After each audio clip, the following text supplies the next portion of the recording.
Alumni.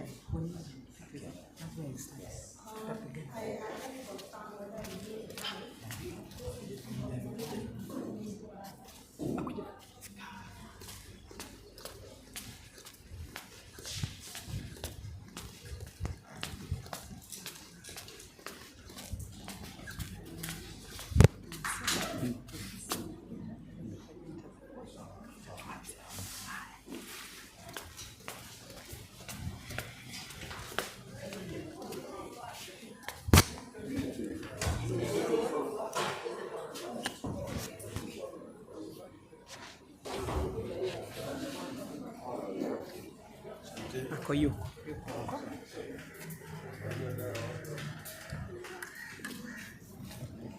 DJ, tuomba mziki kidogo. Sisi anafanya interview for about 3 minutes, then we start.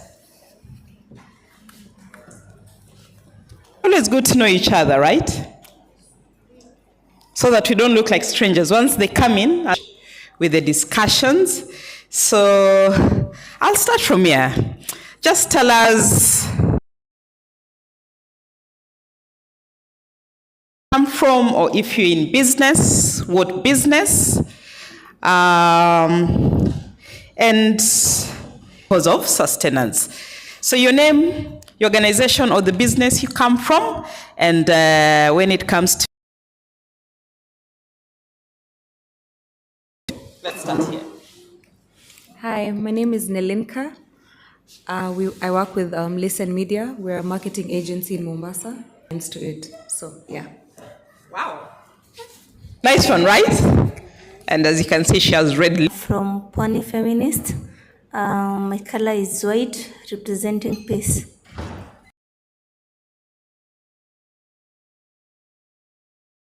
If we work, you never know who you'll meet and partner moving from here. Okay? As I said, I'm a feminist, so when I look at a woman, all I see is all for me. Yeah. Why purple? Maureen, from where?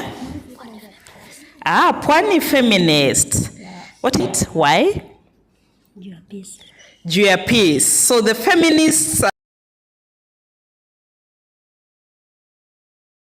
victory point, because you're seeing a lot of feminists and they're going for peace, right? Asante. Let me move here.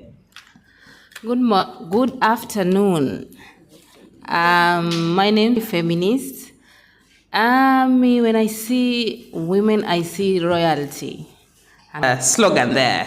Purple royalty. And we are all royals today to bring that equity and representation. Let me move here. Hello everyone. My name is Nyambura Jane from Pwani.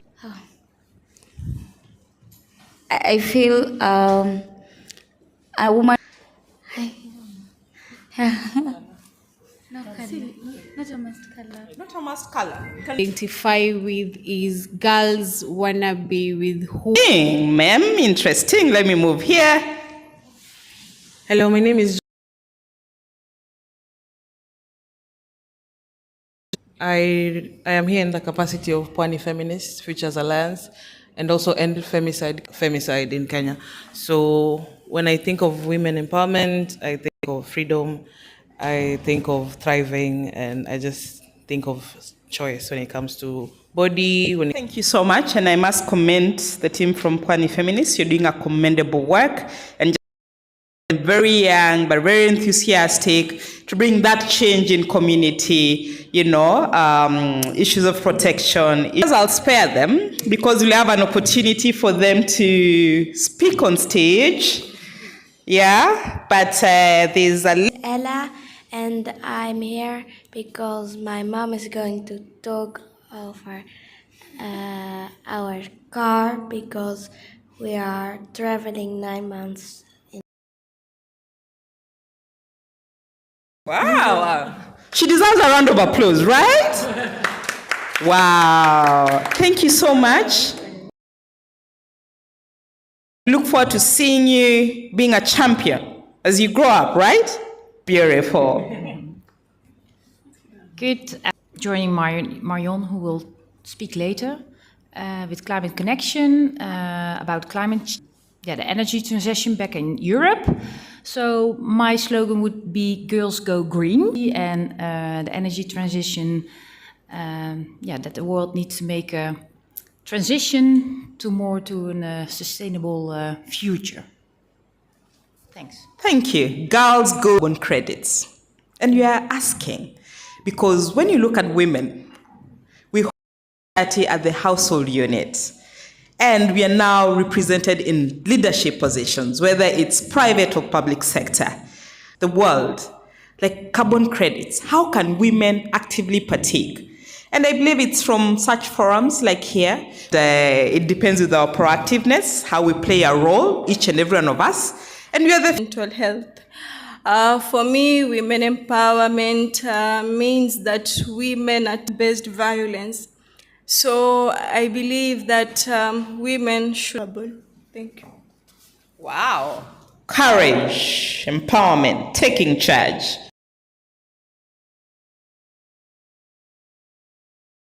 Thank you. My name is Jane Karemi Moniki. I come from Embu County, officer in charge of resource mobilization and partnerships. I am here because in Embu County, we want to go green because we are suffering the challenges of climate change, lack of water, lack of food, and all the issues that are coming with climate change. And so I am here to invite you sometimes to come next year for an investment conference. And so I am investment conference. It will be a good thing. We are just at the slopes of Mount Kenya, and that is.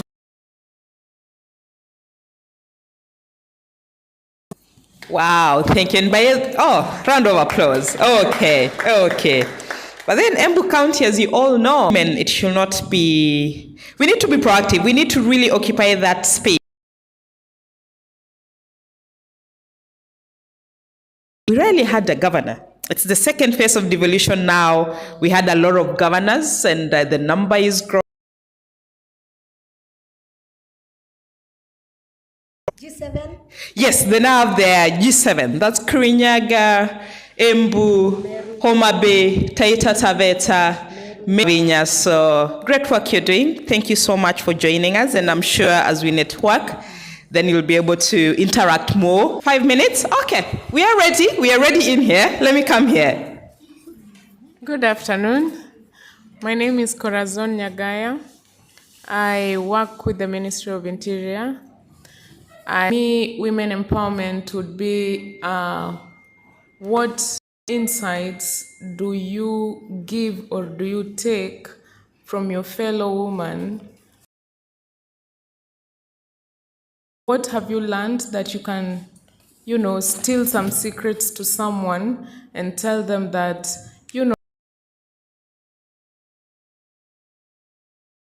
this. If you take this, then you'll go a step ahead. I hope I'm making sense. And I think to just amplify, our participation should not be a necessity. Opportunity and make sustainable impact within our own spaces.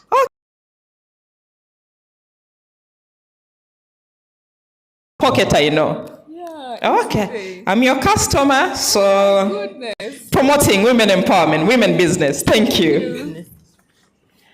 Good afternoon, everyone. I empower the whole world.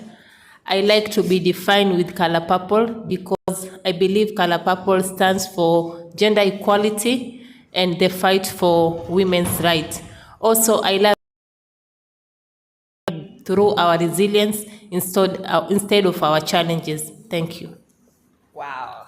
Building resilience, thank you.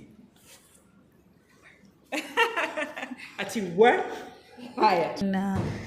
Baking, it's known as Nastro Streets. I also do small-scale catering for small birthdays and parties. With color red because for me, it's a proof of life. And it's also associated with that color. So for me, I associate it with it every day. Yeah, and for women,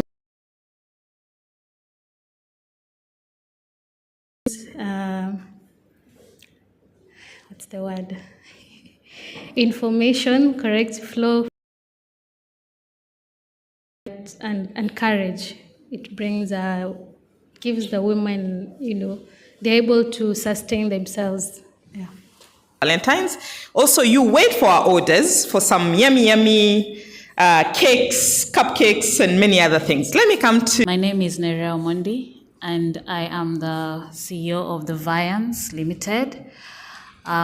We are in the partners with Elgon Group and working together with her. And my reasons being that as a woman, I want to be able to give healing and a multiplication, because I believe that as a woman,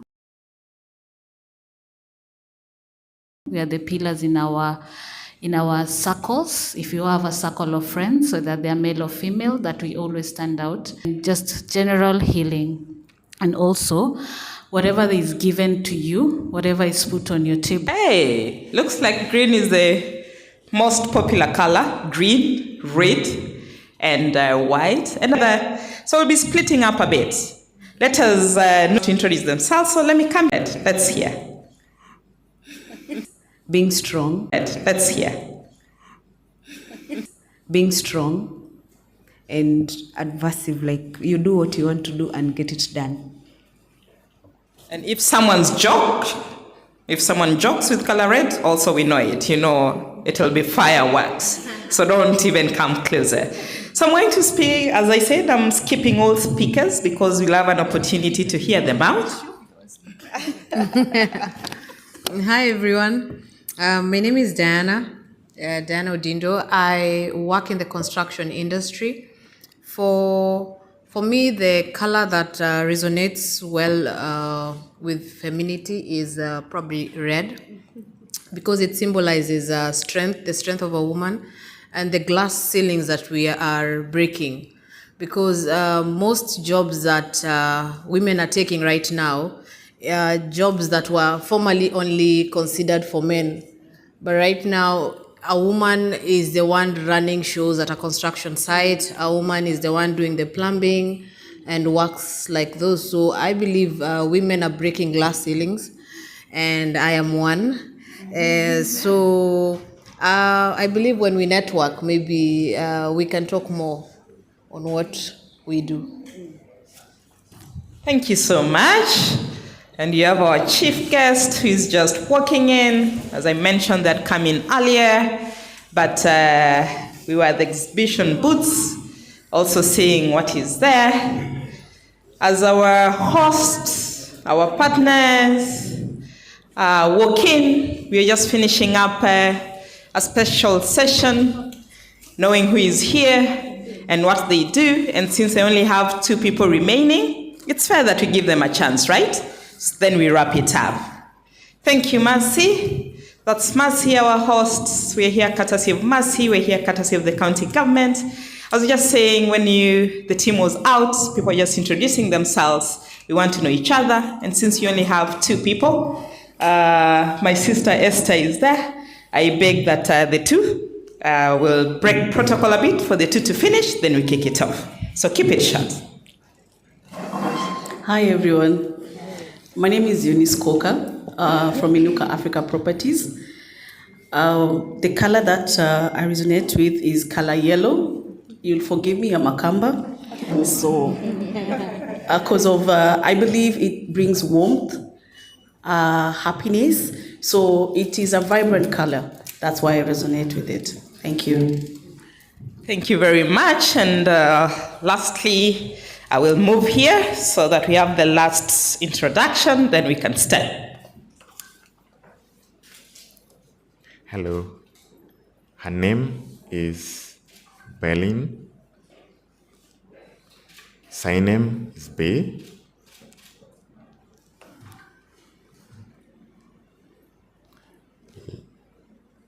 Love color red. Why? Because of royalty. Special. Talk zero death. County from Mombasa.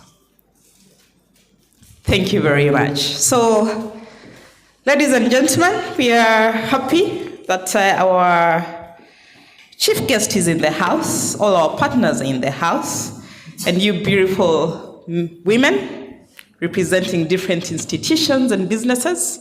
We are happy to have you. Our many apologies, we are starting a bit behind time, but saa zingine ukipanga vitu kidogo hapa na pale zinapanguliwa kidogo. Huko bara tunasema kupanguliwa. Sijui kwa Kiswahili mnasema vipi?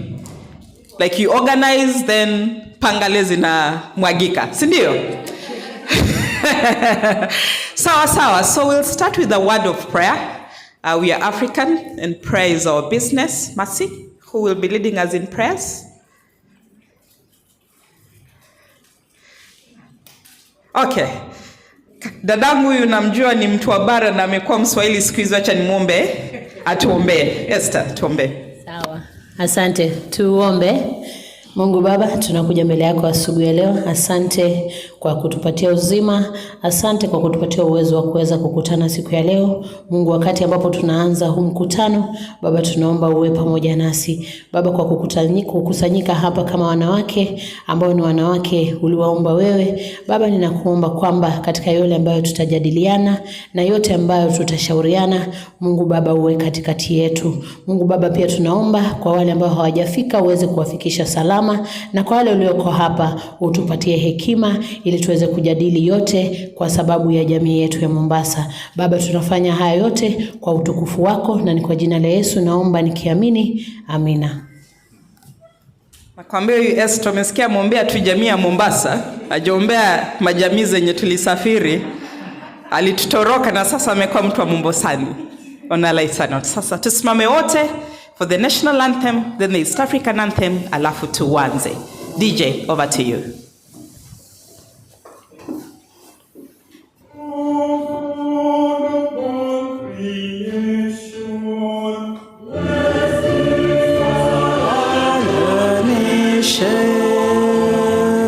Cease be our shield and defender. May we dwell in unity, peace and liberty. Plenty peace all within our borders.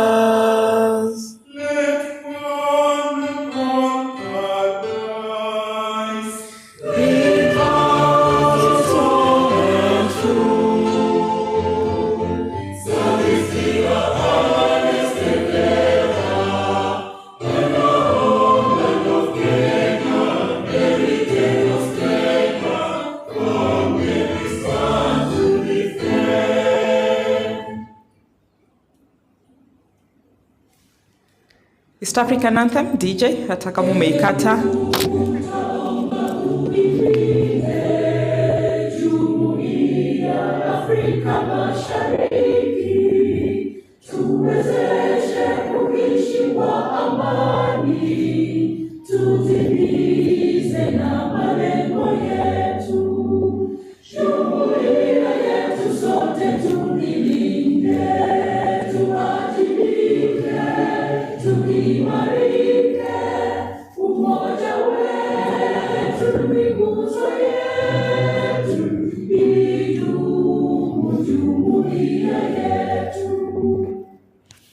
Shukran. We can all take our seats. So thank you very much. And I think since everybody has introduced themselves, for the speakers, tutakuwa tunasikiliza when they'll be taking the stage. My name is Noella Namulanda Musundi. I'm happy to be here and to be your moderator during this summit. Happy that I have my former colleagues from county government and also people in business, people from private sectors that I happen to have been worked there somewhere. So looking forward to having very productive discussions today. And I'd just like to start with an African proverb, which I think some of them may be knowing it, where there's one man called Mao Zedong. He once said, "Women hold up half of the sky." And in every definition, when you look at it, and why we are here today, We are celebrating the rightful place of women in society. As I said, it's not a necessity. It is an opportunity, and we're able to balance in different pockets. Our program today, we want to start with the different sessions. We've tried to realign a little bit because of our speakers who are here. But at this particular moment, I want us to turn to the person on your left and right. Mkaribishe tu, mjulie, mpe salamu za mchana, sivyo?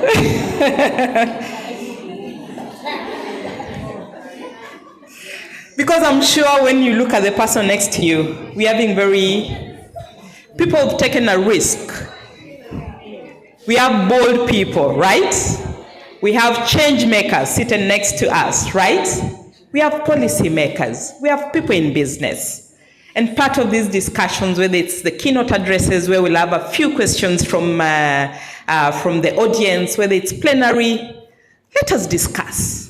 Let us unpack the topics that we have. Let us understand them. Because a big takeaway when we live here, let us go out with something. As we go back to our spaces, let's carry some new knowledge. Let's carry a new contact. When we go back, then we go back to impact our different spaces. So at this juncture, allow me to welcome our host to give some few remarks, a lady who's also broken that ceiling, doing so much countrywide.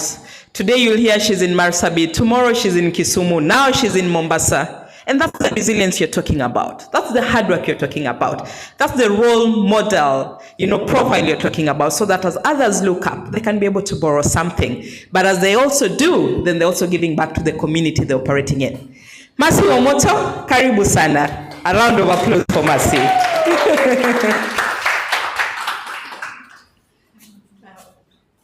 Thank you, my sister. Well, thank you so much. Hizo ni sifa nyingi. Asante. Ladies and gentlemen, my name is Mercy Wamoto. And first of all, I would like to thank the Almighty God for making this day possible. I would like to thank the county government of Mombasa, the leadership, for allowing us to host this Women's Summit in this county. And above all, I'd like to thank all our partners who are here. Thank you so much for believing in us, for believing in our vision. And for our audience, thank you so much also for making time. We know it's a working day. We know that there are people who are supposed to join us. But of course, because of work, I know some will be probably coming in the afternoon. But for you who are here, you created time despite the busy schedules, and you chose to be with us from morning till the end. So we are really grateful as an organization. We want to appreciate your presence, and we hope that we'll be able to enjoy this session, and we hope that we'll be able to be impacted, to network, and by the time you leave here, you will leave with a positive impact. Hapawa Women's Summit follows Festac Africa Women's Summit, which we had in Kisumu on the 27th to 29th. And after Festac Africa Women's Summit, we chose to come back to Mombasa. And the reason why we came back to Mombasa is because Elgon was founded in Mombasa about 13 years ago. We started as a very small organization, just doing general supplies. And I remember when Devolution started, I remember being one of the suppliers who was supplying Mombasa County. I remember supplying road marking paints. And it was one of the biggest tenders that we had gotten as Elgon. And since then, we've just, by God's grace, Elgon has grown to a group from supplies. Now we are Elgon Group, where we have Elgon Events Management and Consultants Limited.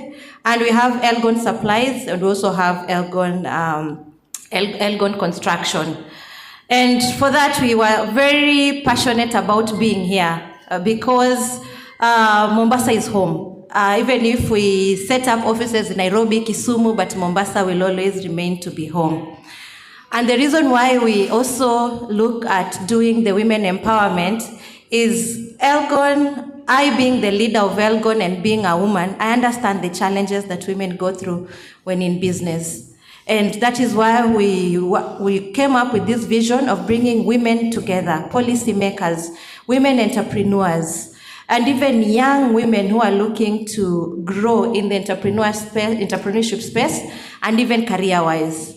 And we came up with the vision of bringing women together in one room so that the women who've made it can talk to the young women who are looking to grow their careers and looking to grow in the entrepreneurship.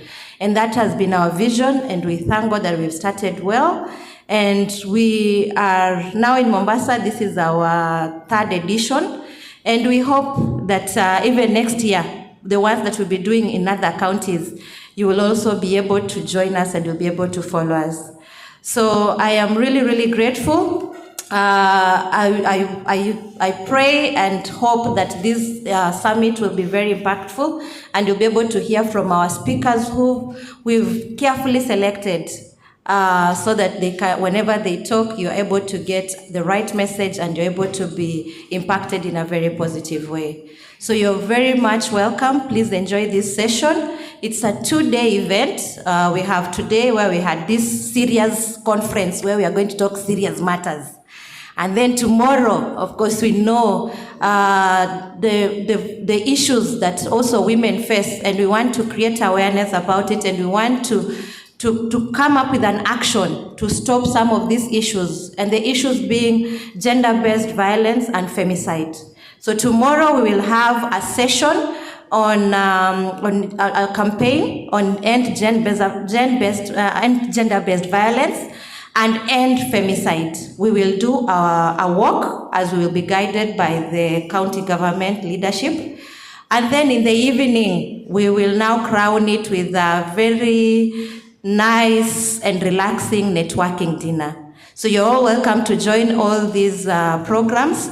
Please enjoy today. Join us again for the GBV campaign. We have some special vouchers to give to the women courtesy of Aga Khan Hospital that will be issued tomorrow. So please try and come in the morning. Let's do the GBV campaign. Let us have 1 or 2 hours discussion on GBV and femicide issues, followed by a talk from Aga Khan Hospital on cervical cancer for women, and then now followed by an evening dinner. So you're all welcome. Please enjoy yourself, and thank you so much for being here. God bless you. Thank you, Masi. Usiende. Hapa hapa, simama tu na mimi hapa. DJ, kuna wimbo inaitwa Mama Mulai. Uko nayo? Twaomba, unajua after the host akiongea, ndio sasa tunawezeka kasarakasi kidogo. Tunaweza choma tufukuzwe, si ndio? As the DJ looks for the song, there's a saying that says a single bracelet does not jingle. A single bracelet does not jingle. Hii bangili ya mkono hii, ukiva moja hizi chingli chingli, si ndio? Lakini ukizieka kadhaa zina chingli chingli, si ndio? And it's why we are here, you know. When you bring many people under your fold, and I like the story that Mercy has given. She started as a very lean outfit. Right now she has a big team. And when you look at her team, I think 80% is women. And when people are introducing themselves, it's the same thing. You hear very impactful, transformative stories of resilience, of wanting to empower communities, of wanting to leave an indelible mark, and so forth. So let's jingle together. Even as we go through the talks, let's jingle together. During the breaks, let's jingle together. As we leave this summit, let's jingle together and bring that jingle impact in our spaces. DJ, umepata? Najua watu wa bara tutaleta maandamano kama wimbo haipatikani. Do you have Mama Mulai, DJ? Esther, unataka kuimba? Tunakusikia unasema unataka kuimba? DJ, sawa sawa. As DJ looks for the song, because they say when you go to Rome, you do what the Romans do. Tumekuja huku tunasikia huku watu wanapenda kidogo to move kidogo, sheki kidogo na kukaribisha wageni. Kwa sababu mgeni wetu our next speaker, paka tumkaribishwa nasema na aste kidogo na kamaringo kazuri, juwezi jua. Nasikia ametuletea mazuri. Sivyo? DJ tuko sawa? Ama jamii ya Western tuchangamke sisi wenyewe. Dakika 5. Hey DJ. As you're aware, so we have a lot of support from the county government of Mombasa. And soon we'll be hearing from our CEC. I understand he's the CEC. Ndio hiyo. Mama mrai ya kila mundu. Unaona? Utajua wenyewe. Haya, DJ shika kidogo hapo. Weka mafuta hapo kwa break kidogo tu. So our next speaker, that's our bigger host, our super host. Someone whispered a little bit that he's the CC with the biggest portfolio in Nairobi County. Na nikisoma in Mombasa. Na nikisoma sileti propaganda ya bara ni ukweli. That is our CEC Honorable Kenneth Ambani, CEC Gender, Public Service, Administration, Youth, Sports and Social Services. And now you understand why he has to be part of this conference.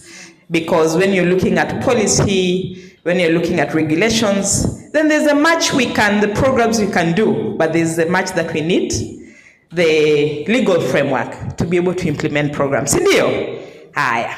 Na kikuja, pia na watu wake kwa hii meza, DJ hapo katikati tafutako ka wimbo ka Wakisii. Sasa ni Kiswahili ya bara, msishangae. Tafutako ka Wakisii kidogo na kanyimbo ka Kiswahili kwa sababu zitenda zikilo. Waziri, karibu sana, na naomba dadangu Esther, Mercy na wageni kwa hii meza tukaribishe our chief guest. Waziri Ken Ambani.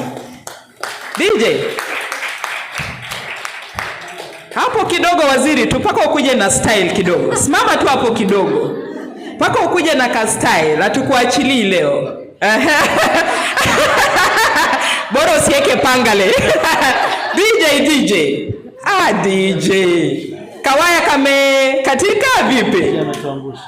DJ.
You know, when it gets to I love you and you have so many women around you, the African in you comes out, you know.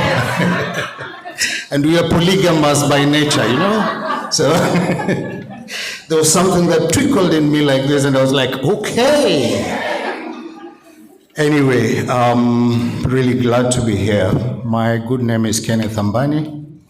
I'm the County Executive Committee member in charge of Public Service Administration, Youth, Gender, Sports, and Social Services. First and foremost, I bring salams from His Excellency, our Governor, Abdul Samad Sharif Nasser, who was not able to come. I was just communicating with his Chief of Staff a few minutes ago, and he's actually passed his apologies. Mnazikubali.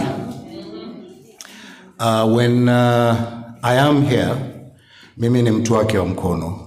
So consider his presence right here without any doubt. And then again, he's passed salams that you're most welcome to Mombasa. And as a county government, because we are well known for the good spaces around, we have beautiful beaches, lovely hotels like the one you're in today. And there's so many other beautiful places. Kindly visit these places if you've never been around. You will actually marvel. Bring your families. December holidays are here. Bring your families after this so that you can enjoy the beauty and the hospitality of Mombasa. Said and done. I will go straight to my speech. First, Elgon Group, more specifically our sister Mercy and your team, congratulations for the good job that you're doing. On behalf of, I'm a he for she, but not the American he, she. No. I'm actually a man. And I consider myself a he. So we stop there for that moment. I'm a he for she, actually propagating and actually glorifying a woman, so to speak, because without a woman, we wouldn't have been here. And all of us came out of a woman. So as the Gender County Executive Committee member, I'm very passionate about this work that I'm doing for a woman. More often, I sit in the midst of women and we speak women matters and we actually fight for the women's rights. We are currently working on specifically as government, we're supposed to create a conducive atmosphere for those who are propagating for women's rights, equality, equity, and more specifically, gender mainstreaming, so to speak. We are working with other stakeholders so that we make sure that the right policies are in place, because that is one of my major responsibilities, just to make sure that we have the right policies for the women to thrive, for those who are vulnerable in society to thrive. So ladies and gentlemen, distinguished guests, and all the remarkable women gathered here today, the stakeholders in the industry, waheshimiwa, I recognize your presence. We have MCS here. We were actually meant to have Senator Miraj here. We were meant to have Mheshimiwa Zamzam, the women rep. She's passed her apologies. Madam Mishi Mboko, Mheshimiwa, she's actually going for a funeral and she could not make it today, but she will be with you tomorrow over dinner so that you can network. And we have our great members of the County Assembly who are represented here, who I think you will interact with and get to know what Mombasa is like and what they have done specifically for the woman in the county. It is a great honor to address you on behalf of the County Government of Mombasa in this esteemed Her Power Women Summit organized by Elgon Group Limited. This summit provides a vital platform to not only celebrate the strength, resilience, and achievements of women, but also to confront the challenges that hinder them from reaching their full potential. As the County Executive Committee member in charge of gender, I'm deeply committed to ensuring that Mombasa County continues to lead in the promotion of gender equity and women's empowerment.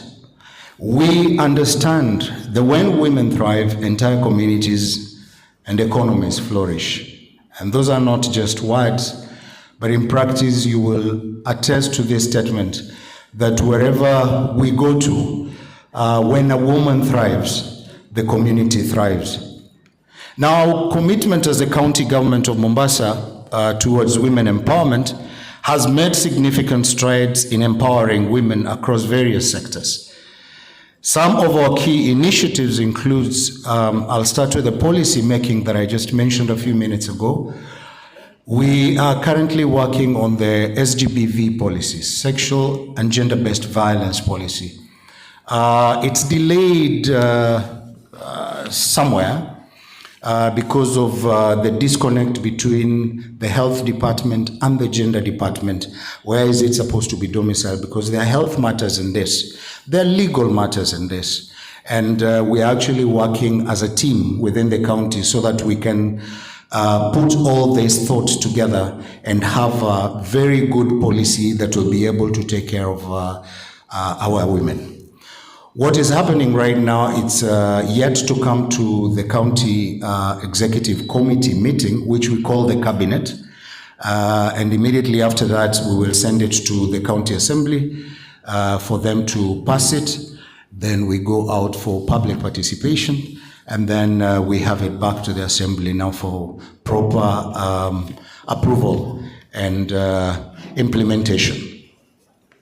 Economic empowerment programs. Currently, through initiatives such as Women Economic Empowerment Fund, which coincidentally was discussed yesterday in cabinet, the day before yesterday in cabinet, so that because we have members of the county assembly here, for them to be aware, and I think it was also on all media platforms, we were discussing coming up with an empowerment fund. And this empowerment fund, just to give you a history of the empowerment fund that we had an empowerment fund in the last regime. But unfortunately, it was mismanaged. We did not have professionals running it. So this was a fund which was supposed to be a revolving fund, where women and youth and the person with disabilities were actually given a token, just so that some form of startup capital, so that they can be empowered to actually start business.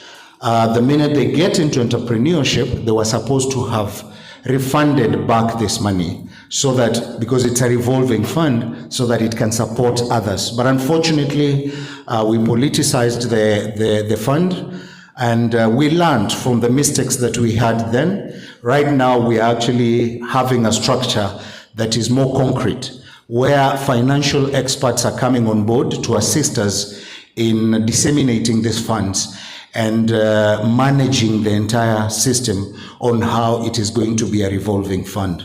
So we are already at that final stage where the bill, I think, is supposed to come to the county, to go to the county assembly for approval. And because they are the ones who actually were pushing for this, being representatives of the Mwananchi was speaking through them that we need this fund.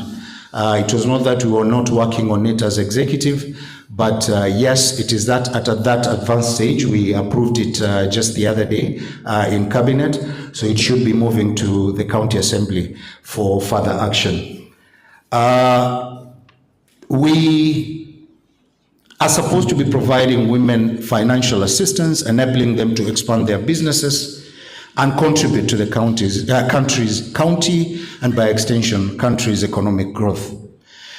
Now, a woman who is given money and does not have the skills to utilize that money in a good way will be a person who probably, a very young kid who probably you give 1,000 shillings and they don't know what to do with it.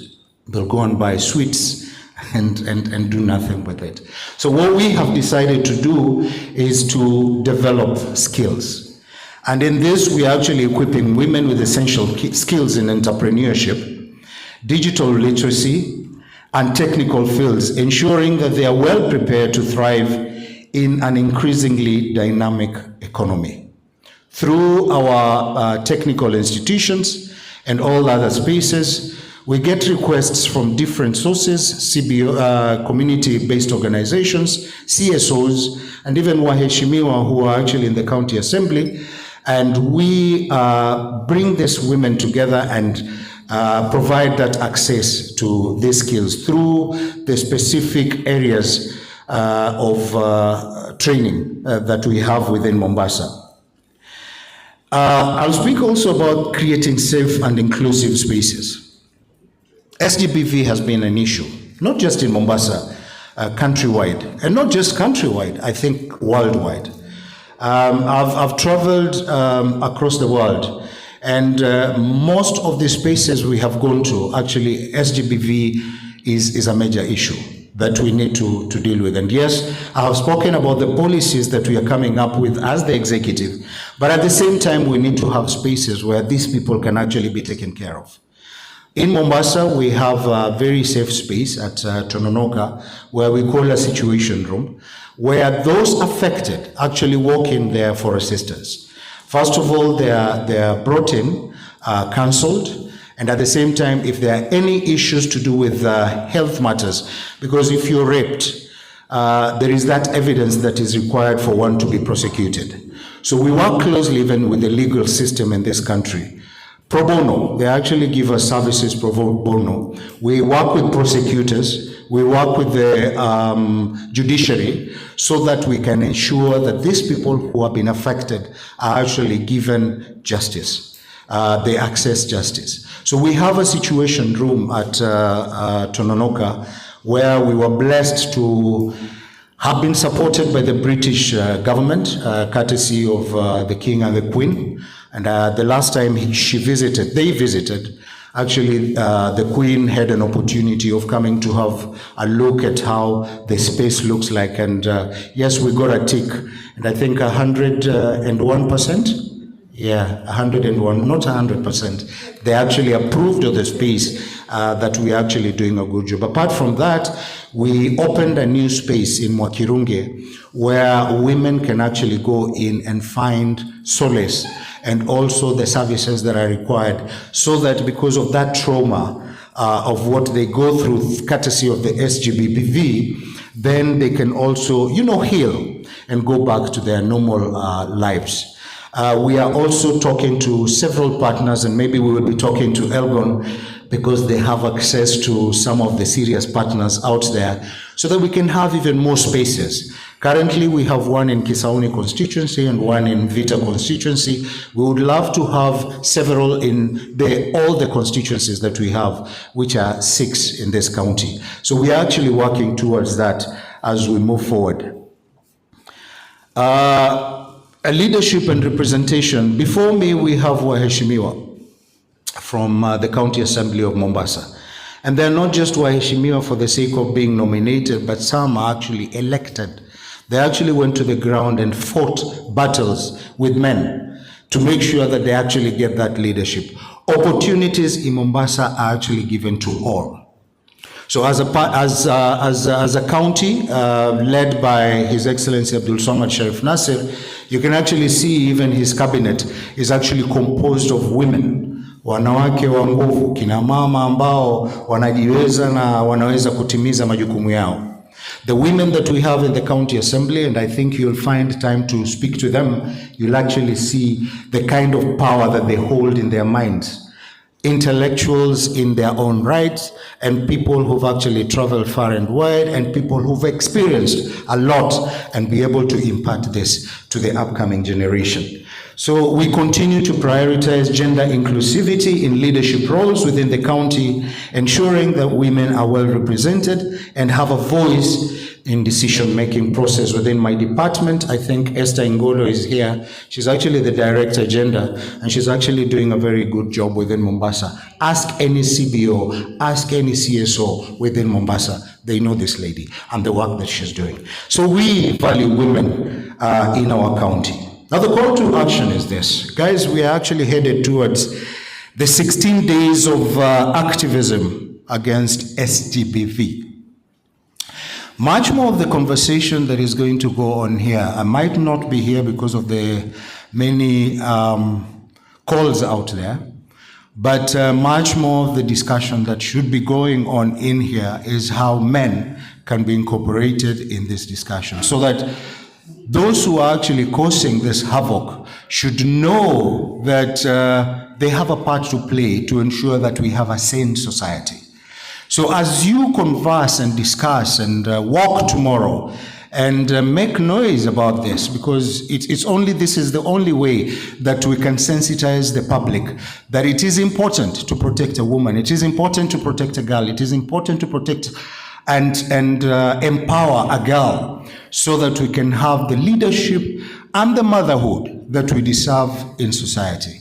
And having a strong woman who is schooled and who is empowered financially, economically, is actually having a community that is empowered. So we should drive this message. The coming so many days that we will have this activism, let us in our individual capacities and as a team speak about this with as much energy and bring on board as many people as we can. And myself, as a he for she, I will make sure that I speak to my fellow men so that they do the right thing. And we raise young men who will respect a woman, will respect a girl, so that we can have a sane family and a sane society, so to speak. This summit is not just a gathering. It is a call to action. I urge all of us here today to collaborate, innovate, and push the boundaries to ensure that women in Mombasa have access to the opportunities they deserve. Let us work together to challenge societal norms. Culturally, we've always believed a place of a woman is the kitchen, but we have been disapproved by the Waheshimiwas who are here. We have been disapproved by one Mercy Wamoto, who's actually brought us together. We've been disapproved by a great lady called Esther Ingolo, and there's so many women leaders who are actually seated in front of us. Let us work together to challenge societal norms, break down barriers, and open doors for women to achieve their full potential. As we conclude today's event, I encourage each and every one of us, by the time you leave this space, be a renewed person and have a renewed commitment to empowering women. Because when we invest in women, we invest in the future of Mombasa County. I repeat, the role of government is to ensure that we give space and a conducive environment for this to thrive. So CSOs, CBOs, and everybody else who is actually going to work with us, you're most welcome so that we can propagate this agenda. Elgon team, we thank you very much for the good job that you're doing. The partnership that we are having as Mombasa County and yourselves will not go in vain. We should actually walk ahead of time after this to see to it that we push this agenda to the very lowest level of this county. Like the MC said, a single bracelet does not jingle. And I end it there. I wish you guys all the very best. As you sit, make utilize of this space. Thank you very much, and God bless us all. Thank you very much, Waziri. And to just speak from your words about being a he for she, because wisdom is like a baobab tree, mti wa mabuyu, si ndio? No one individual can embrace it.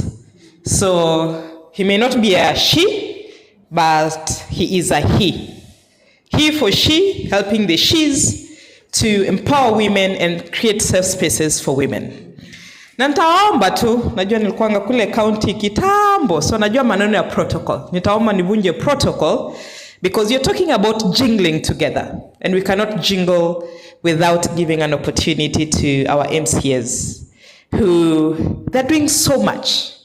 And I'll start with one who is fighting for the women empowerment, fighting for children. When you see her within these pockets of Kenya, you see a champion who is fighting GBV, a champion who is fighting for children, a champion who is fighting for women. Mheshimiwa Melka, karibu. Lakini tulia hapo kidogo tu. MC, twende Kisii kidogo, naambia huku paka uombe. Naomba nipeleke Kisii kidogo, embarambara, this way, kama unaweza ipata. Akuje na style kidogo, sivyo? DJ, no tuweke your lineup leo. So after Madam Milka, I also ask for Waziri Mariam Pio Jiunde. Nilikutana naye reception leo. Alikuwa anauliza hii conference iko wapi? Nikamwambia hata mimi natafuta hii conference. Katembea pole pole. She gave me her story, what she's doing, and we celebrate. We didn't know each other. She didn't even know I was the moderator, but I was trying to pick some Mwakenya from her, from what she was telling me.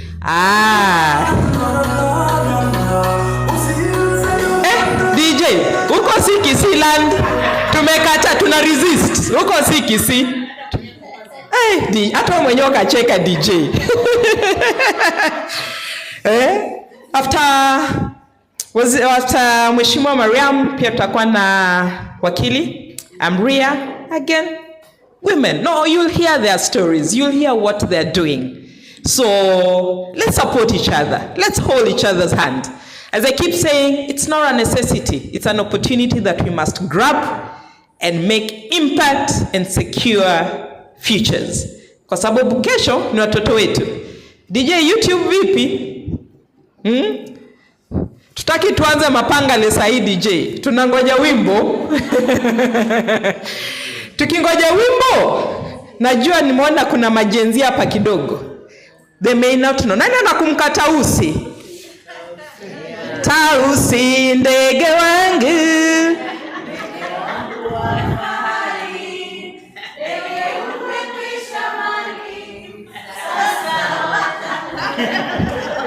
He for she.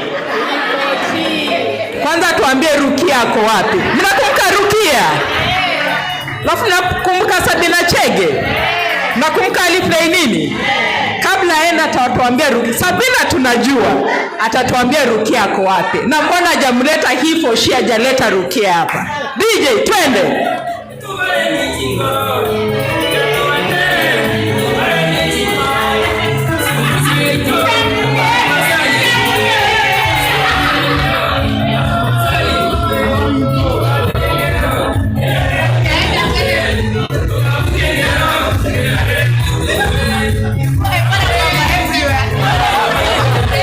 Barabara kidogo tu.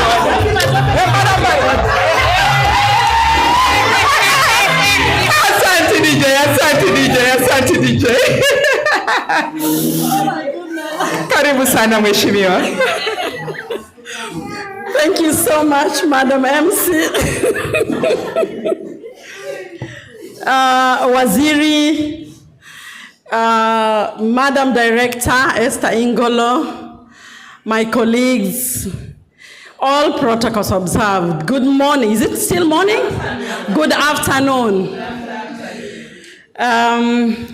I think I was not here during introduction.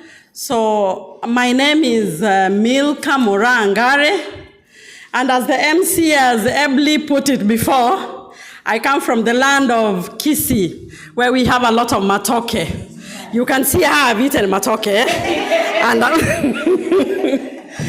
And I am a teacher by profession. I only got into politics much later. And I found that as much as I miss my profession of teaching, which I trained for, I fit well. And I'm happy with where I am. Because I like talking a lot, and I like to have my space to express how I feel and what I would really want done for society. So, other than, are we having some, okay. I just want to say that I am one of the MCAs at the County Assembly of Mombasa who is very passionate about women issues. I am actually an advocate of women issues.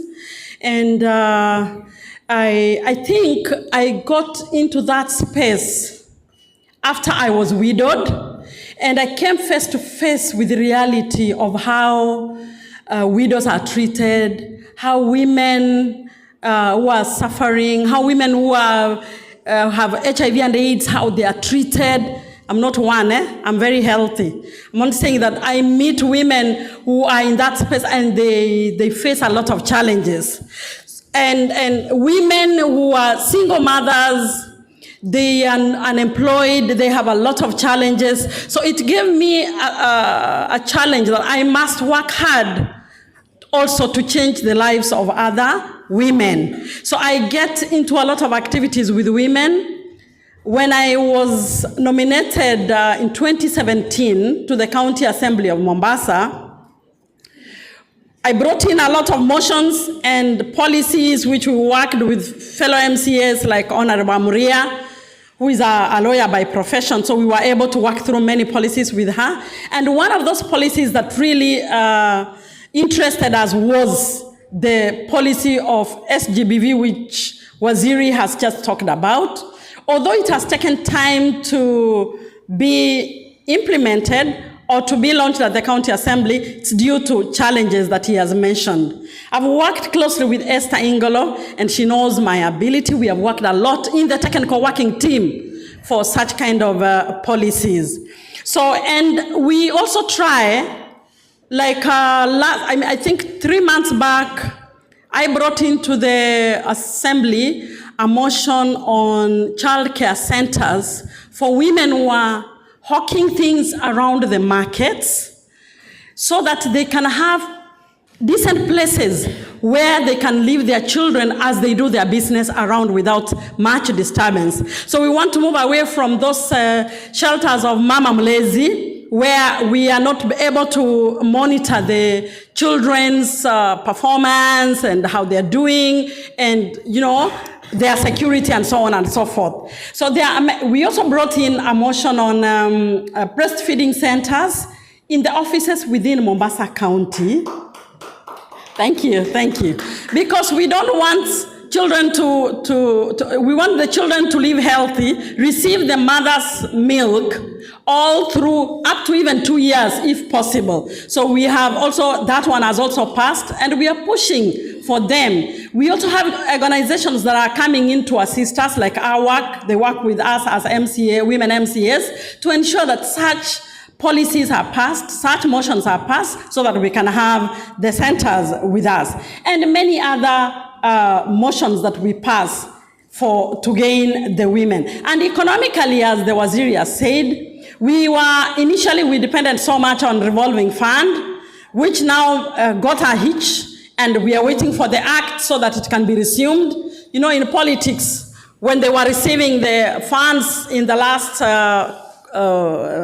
first ugatuzi devolution, some politicians used it and told the women, hiyo ni pesa yenu ya serikali, kuleni. So they were not returning. It's supposed to be a revolving fund. So most of the women did not repay back. So now the act is coming and we will resume. So what we are mainly now gaining from, what we are doing, like making CBOs and women groups, we are only now encouraging them for NGAF, National Affirmative Action Fund, from the Women Rep Office, which they get some 200,000, 100,000, and we do proposals for them. They do small businesses. We also encourage them to go to Uwezo Fund, Women Enterprises, and so on and so forth, so that they can actually be economically empowered before we start giving them the revolving fund. So my joy today is that women have gathered here so that we can network, collaborate, and see how we can empower ourselves and how we can empower other women. As the saying goes, when you empower a woman, you have empowered the whole village, the whole country, the whole world. Because women are very resilient. Women are they are very good organizers. And once a woman has something in her hands, she will ensure that I'm going to have this happen. I have been nominated the second time. I did not want to be nominated a second time. Esther Ingolo knows. I gave them a lot of sweat on the ground. And I did very well. Those nominations were another thing. They were another thing. Tulikuwa hata na mapolisi walipiga marisasi kidogo hapo. But, and I did well. I got a lot of votes, more than some of the MCAs actually were elected. Now, depending on the area where you came from. However, sometimes, you know, you need to cede ground. Because I wanted to be elected, have a word, so that I can properly empower my women, children, the youth, the PWDs, and what have you. However, it was given to another person whom I later supported, and we are now in the assembly together with him as my second time nominated. 2027, God knows. Wanasema riziki inatoka kwa Mungu. Tutakuwa hapo tunamenyana kidogo kidogo. Tuone tena itakuwa namna gani. But we must continue fighting for our women, and we must continue fighting for the children of this county, this country, so that we can have a better Kenya. Thank you so much. It was nice talking to you. Na asante sana kwa makaribisho mazuri. Thank you Mheshimiwa.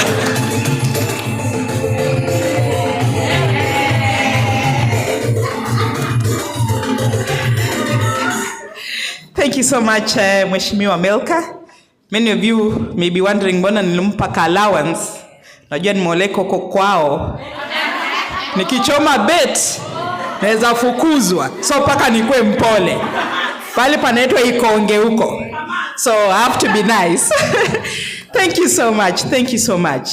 Are you guys feeling the wind? The wind of empowerment. Great stories. And you know, it's so sad. Mara nyingi we see our women in politics, but we never understand their stories. We're always so fast to judge them without understanding their story. You've heard her story. What made her get into politics, you know? And she's doing commendable work in this county. Kwa sababu, hiyo policy yenye waziri aliongelelea, you need that policy to be able to implement programs. Ndio kibweka, watu waseme anapiga kelele tu, you have something to anchor yourself. So thank you so much, Mheshimiwa Milka. Keep doing the great work, tunashukuru. How many of you, especially watu wa Mombosani, know about something called Kusi winds and Kaskazi winds?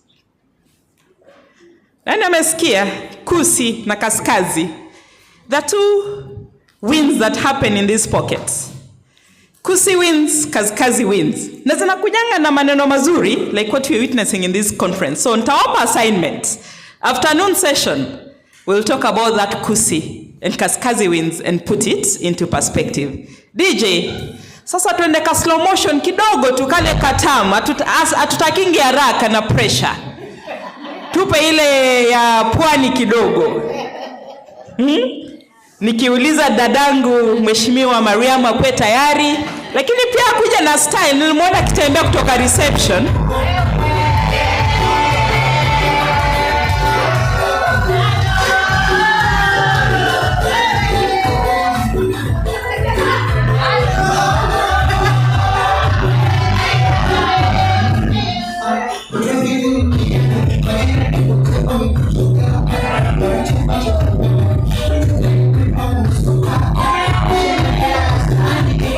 Asante DJ, asante. Mheshimiwa karibu. Asante sana waziri wetu Ambani, the Elgon Group, waheshimiwa Esther Ingolo, na wageni wote, hamujambo? Ladies and gentlemen, hamujambo? Mimi kwa majina naitwa Mariam Baimu, nawakilisha ward ya Freetown. Iko hapa Nyali sub county, kwa hivyo mimi ni mwakilishi wa ward hapo. Nafikiria leo ni siku nzuri sana kwetu sote, kwa sababu tumekuja hapa kuweza kusikia maneno kadha wa kadha kwa mama tofauti tofauti, tuone malengo yetu, tutasaidiana vipi Mombasa County yetu.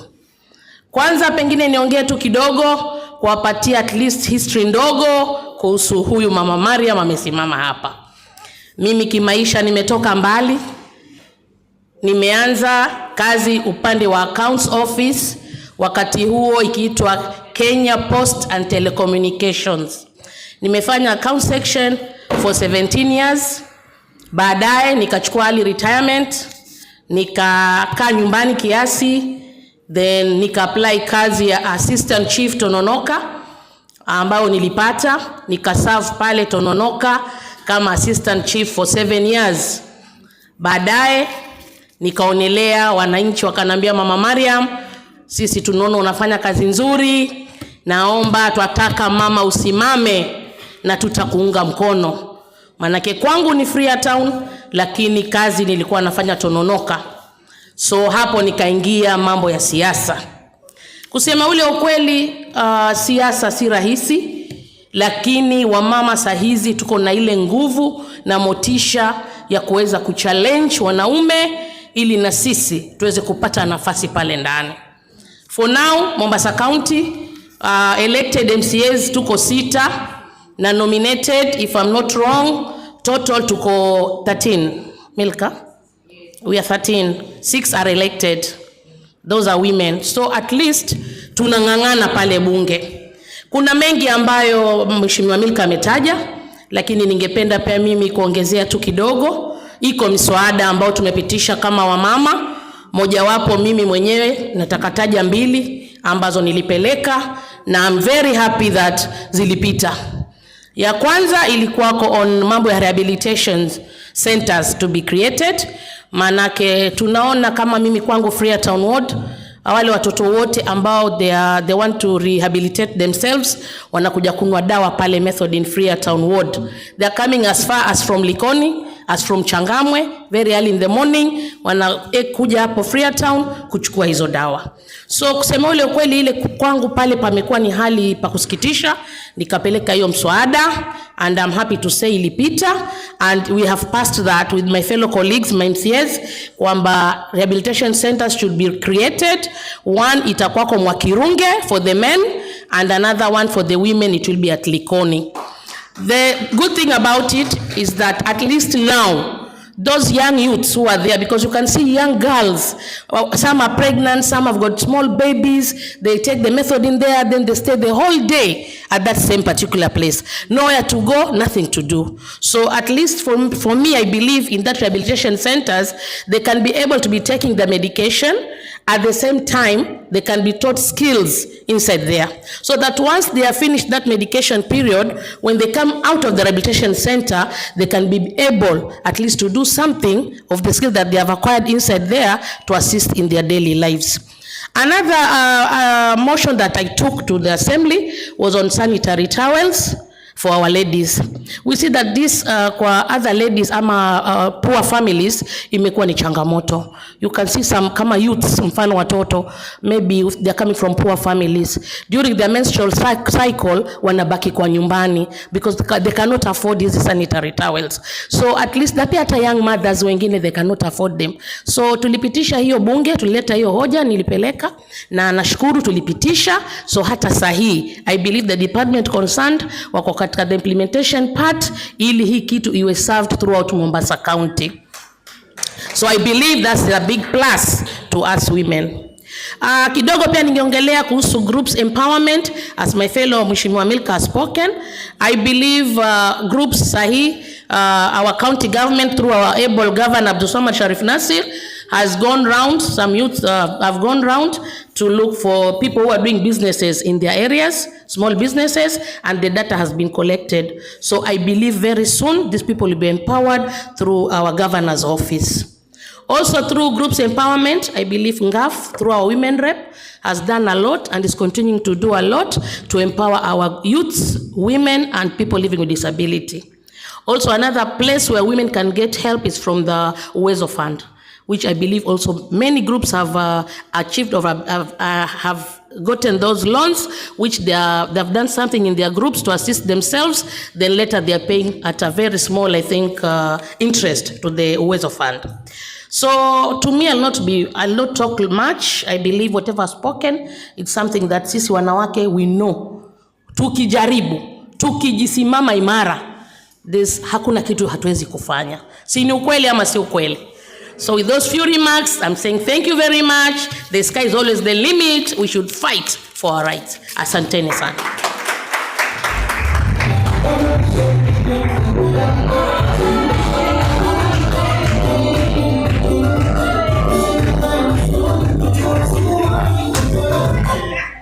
Asante DJ, weka tu hiyo mguu kwa hiyo mafuta hapo hapo. Tunaenda kuwa na part 2 in few minutes. So thank you so much. Asante Mheshimiwa Mariam. You know, when you said we are walking and she was giving me her story how she was assistant chief. Na nasikia hapa Mombasa imevunja rekodi of all the 47 county governments. We have a lot of assistant chiefs, we have chiefs, we have assistant county commissioners who are women and young women. So hii serikali na mkono mrefu, lakini pia iko na inclusivity. Sindio? Na makofi to Mombasa County. Haya, our next speaker wa mwisho from the leadership is another great lady. Nakwambia wanawake wanafanya mambo. Na hii Mombasa, some of us, mimi natoka county inaitwa 039 na 040, mta Google mjue ni gani. I'm admiring, seeing how women are taking the lead, seeing the work that women are doing. Our next speaker pia tunamwanga MCA tu. Ni wakili. Ukimkuja unamkuja vizuri, juu anajua sheria. Alafu sasa akakuwa pia policy maker na tusaidia na sheria, sivyo? Haya DJ, inua mguu kwa hiyo clutch. Ingine tuambie uona bongo. Haya DJ, tafuta bongo. Na Gen Z ni Gen Z. Haya, tafuta bongo ya Gen Z DJ. Wacha tuone dedication. Hey!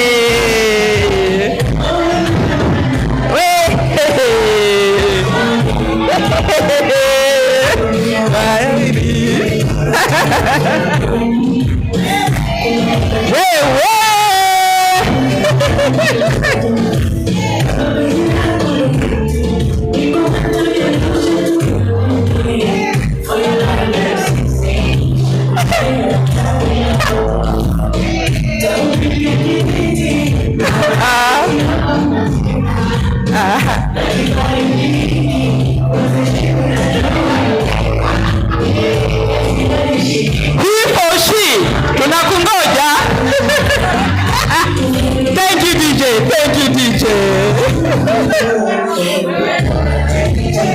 Okay.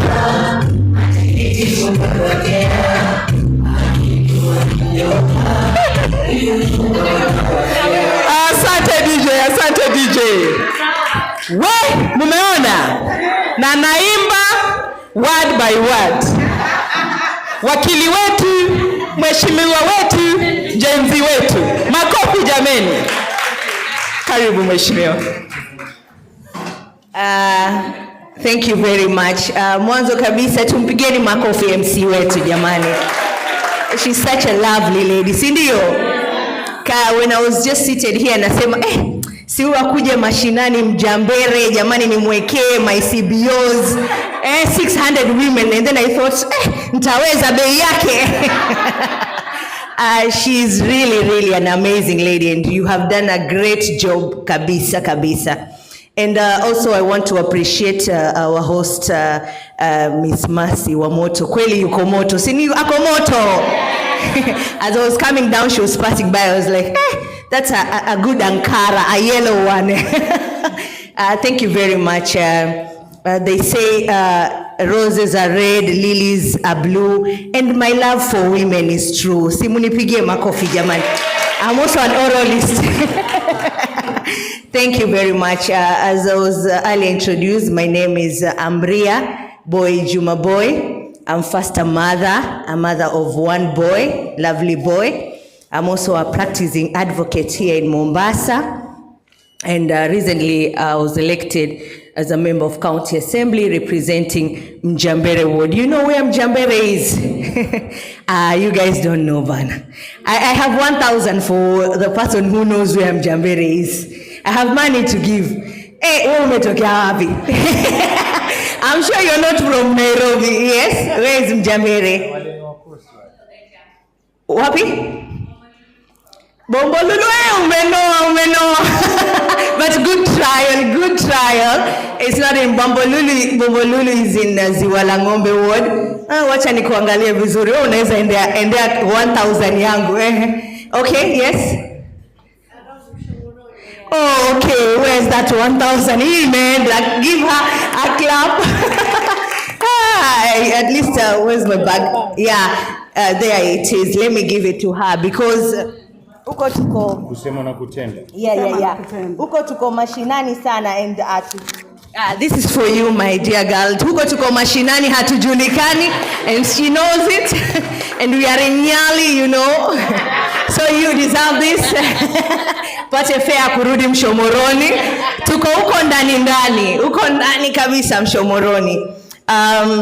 First of all, I want to say thank you very much to our host for bringing us all together. When I saw this invitation from my WhatsApp, I was like, hey, finally I have a break, because for women, we go through a lot. We don't have time for ourselves, actually. We're either working at work or working at home.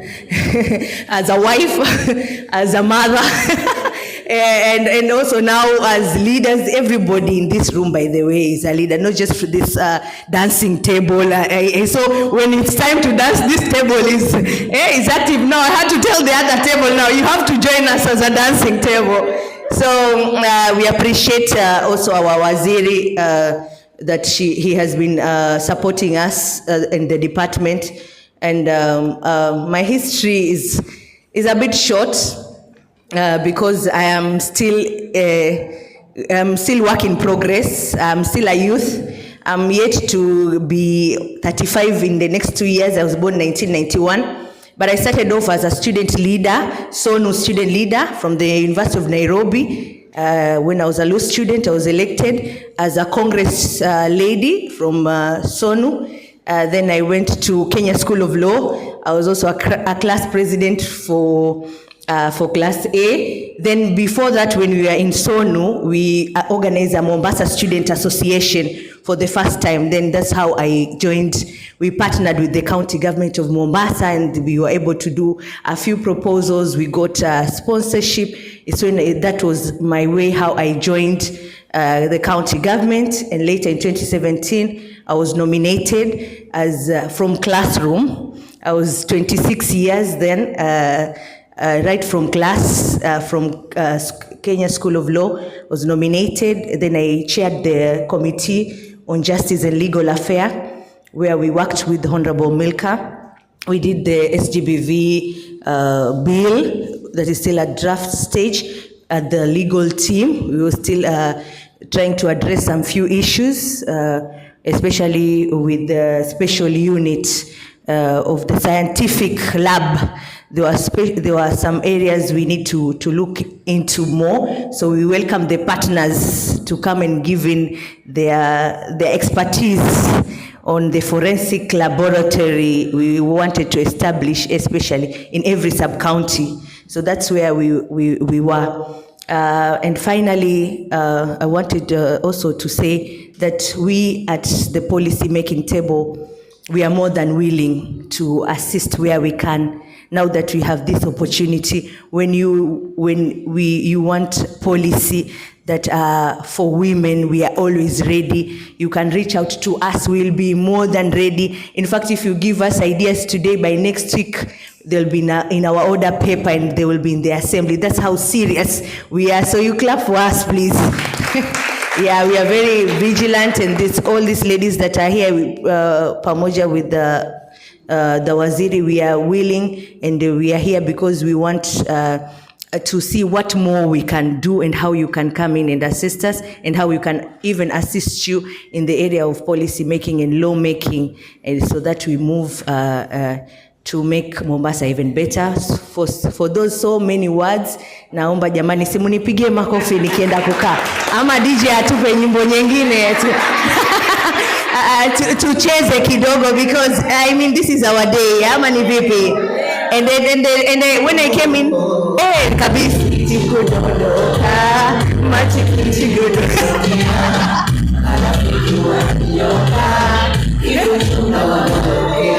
jamani, mbona mmekaa shwari? Hii meza hii bwana. Siwe kutoka. Miss Mercy, usitufanyie hivyo. TGT. Baridi hiki.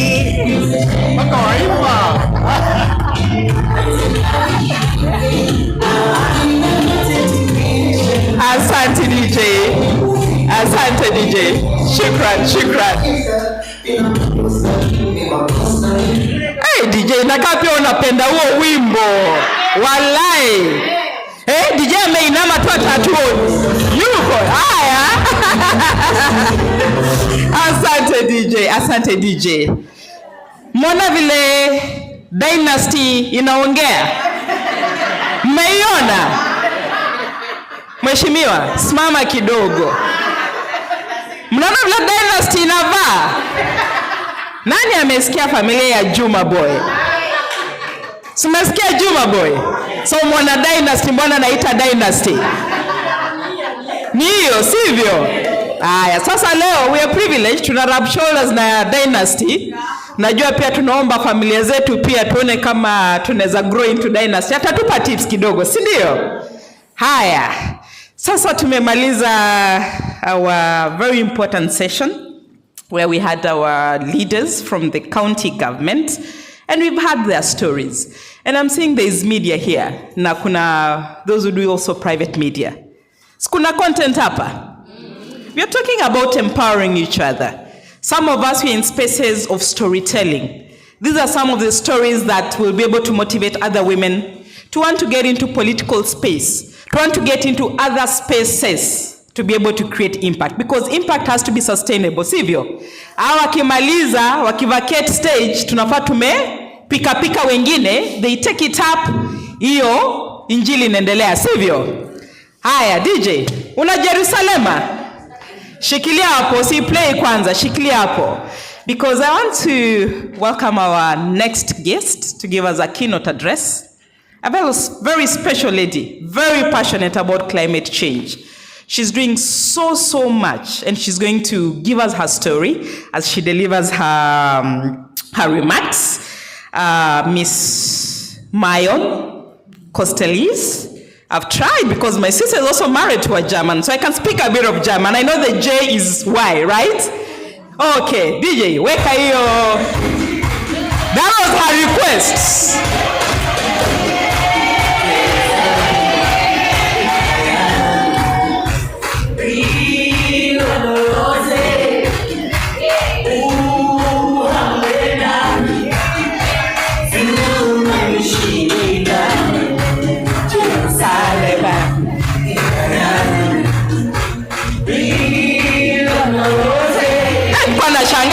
She, join us, jameni.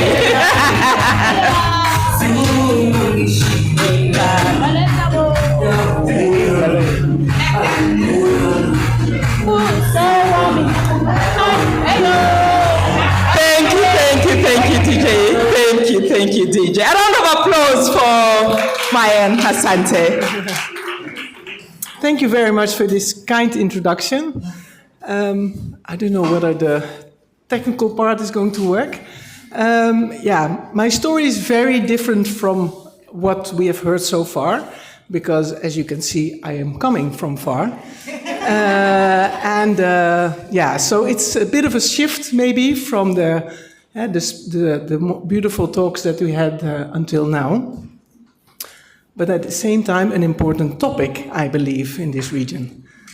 About 2 weeks ago, actually tomorrow I think 2 weeks ago, we met Mercy in Nairobi. We had a workshop on climate change with youth, actually youth in STEM.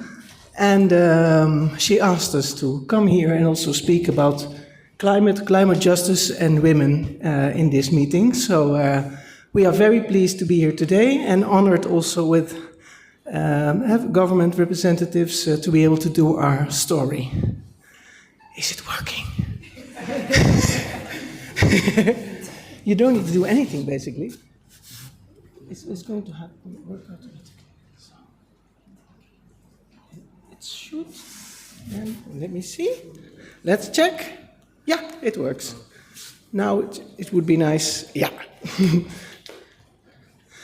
Okay, so our story is that, I would first like to introduce myself. So I am Marion Kastelijns, indeed, not from Germany, but the Netherlands, but very near. And I've lived in East Africa, mostly in Uganda, from 2009 to 2017, and then moved back with my daughter to the Netherlands. While I was working in Uganda, I was working on operational side of, I was living in Uganda. I was working on operational sides of different types of projects, mostly in health and education in several countries. I came to Uganda with a 6-month contract with UNICEF as a logistics specialist and ended up staying 8 years, as sometimes happens when people come to East Africa. So in 2017, I moved back to the Netherlands. And of course, while I was in Uganda, I had heard something about climate change, right? But it was on the effects side of climate change.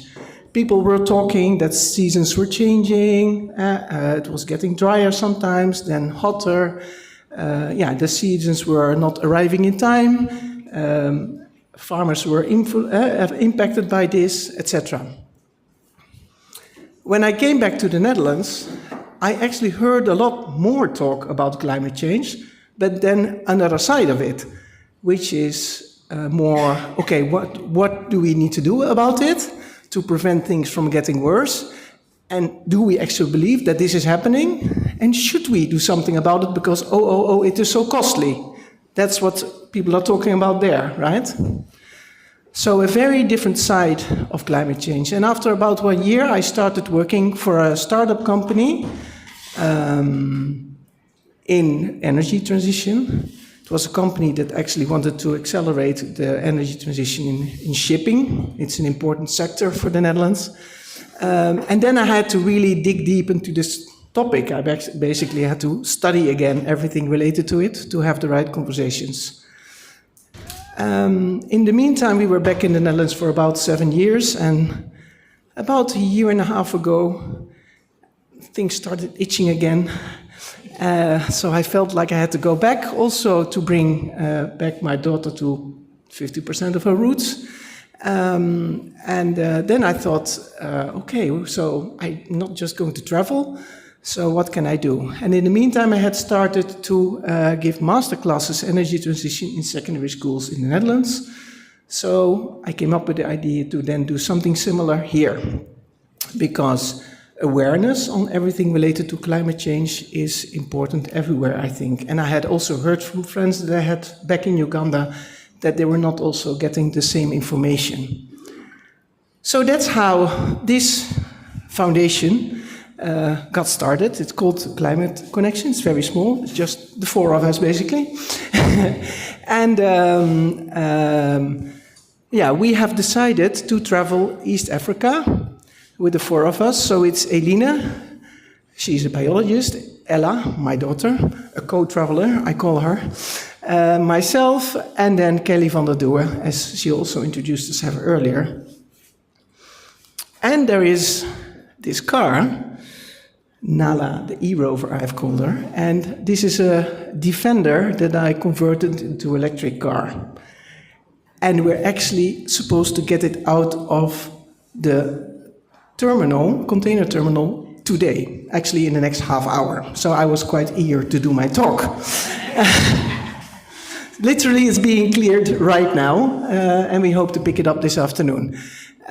So already apologies from our side. After this, we will have to leave immediately, because we have been waiting already for 2.5 months.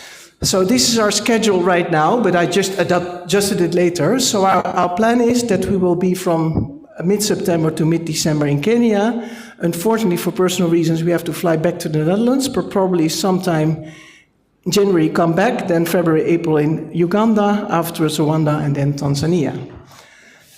The original plan was to travel with the car all the time, but now we've already been traveling for 2.5 months without. So we are very eager to get it out. Now, this I will skip. So what we do in our workshops, we have a card game where we explain the causes and effects of climate change. And actually don't explain, people explore it themselves. It's a very interactive way to do it. Then we have a climate clock game, that's about the solutions, and then we have a reflection part. Marcia can tell you all about it because she was there 2 weeks ago.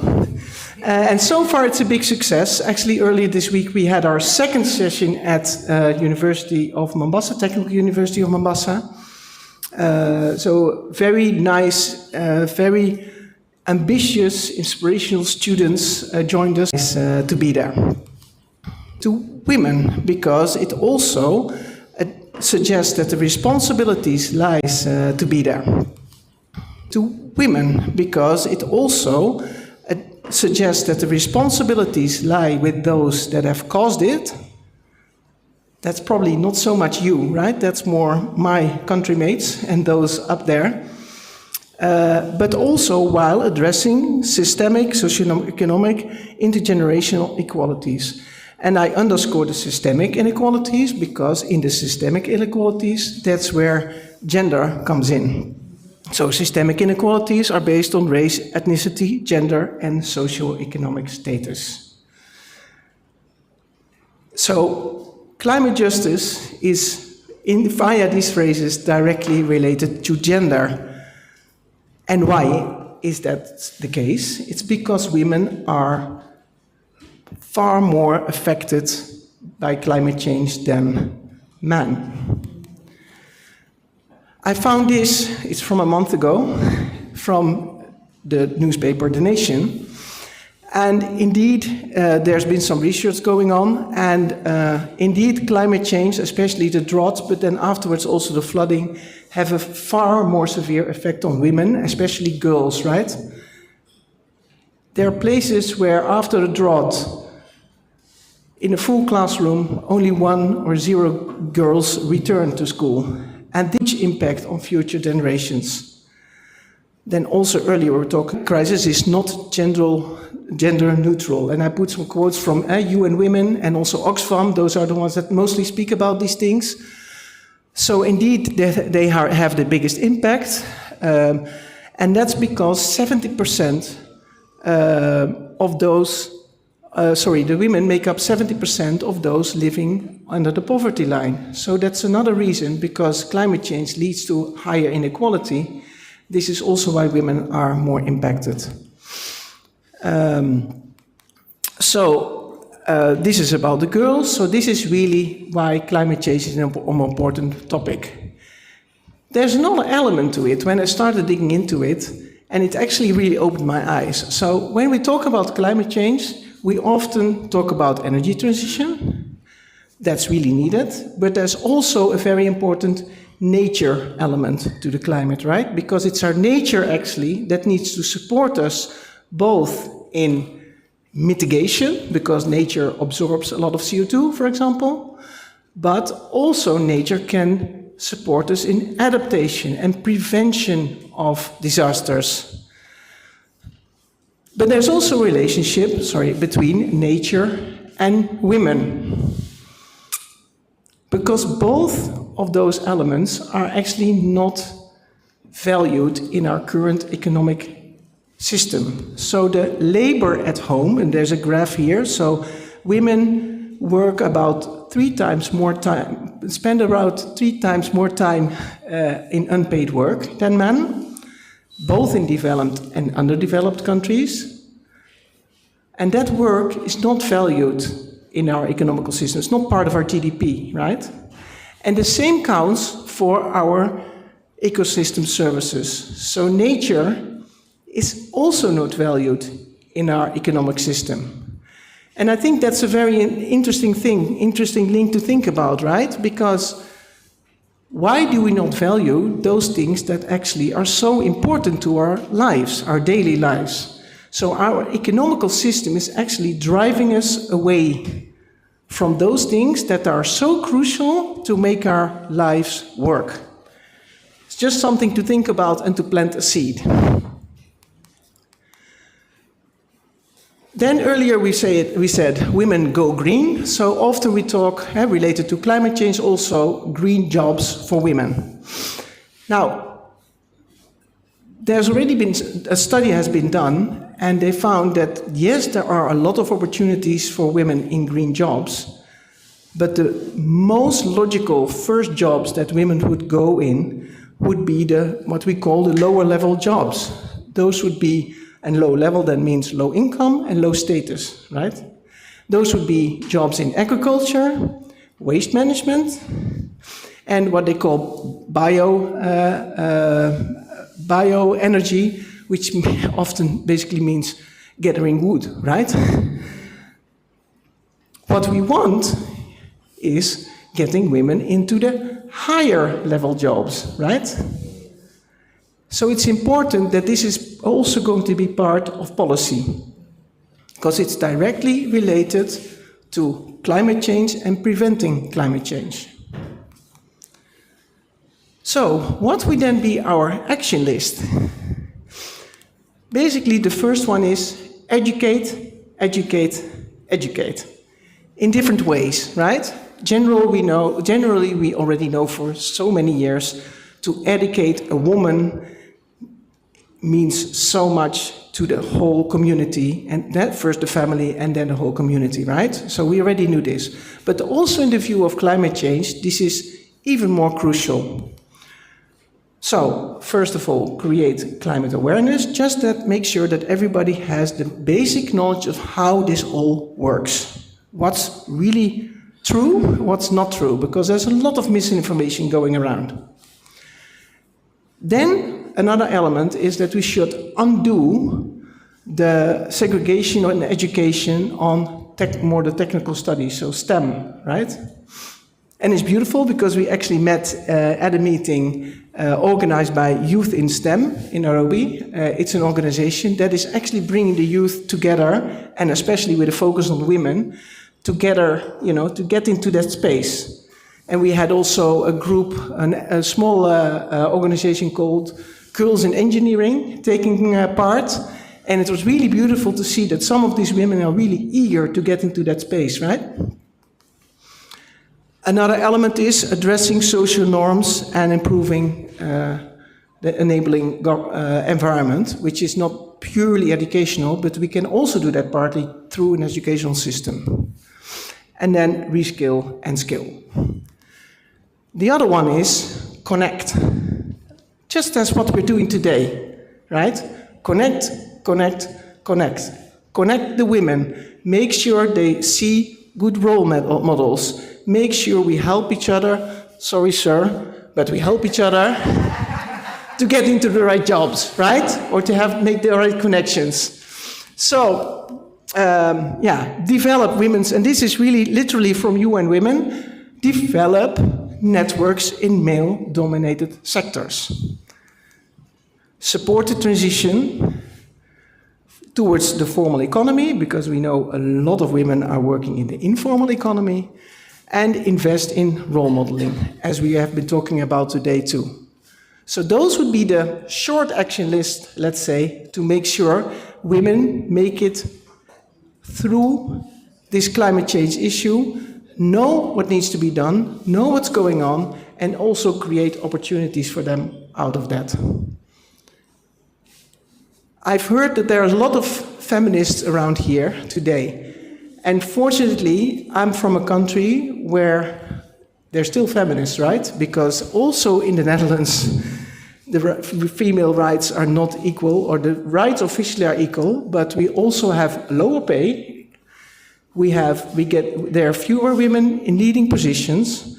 So everywhere in the world, this is still a topic.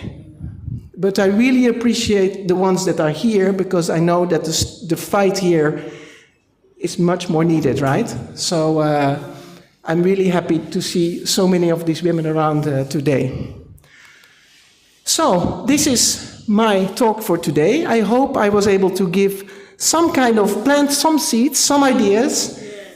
We still have some time in Kenya, but only until half of December, and we will be leaving Mombasa hopefully tomorrow morning, if we get the car.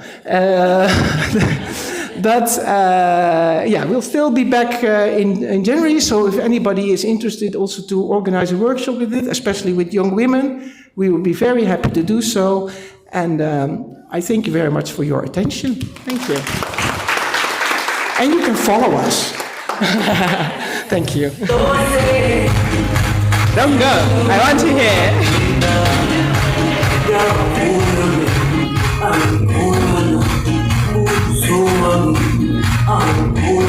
Thank you, TJ. Thank you, DJ. I want Mayon to stay here a little bit because, when you're speaking we had a very respected lady in this country called Wangari Maathai. I don't know if you've heard about her. And Wangari once said, the environment is the one thing we all, it's the only place we all meet, and the one thing we all share. And Mayan has just talked about climate change, climate justice, climate participation. People think it's a global issue for me, but I think it's a personal issue. It's very personalized. And women and vulnerable communities are the ones who bear the brunt a lot. And pick a case like Kenya in the Asals. And this pocket here where we are, it's considered as, semi-arid, because then we have the extreme ones who are arid. When there's drought, or when there's flooding, who suffers most? Who walks distances going to look for water? When there is donation from government, who is queuing with kids on their backs? It's the women. And they're waiting for the food to be cooked. And it's the reason we are saying then, how can we sit at the table? How can we be part of the decision making? How can we be part of the programming? How can we be part of the implementation? But it requires a proactiveness. Wanting to be interested, taking part, and pushing the change. Sindio? Haya. So I've kept this beautiful lady here because initially there was a lot of curiosity about this particular topic, climate justice and the nexus with the women participation. And I just want to pick a few questions, just like 3 questions. Then we'll be breaking for lunch at exactly 2:10. When we come back, then it's back to back, with the panel discussion. So may I just pick 3 questions for, okay. DJ, do we have another mic? Kuna mkono hapo nyuma hapo. Do you have another mic? Oh, sharing is caring. Okay. Hiya. Thank you. Hello, everyone. My name is Anne Kailama. Actually, I'm a lady who follows so much on UNICEF and UN volunteers. So how do you apply these jobs? Because I've been really applying on LinkedIn every day. I apply, I would wake up every day and apply. But I will always get unfortunately. And then the links that it's being given on the LinkedIn page does not direct you to those jobs. The other question is, especially with the summit that you give on the LinkedIn page, how comes it's not redirected to Kenya? It's usually Zambia, Zimbabwe, those Congo. Most times Congo is given the opportunity. What as a mobilizer of climate change, and I would really love to talk about the girl empowerment, especially being on the LVCT Health. So how do you apply these jobs? How do you apply them? Mayan, how? We want to know how to crack it. So you need to give us some tips. So let her answer, then you pick the next one. Yeah, honestly, I don't work for UN, right? And I was quite surprised myself back then that I got a role there. It was actually kind of by coincidence, because it was an international role, but only for half a year, and people that work within the system then don't want to go because they want to have longer term contracts, and that's how I kind of got lucky to get in. But I know many people that are applying for this kind of jobs, and indeed it is hard. I'm sorry, but I can't say anything else. I really don't know exactly how it works here within Kenya, for example. But I know it's not easy to get into that system. On the other hand, I've also seen people that are in that system and get stuck, because you get kind of like we call it sometimes a golden handcuff, right? So it's good to get in there, but also keep in mind that there are so many other jobs and so many other beautiful things to be done, right? So don't just keep on focusing, I have to go to the UN, I have to go to the UN. There are many other beautiful organizations and jobs, etc., and especially new ones coming up. So don't just focus on that, please. Thank you. Msijali serikali kapa, I'm sure amekusikia just in case there's some action, yeah, climate change. Okay, next question. Thank you. My name is Jane Moneki. As I said, I come from Embu County in charge of resource mobilization and partnerships. Mine is just to inquire from you, are you working with particular counties, or any county can reach out on you and then you can have a partnership with them? Thank you. Thank you so much. That's the CEC from Embu County. Yeah. So I like the way she's scouting for partnerships for our county. Go ahead, Maya. So currently we are just traveling, right? So we travel from one place to the next. We think we have more or less covered Eastern Kenya for now. So when we return in hopefully January, then we will start from Nairobi going kind of like west.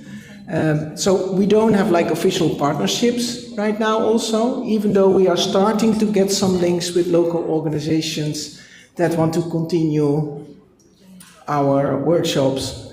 So then, yeah, maybe it's something that we will set up in the future, right? But especially your county, I would love to visit. So let me know. Thank you so much. Any other question? Okay, so there's one last one here. She says it may not be particularly related to Mayan, but let's hear it. Good afternoon, everyone. My name is Sharon Nyamvula. I am a banker, but currently I'm very interested in the conversation around gender. And since we have government officials, I'm just asking, is there any avenue or assistance for women who are interested in gender mainstreaming, especially, specifically centered around men, conversations around men? Okay, Mayan, you can take a seat. I think yes. So I'll go back to Waziri. What was the question again? She's asking, because she's keen on empowerment and gender, are there any programs or inclusion where there are programs about gender, right? And men, especially from a men's angle. So she's not looking at women empowerment, but looking at that gender. From a men's, Joe? I think she's not satisfied. Okay, Joe.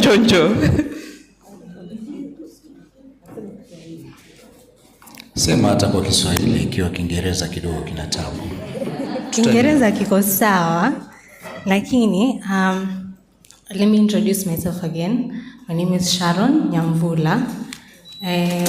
I am very interested in the conversation around gender. Around 2021, there's a program I started called Dear Future Fathers, and it is a mentorship. I meant it to be a mentorship program, but to also have an gender inclusive conversations.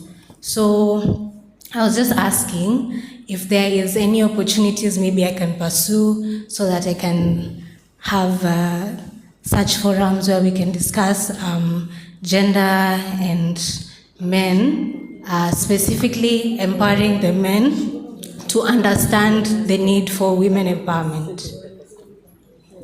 I understand. I understood the question. Thank you, Sharon. Nyamvula, I will say this. In my speech, I think I mentioned that we have to involve men in this conversation. And what you're doing to build future fathers is actually a commendable job, because these are the people who are actually going to marry our daughters. And we wouldn't want to release our daughters to thugs, to people who are not well groomed as fathers or as husbands. So there are programs to that effect. So I would kindly request you to just share your contacts, or probably I will share my contacts so that you come in, give us your vision, and then we see nothing is ever cast on stone. All ideas that come from all and sundry, we package them together so that we have brilliant ideas that will help the future generation. And yours is one of these ideas. So my office is open. Come to us and we'll be able to assist. Okay, thank you. All right. There you go. Networking, connection. As I usually say, never be shy to ask a question. Asante sana. So I think we conclude our first session of the summit. It's exactly 2 p.m. because our lunch is served. But in a special way to thank our CEC, Kenneth Ambani, thank Mheshimiwa Melka Reba, Mheshimiwa Mariam Baim, Mheshimiwa Mria Juma Boy. Na kesho kuje cocktail, hiyo conversation mpaka tumalize. Na waziri pia kesho uje. Maneno ya Rukia tujamaliza mpaka tu conclude. Si ndio? Sawa sawa. So I'll ask my sister and Mheshimiwa Melka atuombe chakula. Then we break for lunch. Kindly let's reconvene at exactly 3 on the dot. So if we can start coming here 10 minutes to 3 because the afternoon session is back to back. We'll run it quite fast but without losing meaning. Asante Mheshimiwa Tombe. We can all stand for maombi.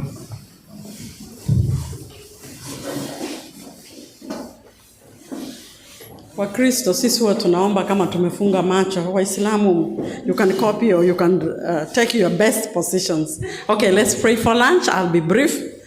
Thank you, Lord, for this wonderful day. Thank you for the wonderful deliberations that we have had. Thank you for the networking. Thank you for all the leaders in this room. May you continue to guide them and give them more wisdom to enlighten and work for the citizens of this country. Now, as we break for lunch, we want to pray that you bless the meals that we're going to have as we also continue networking. Bless the meals and let it be healthy to our delicious and healthy to our bodies. All this we pray, trusting and believing in the name of Jesus Christ, your Son. Amen. Please, let's reconvene at 2:50. Asante sana. Maya, as you travel, as you leave, you depart tomorrow. Have a safe travel. Thank you so much. Mercy will tell us more about the details. Where is lunch served? In the main restaurant? Yes. Okay, lunch is served at the main restaurant. So let's all proceed there. Asanteni. And bon appetit. Mujinjoy chakula. Asante.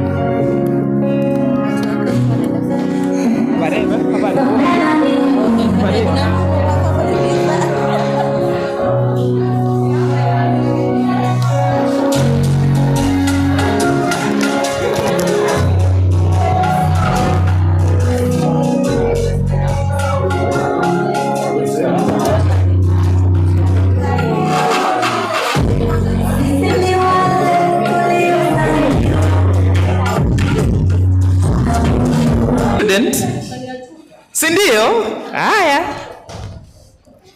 So as we wait for Caroline so that we start this session on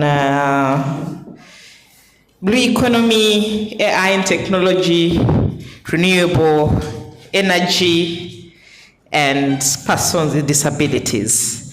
Esa najua uko kwa hii session, but nakuomba ujoin hii session. Tukingoja Caroline, nakuomba kaka, sitakulazimisha, lakini ukinisukuma nitakulazimisha. Nitakuomba.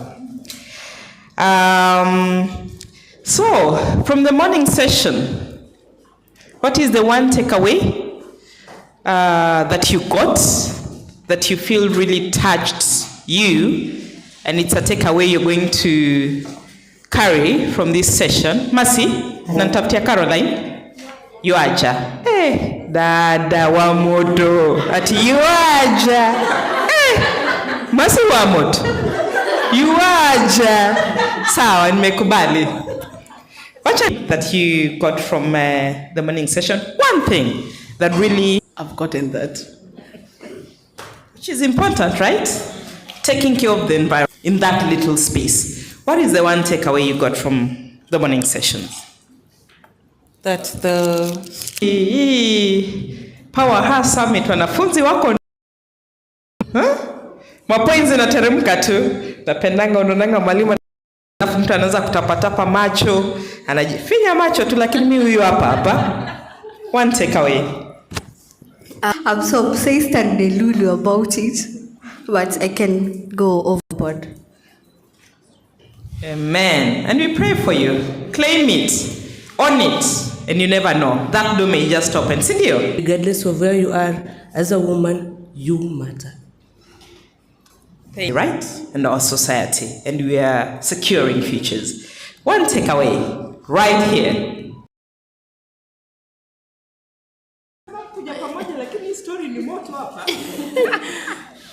Okay, my key takeaway home is that you are net.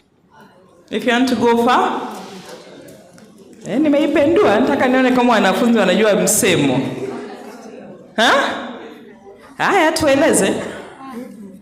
Dada, sasa wajifunika na una point mzuri umeijua, tuambie.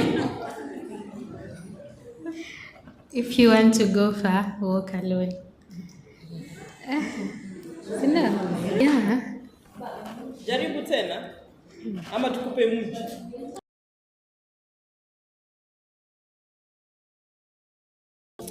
Who knows the phrase? Okay. You go alone. If you want to go far, you go together. This is because I missed that the first segment, but I'm so looking forward to the conversation about artificial intelligence, blue economy. Kabisa, tumesema we are learning. Tuweza tuambie inamaanisha nini scrap rangoa? Very delicious, very demure. Kale ka cube ako underground. Kinga hapo hivyo, then you can stop learning. Ama alikuwa tu story zake tu. One thing, take away from morning session. So that you can empower them. So we need to take charge and make sure our women are empowered. Jioni apewe kitu. Si ndio? Ile, can I place you somewhere? We don't want you to feel cold. There's a he-she movement also, where women, we are very... Let me put you somewhere. Here. Naona wanafunzi wenye wanashika kichwa, wana scribble, wako busy. Lakini paka watatuambia, take away from morning session. We want to be keen on is the importance of inclusion and support from fellow women. Thank you so much.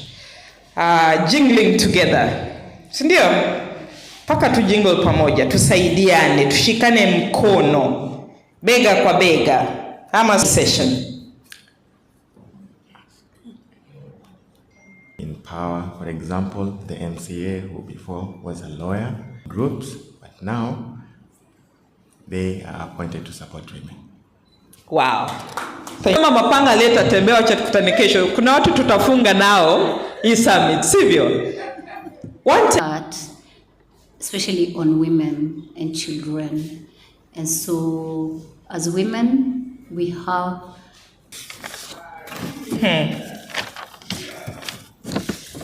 It's a session that has power women. Mtawapenda.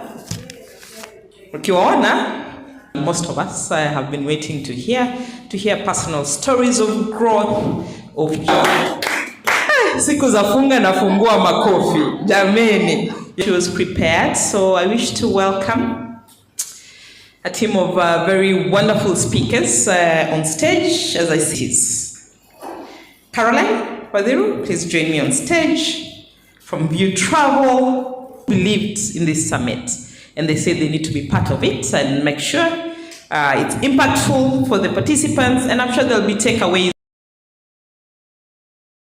Next, of course, we have Irene Mwanga.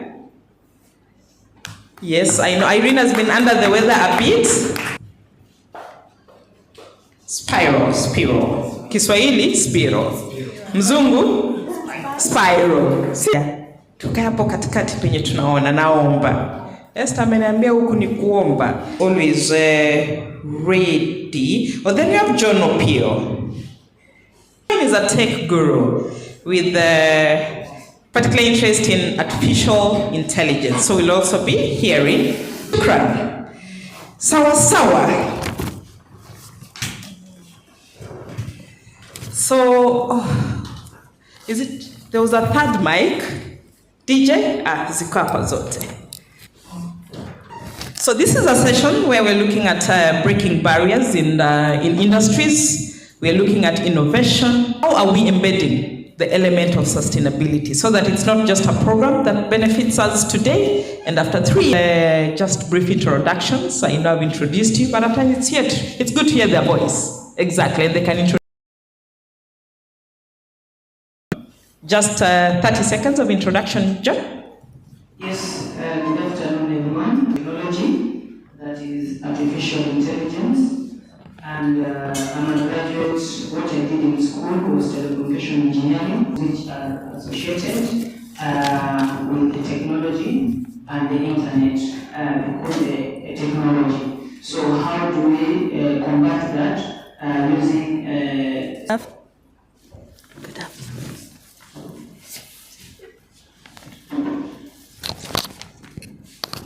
Mafua kidogo.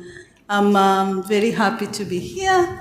I come from a field of e-mobility. E-mobility is soon be having electric planes.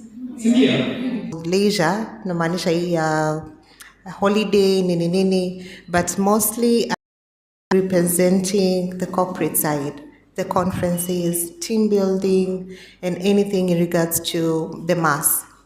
So for me, it's an encouraging situation right now because our company, 80% are women. So I am thankful. I am habari zenu. Wameongea nikasikia kama yani wasichana wanaenda disability inclusion in the county government of Mombasa. Inclusion when it comes to persons with disability and also gender. And specifically driving currently, and which I really love, is the GBV space. I can do GBV. Those are just some of the few things I do. So thank you. Nimeambushiwa, but nitapambana na hii hali. Thank you. Thank you very much. A lot of spaces, but we face the issue of the gender gap. Being an AI, it's outside of that technology. What is the one thing? Is it an institutional issue? Artificial intelligence means simulating the human. And in the presence of technology, just a bit kidogo was trying to come up with various machines to do the work, engines. Then we went to the third industrial revolution, when now the man wanted to semi-automate what he had invented human capacity and give machine but we know above all God is the creator, so the machine cannot be superpower AI to propagate or to propel the STEM education. So in STEM education, the gap which was predominantly owned by men available, because even if you look currently, if maybe this information, some of us here would have not been the careers where we are today, because we would have been more at AI and technology. We work so closely to ensure that, yes. What is that? Because I like that you're bringing the intersection between awareness, as an area of focus. Do you think there is enough that has been done in terms of awareness? And John is talking about... We have made strides. Not huge strides, but we are not where we were at probably 5 or 10. Awareness, there has been awareness. You can see that the government has been quite keen on causes and subjects as well.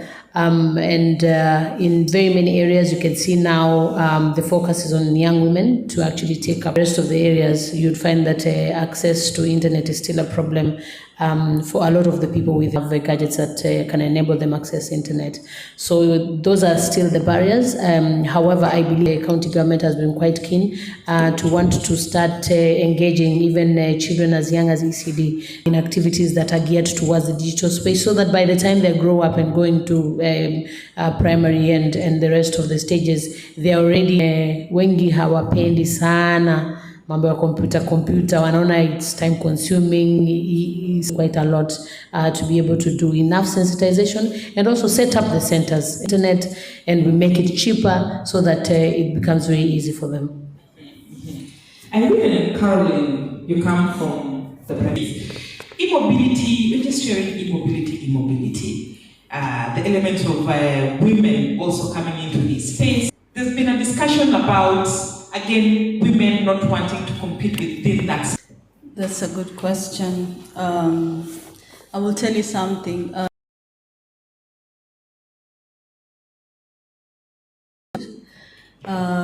We started in West Africa, Togo, Benin, to study e-mobility.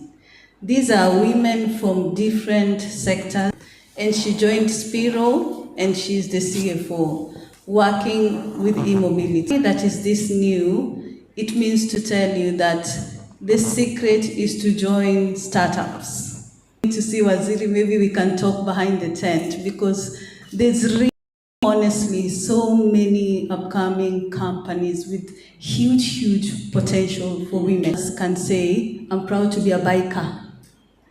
Now, when we speak about electric bikes, they are not petrol bikes. So right now, I wanted to say it in my speech, but I'll just only say, wherever there's a woman, there is calmness, very chaotic. As the director said, chaotic. Bringing them together, having them registered in different circles, CBO, women groups who are doing banking, and then we are able to connect them to AA driving school. It's supposed to be interest-free. They're not supposed to pay anything. So this is like a seed capital. Comes in to give them the electric bike. And then with the electric bike, we have partnered as well with KCB Bank. Now KCB Bank has, there's different individuals, private individuals who are currently giving the boda people loan to buy the bikes, and they're asking up to 40% interest. So by this time, interest, which is very low. So while we are working with all these partners, we are ensuring that the woman, when we look at the percentage of women, it's very small. I would tell you, with every 1,000 boda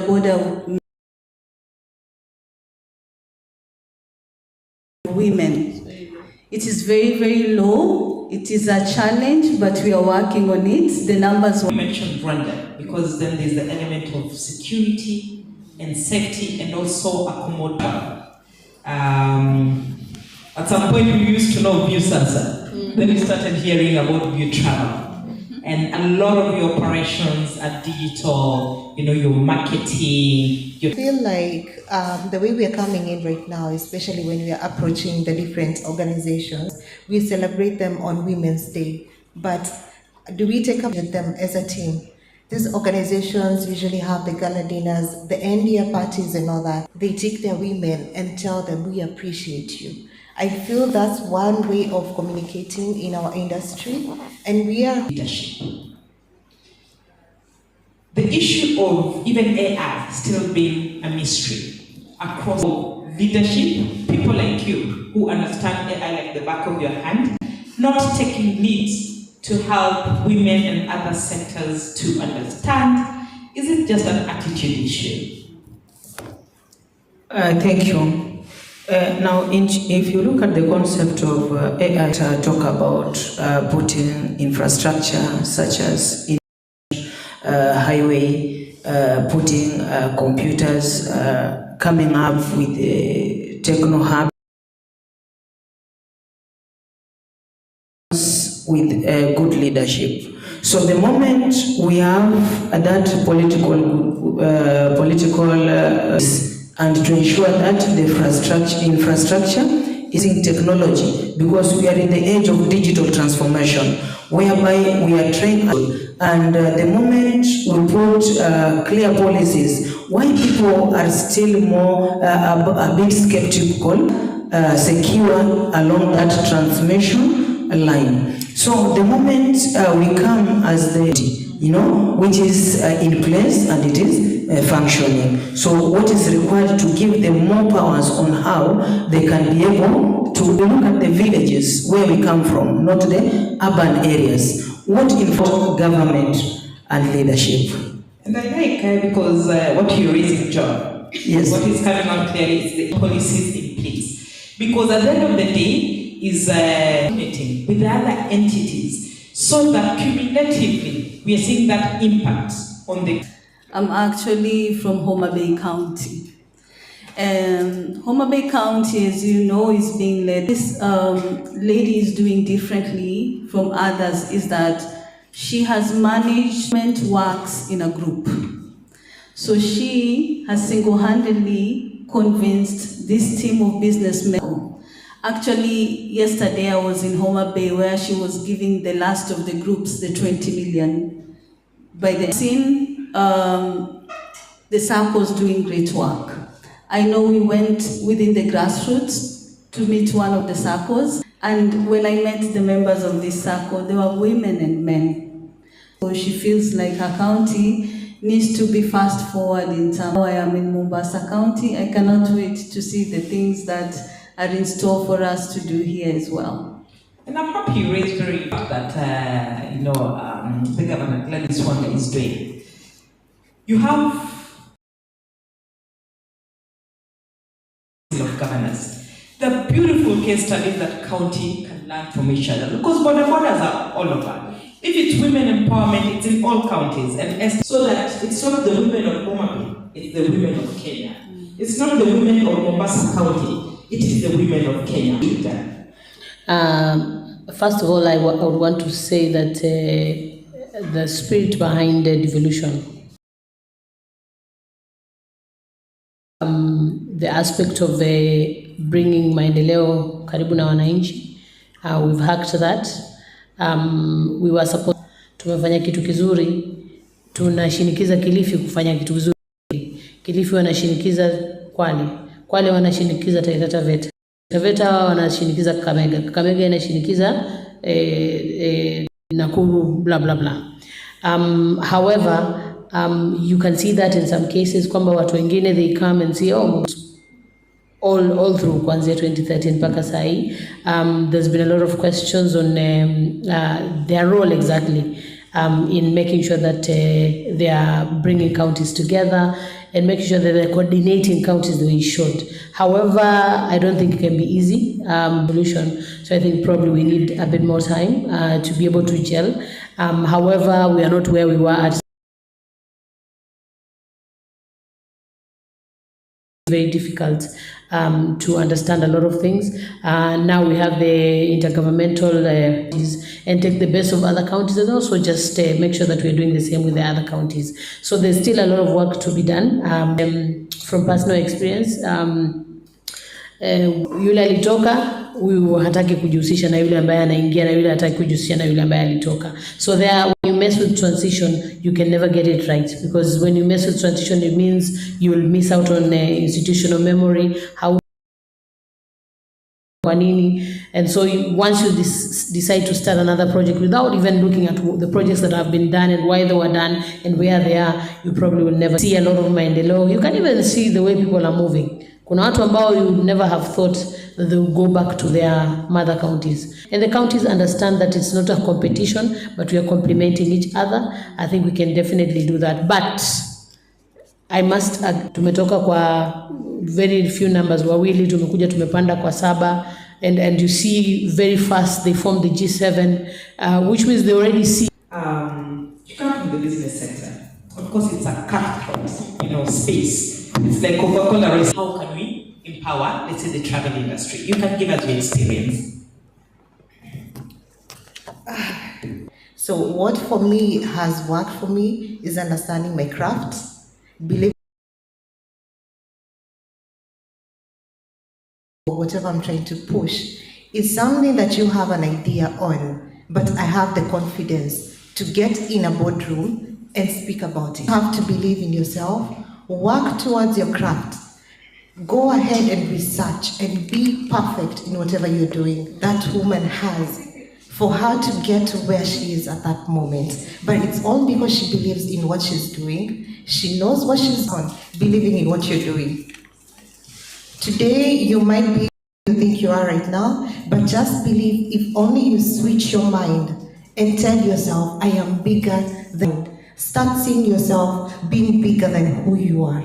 Occupy your space and place yourself there. Quickly, let's look at renewable energy. You know, once again, it's a sector that is seen. How do we make sure that women are not only being included in this renewable energy space? And then I say briefly. Okay, thank you.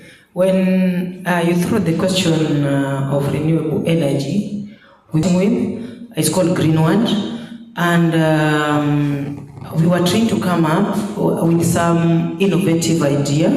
At the same time, they are doing other duties. So you find when we brought such innovation, and where we first did the pilot was in Tanzania, to find how women can become more innovative to combat the effects.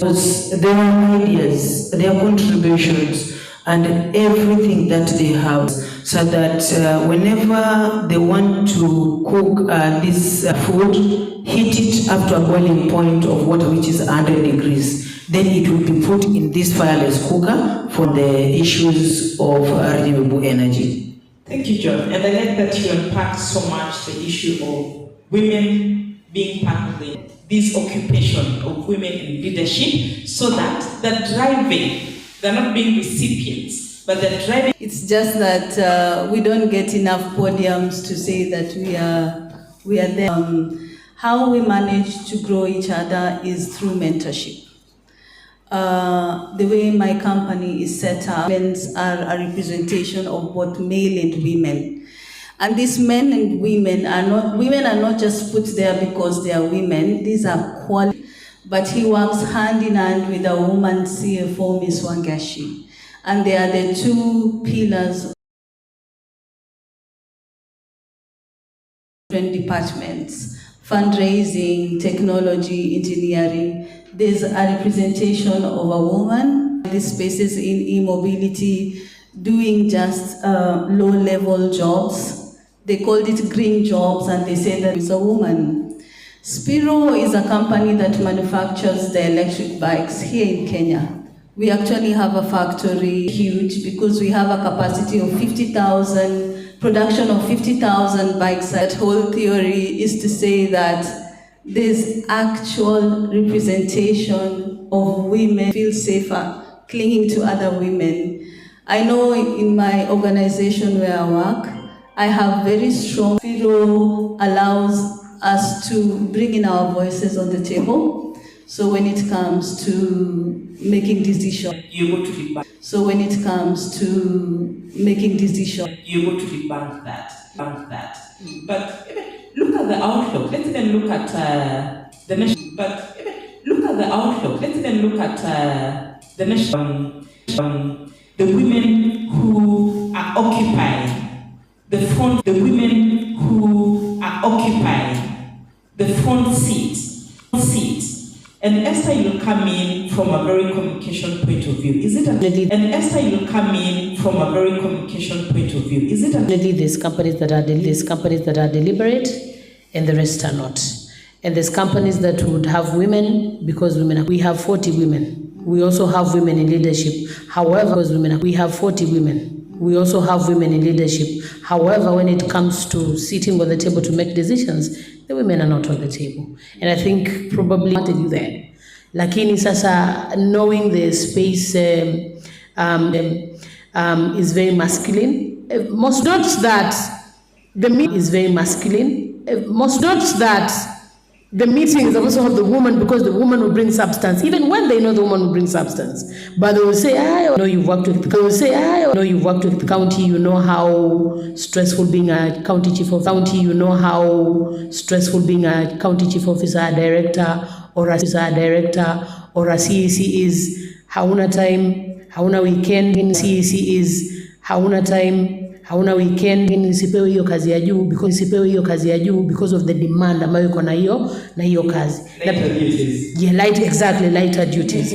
And so of testosterone, it's very hard. Utaona mwanamke mmoja mmoja kama wako na still kama wako pia, their voices are muzzled by those of men. So unless their voices are muzzled by those of men. So unless when you bad girl kama Milly, yani you can push yourself, and if it's bad girl kama Milly, yani you can push yourself, and if it's less than 3 women, the 3 women will never be able to raise that. Ukiongea naona the 3 women will never be able to raise that. Ukiongea naona ameongea, wacha pia mimi niseme kitu, lakini ukiwa mmoja unazima mara moja tu na inakuwa mimi niseme kitu, lakini ukiwa mmoja unazima mara moja tu na inakuwa trying for the jobs that naturally kitambo hata hawangejaribu. You know, they're going the jobs that naturally kitambo hata hawangejaribu. You know, they're going disabilities who are totally disadvantaged in their own world, grappling with a lot of other barriers that are even preventing them to even be able to be seen in the public. And so we can be able to also consider that because that's an area which we are not considering at all. Because now for a woman with disability, the challenges will be don't have enough education, they're not exposed. Challenges will be don't have enough education, they're not exposed, they're not capacity built. So anaanza from a disadvantage already, and so expensive, they will cost us. Beblin, for example, has been at the county since 2014. Just so we can include her and she's able to feel a part of the entire organization. Otherwise, if we employ her and do not employ a sign language interpreter, atakuwa yuko bado katika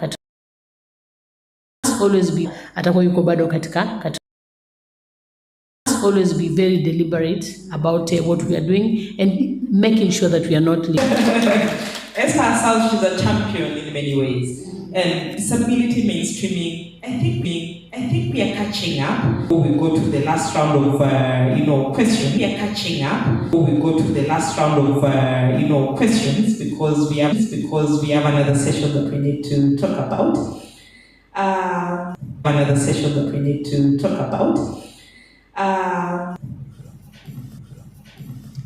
Thank you. First of all,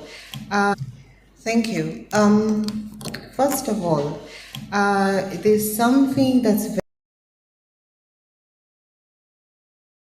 in order for a man to be as successful as you, he has a support system. How many times do you see the world? How many times do you go home and there's somebody greeting you? We need to be proactive in having such summits whereby we can come and meet women who are like us, who understand us and understand who is the support system. It doesn't have to be somebody who is so general, let's say in terms of a husband. Do you be company and the HR is a man, right? Then you sit down and write a very small email and explain to that man, what does that mean to the table? Who will be able to bring our issues to the company and bring out our voice? Not just in terms of you have to report to work on a daily basis, because I have not seen anywhere where a man can just decide not to go to work from day 1 to day 30. But you as a woman, in between the week, there's somewhere. There's that age whereby you're dealing with menopause. What is it called for men? Own companies. That's why I stress so much if organizations just that 1 day or 2 days or that end of weekend whereby they appreciate a woman, because it takes it for you. You're the wife and tomorrow you wake up and repeat. So first of all, you making sure there's a representation, making sure we are able to hold each other's hands, driven the woman to that point. Quickly, Irene, you've been able to, what we'll say, umepenya. We celebrate you, I'm losing you, putting it so that we get the context. What has been your magic? Now just your personal story. What makes you hack an elbow and survive with this? In Kiswahili, I would say hustle. I am a hustler. Male-dominated area, and I had to quickly figure it out very fast, very chop. When Spiro started in Kenya, and we had to quickly figure out how to market it. We had to quickly figure out how to educate the market so that they can embrace this new technology. It has not been easy. It has been tough. We have got good and bad, but I'm happy to say we started Spiro in Mombasa, actually. I'm happy to say we are up to 1,000 bikes on the road in Mombasa, and we have grown into hard work. And as a woman, I would speak about this very confidently. It has not been easy. It has not been easy because, as Carol has said, as a woman in whichever sense, family, a mother, or even your children. And when you're having a hard day at work, you all week, but thank you so much, Mommy, for providing, So those are the small parts in the back that support system, hard work. How do you invest there, work hard and make it work? Thank you, Caroline. I would say the same thing that she said. I did not wake up, I'm missing. There's something I have not utilized as myself. So when I started doing tours, I found it like I was embracing it naturally. You have to realize you're going to put in the hours, you're going to put in the work, you're going to put yourself in positions where you feel uncomfortable in. Going to have conversations with people about a big car and something else, and you can't really relate as a woman because you're to the next level. So you ideally don't have to do much, but you have to do. Papa Shangla used to say, our late Papa Shangla, pako jipe shughuli. Jipa shughuli, dunia itakupata hapa bosses, the governors. You're still in the counties. Some of us took off because we got tired and decided to get into. I do not have any magic. I must say I don't even think I've hacked it yet. Sometimes I think I have. It's just resilience, being able to adjust, and basically being a woman. Meaning that nikifika mahali niko frustrated, never be men. So just being feminine, being authentic and resilient. Ukipewa kazi ingine hawezi fanya. Like they've all said, me, my background is even more radio for 12 years. After radio, now I decided to come to county. I did comms for 2 years.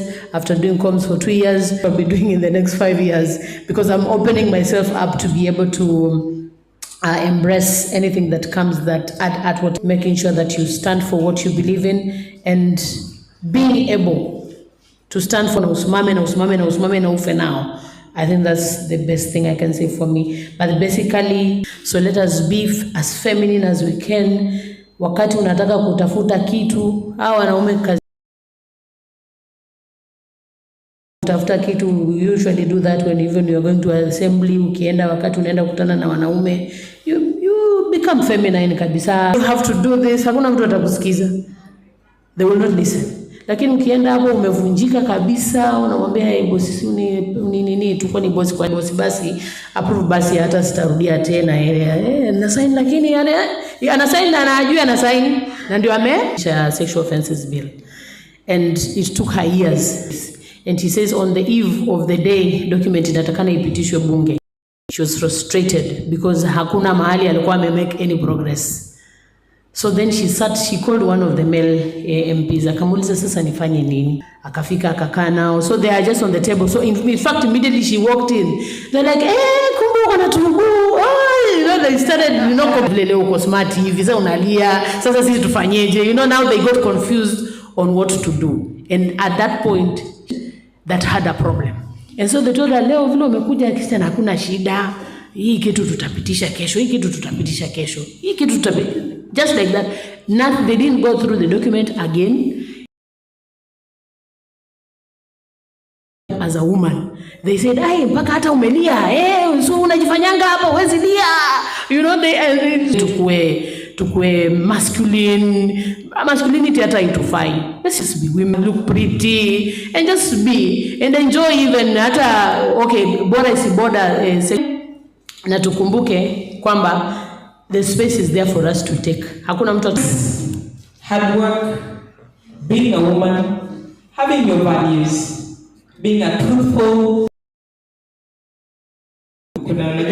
man, but now being a truthful woman. But I think most important one Esther has raised, it's understanding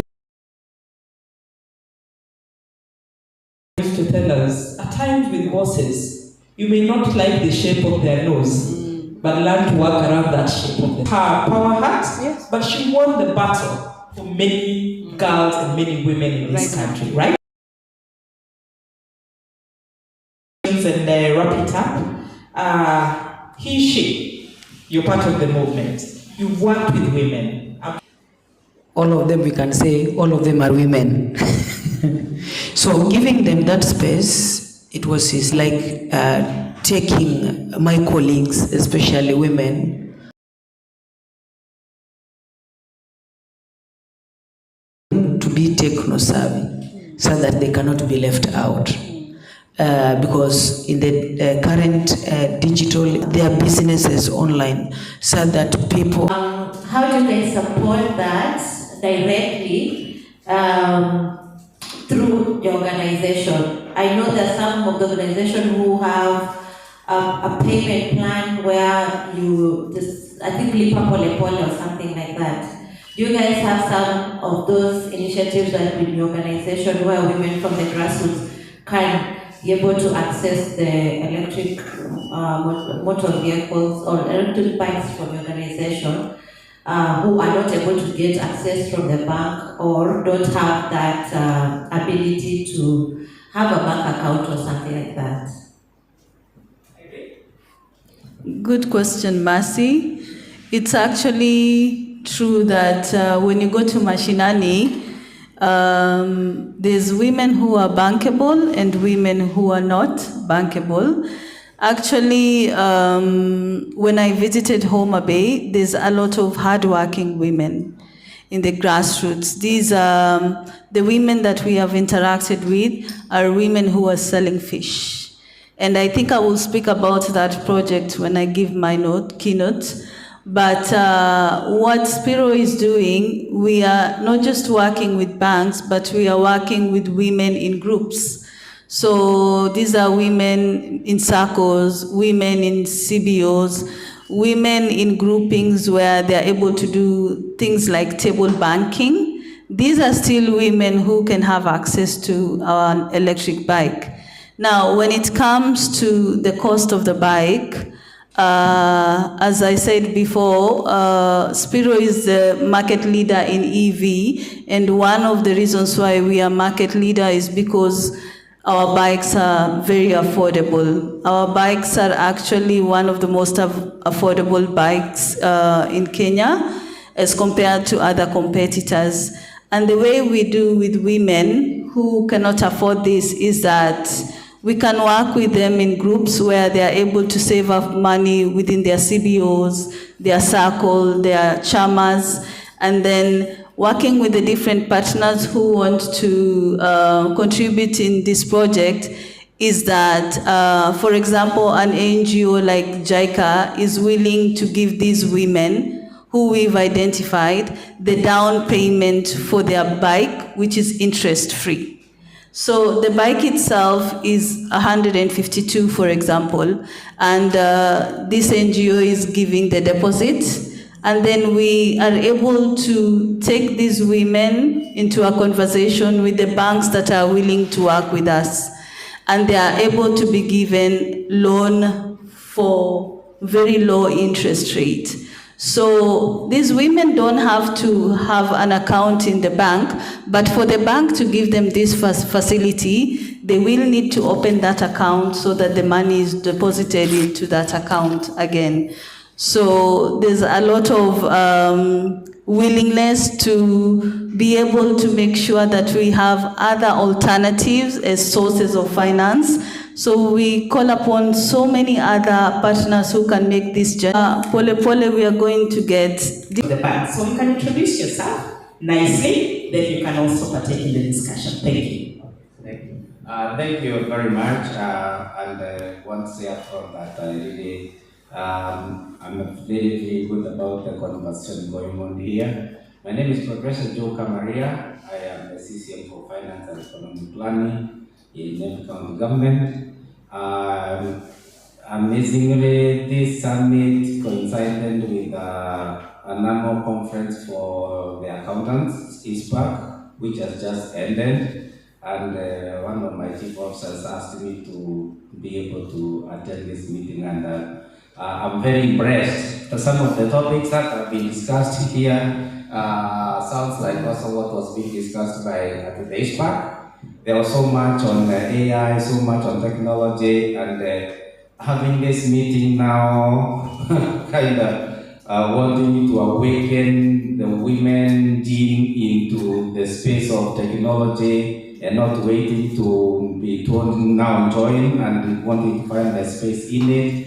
I think this is the right forum to be, and I want you to. I really feel that the conversation is spot on and right on time. Quickly, I would like to say that it's amazing because I've also heard about Spiral and the bikes. I've not heard about them before. I thought in Mombasa Road, I might have to pass by there and see those bikes. I don't know that those the Spiral women on that photo. Those are Boda Boda riders. Oh, those are Boda Boda drivers, yeah. Yes. And I'm grateful that actually you are trying to help all of us here appreciate the Bangor demystify the myth of exclusivity out there that women are not. But she is saying we are there, it's just that we are not visible. And more or less, I think it's about time that women really plugged where they really need to be. We cannot overemphasize or argue against anything. It is true. We are all wired different. We all see things different. And it's in appreciating that diversity of different in thought and perception, especially between men and women, that actually when it is brought together, we are able to build a strong nation. She asked me before I talk a lot, because one of my things I do is I teach, and I teach until 8 o'clock. So let me try to answer what she asked me to do. In Embu County, it's amazing that we do have, I wish the CC for gender was here. Next time I have to tell her to make sure that she's here, she's genuine. And she's very passionate about gender and women and children and all that. And actually today she just talked to me about the Women Fund, which has been going on. And I think sounds like because she's not very impressed with the way the Women Fund in the county has been managed before, she's trying to look into new ways of how she can be more impactful in terms of helping women and families and society, other than in the normal way. She is of the idea that there's always so much going on. A lot of funds available for women, and it's like they are not also working very well. So she's trying to work around her women fund and see what other initiatives she can put in place. And I think what I will do is I will rather maybe I will make sure that I link her up, especially on that issue where Spiral is working with KCB, because we already have an MOU with KCB. We might come up with a product around maybe, I don't know how for now, but I think We don't have specific, but we have a youth fund, that is no women fund, which is at the moment is not active, but needs to be retooled, to work better, to be more impactful. So for now, that's all I can say. Thank you. Thank you so much, Waziri, and also thank you for Jen. I can guarantee you are well represented during the morning session. A powerhouse partner. Keep empowering her in the county. Asante. Question. Okay. I'm coming. Don't worry.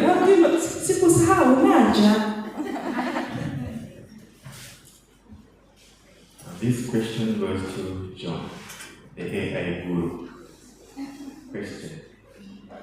Now, for example, do you have a technology where there can be an interpretation of I am speaking, but there's an interpretation of sign language? For example, we have like the Google document word, the audio, like I can be speaking and then it records whatever I'm saying. Do they always have to have an interpreter, or there can be a technology whereby I don't have to be here? She comes here with her phone, and you speak as it interprets. Okay, John, please 2 minutes. Okay, thank you for that question. Yes, the systems are there because we are working around the innovation because with the AI, it must be able to interpret the natural language that I can be able to communicate with the computer, and a computer will be able to understand what I'm saying. So the modules are there, and we are still working on them, so that at the end of the day, we can even put all the languages. It is not English, German, French, but even our local languages, that if I speak Amaluo, if I can decide to speak something to a computer in Aluo, the computer will be able to interpret whatever I'm saying. The way if you go to China, they will speak Chinese, so it is up to you to get an interpreter. Yeah. Still on you, John. Yes. I want to appreciate what you have done so far, and the panelists also. My question is, everything is moving so fast in the tech world, and again, we also have tech-facilitated gender-based violences happening. So how far have we gone in ensuring the perpetrator, the keyboard warriors who are actually causing this kind of violences, are responsible of the offenses? Because the tech world is moving fast, everything is done digitally, but again, also the perpetrators also moving with the same pace. So what are you doing that is going to make tech world a safe space, especially for women and young girls who are also coming up and depending on tech as an economic empowerment to be safe, especially when it comes to violence? And John, maybe before you answer, I want you to answer, then I want Esther to come in, because her question has an element of laws and regulations. So I'll start with him, 2 minutes, then you go to Esther. Okay, there is something called AI in healthcare. So AI in healthcare, this assists us in doing investigations, both cybercrime and scientific methods as well. And because, you know, when a crime occurs, like especially the crimes which are committed over the digital space, you must have a machine which is intelligent enough to help you gather that evidence, analyze and produce a strong case at the end of the day. So in health, in areas we are looking at, maybe like automated assisted diagnosis and treatment, whereby AI, because sometimes you may get a lady, a young girl has been molested, and when she is taken to any medical facility, at some point we miss the key components which we can use to prosecute the offender or the person, the culprit who did this particular act. So in that process, we are coming up with systems which can be able even to protect, not exactly because currently that you have to appear to report any gender violence within 24 hours. But we need, if systems can be able to provide us a leeway, even to extend for 48 or 7 days after this, because some cases are reported much later, said that when it comes to investigation, you find all the evidence has been tampered with. So in the AI field, we are working with the systems which can enable us help preserve and again control the digital space, such that if somebody maybe violates your right through a digital ecosystem or platform, it can be, this person can be pinned down from wherever they are. Thank you, John. Esther, quickly, since you're a regulator. I think probably she mentioned the challenge with tech facilitated GBV. The fact that there's someone behind the keyboard ambaye haumjui, ambaye kumpata si rahisi, amejificha, uso wake huwezi kumpata. It's not that the other perpetrator who will be physical probably arrested, taken to the police station, pelekwe jela and all that. However, I probably just want to say something before I respond to her, to what John was saying. I think when it comes to issues of samples, just to be clear, for kids it's supposed to be within 24 hours because kids clean out faster than adults. Adults, that will be like within 72 hours, but then still we highly recommend that it is done as early as possible, because the more masaa yanaendelea kwenda, the more itakuwa ngumu kucapture hiyo evidence. So the issue of time when it comes to the samples ambazo zinatolewa as evidence is not debatable, because at that point the faster you go to the facility after the incident, the better for you, because then the evidence can be intact. Total 24 hours. After 24 hours, chances za kupata sample ambayo inaeleweka is neither here nor there, because of the fact that they are still younger and they clean out faster. I just wanted to reiterate that. But then when it comes to tech facilitated GBV, I think it's one of the fronts that was never anticipated initially. And so even as the government imepitisha sheria ya mambo ya data protection, I think one of the things that we are still grappling with in that space is the fact that there's a lot of underreporting of tech facilitated GBV, and also the fact that that reporting is what a lot of the DCI and the other investigative authorities wao wanasubiria, that you are able to report kwamba nimefanyika hivi na mtu fulani japo simjui, lakini unapeana whatever it is. And I think that is the rallying call ambayo bado inaendelea, kwamba there needs to be an emphasis on the fact that people need to report, because it's a conversation we are having hapa chini, lakini kija kwa reporting inakuwa bala. So far very few cases zimefikia mwisho kwa sababu ya lack of reporting. So that is the gap that still exists in that particular field. And so as people within the space, we really need to keep encouraging anybody to be able to report as fast as possible, because ikiripotiwa saa hii serikali ikitaka kujua uko wapi, they don't even need 3 minutes to be able to do that. They can track you on your phone immediately. So they can be able to track ilitokea wapi. Si tunaona zingine hati mtu alitukana sijui nani amepatikana mpaka amekuwa charged kotini. So ina maana si kitu kigumu, lakini sasa within the space we really have to insist on people being able to report as fast as possible. Report should be the rallying call for all GBV cases. But for tech facilitated specifically, that one in lazima upeleke ripoti polisi ili ifuatiliwe. Thank you, sir. Last question, because we need to move to the next. Keep it short, and I hope it's not what has already been addressed.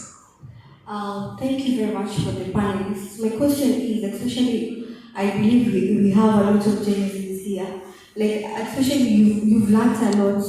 Like, you have done this, you have done this. But the real thing, there's a lot of confusion. Like, you want to become this, you want to become a woman of empowerment. Like, I attend a lot of summits. Like, I attend each summit in Mombasa, I would even pay. So, how do you get there? Like, how do you get there? Because there's a lot of confusion, we learn a lot from social media, but getting the strategies that, especially kusema tujitume, unajitumaje kufika hapo?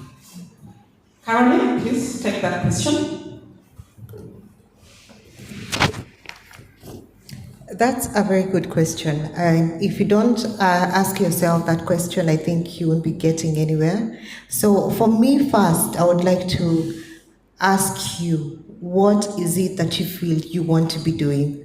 Because you can go to school, but still, if you've not found that one thing that you feel that you really want to delve in, you'll be doing 1,000 things, but still, you're not getting the satisfaction that you need to be getting. Let me give you a small example. My daughter, the other day, she's 7. I was asking her, just a normal random one that we used to get you asked in school, or maybe you're meeting somebody new and he's asking you, what do you want to be when you grow up? And I was expecting she would tell me, I want to be a doctor, I want to be something that we used to say as a child. You understand? But imagine what she told me, Mom, I want to be a gamer. Yes. I was taken back. I was like, where did you learn that? She was like, I love gaming. And I know it earns. And I'm looking at her, you're like 7. What do you know about earning? What do you know about money?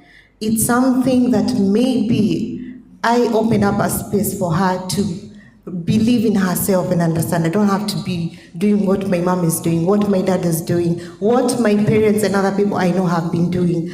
I have to know what I enjoy doing. And I have seen her doing it. She would hold her phone. Within 2 minutes, she has known all the apps. She's explaining about the apps you have never even seen before. But it's something that we have to learn to understand and push ourselves and ask ourselves, do I love what I'm doing? Is it something I would like to delve in? Is it something that I feel as myself I will be doing in the next 10 years? And it doesn't stop there. You can't be stuck doing just one thing. Have a side hustle. A side hustle teaches you to have new skills, different skills. For myself, as a travel consultant, I also do branding. And I don't do branding for just 2 people. I do even for big companies. For a company, I'm the branding person. So as much as they believe that I can curate packages for you to travel, they believe in me to have me in a room whereby we're talking about marketing. I'm brought in and they're asking, Carol, what do we need so that we can send a message out there?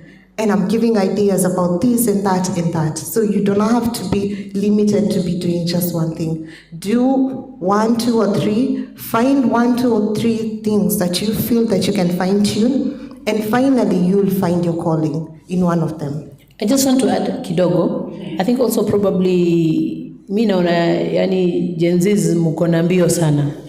Not in a bad way. It's good and it's also not healthy. For example, I have a niece, 18 years old, who keeps telling me, Abubu, nitafutie a job. I'm like, why do I need a job at 18? I mean, uko tu shule. Si enjoy to life hata na nyinyi. Kwani mta enjoy life lini? I mean, I don't know. I find that mko anxious sana, kufanya kazi. Bro, you'll be working at 45 still. You'll still be working at 50. You will still be working at 55. You will still be working at 60. What is the rush? Yani amwezi ishi tu, just leave, take out the pressure ya kwamba sijui nani anatengeneza how much from TikTok videos. Run your race. Me, yani naona mmejikoroga na races za wenzenu mpaka yani hata uwezi focus. Today ulikuwa tu serious unataka kuwa mwalimu, lakini suddenly umeona kuna mtu amefanya hivi. Tomorrow you are thinking wacha nifanye hivi. Kesho kutwa umeona mwingine amefanya unasikia siku hizo natengeneza pesa sijui na nini, you want to be there. So without even focus also, it is extremely impossible to get anywhere, because you have to focus and make sure that you are silencing other noises. Na umefocus kwa ile kitu inataka. Nendeni pole pole. Kwenda mbio si shida. Just run a race, but take time. Also in the process, enjoy life. Life is not about making money all the time. Life is to be lived, to be enjoyed. Enjoy tu kukaa hata tu bila kufanya kitu yote. You guys can't just even sit and do nothing, honestly. Why? And you can just sit, yani ukae tu yani ujienjoy tu kwa kukaa tu. Nyinyi hamtaki yani saa zote mnataka lazima mfanye kitu. Me, I find that is too fast. Enjoy. We're running out of time because we have a session into keynote. No, I'll give you an opportunity to give you a parting shot, because that one question for Irene that has been given. Do you have fancy bikes for fancy babes, or your bikes are all border bikes? Briefly, Irene. Wow. Bikes for buddies. Yes. Bikes for buddies. We've given you a brand name. Sasa hiyo ni kibarua sasa Wacha nichukue hiyo kama homework. Saizi tuko na bike ambazo zinaitwa Econ. Najua mkiziita boda boda mnaona tu ni zile bike za kawaida, but ni bike electric, zinakaa very sporty. Hata ukiona mwanamke akiziendesha zinakaa very very sporty, lakini I think our next bike should be called Bikes for Buddies. Yes. So hiyo ni assignment. Yani ukikalia una Aya basi hiyo ni assignment. Wacha nirudishe Wacha nirudishe feedback. Asante. This is such forum because you're able to give feedback that can actually help organization improve their operations. As you see, Irene never thought of bikes for babes. Now we are saying we need more women in this industry. Then how do we create those incentives for them to see? This update, I'll give you, we'll have a last Q&A. It's 20 minutes to 6, and we need to have a session. So I know because you'll be speaking, I'll give you a chance, okay? Lastly, let's conclude this session. John, please, 30 seconds, because we need to move to the next session. Your parting shot in 30 seconds. 30 seconds begins right now. Women empowerment industry.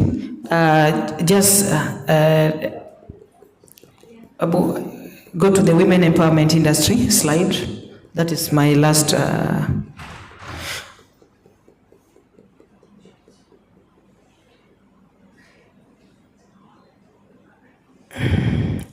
Back there. Now, yule mwanadada mwenye alikuwa ameuliza unataka kujituma na unajituma kivipi?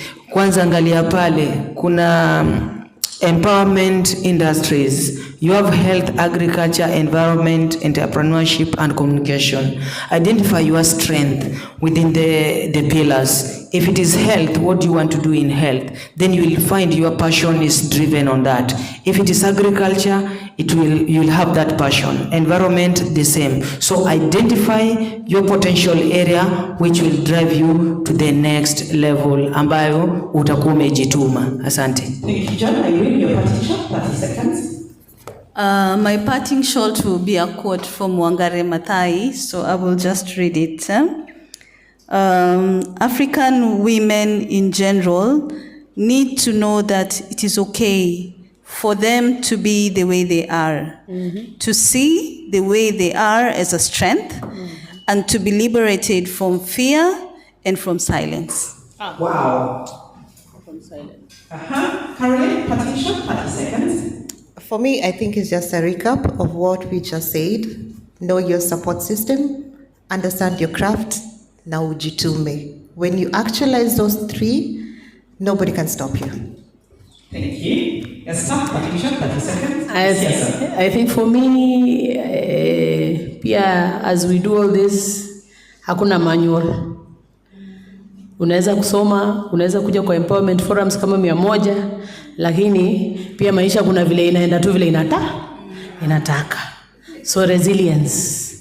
Ukianguka, enuka. Ukivunjika, enuka. Ukigongeka, si kugongeka ngonga. Enuka. Yani either way, life is not linear. It will go other ways. You may want to do this, but life will shove another thing in your way. Do it. Flow. To see control sana life pia. Just flow. That's the way to live life. Asante. A round of applause for our panelists. You can take your seats. Shukran sana. Wow. Hard work, resilience, stick on your path, run your race, know your cup of tea. So our next session will be picking up from this session that has just ended, Women in Entrepreneurship. And I'd like to welcome on stage, first it's Ms. Esther Masika. Mnakumbuka maneno ya Forever Living? Them days? Forever Living? Hi.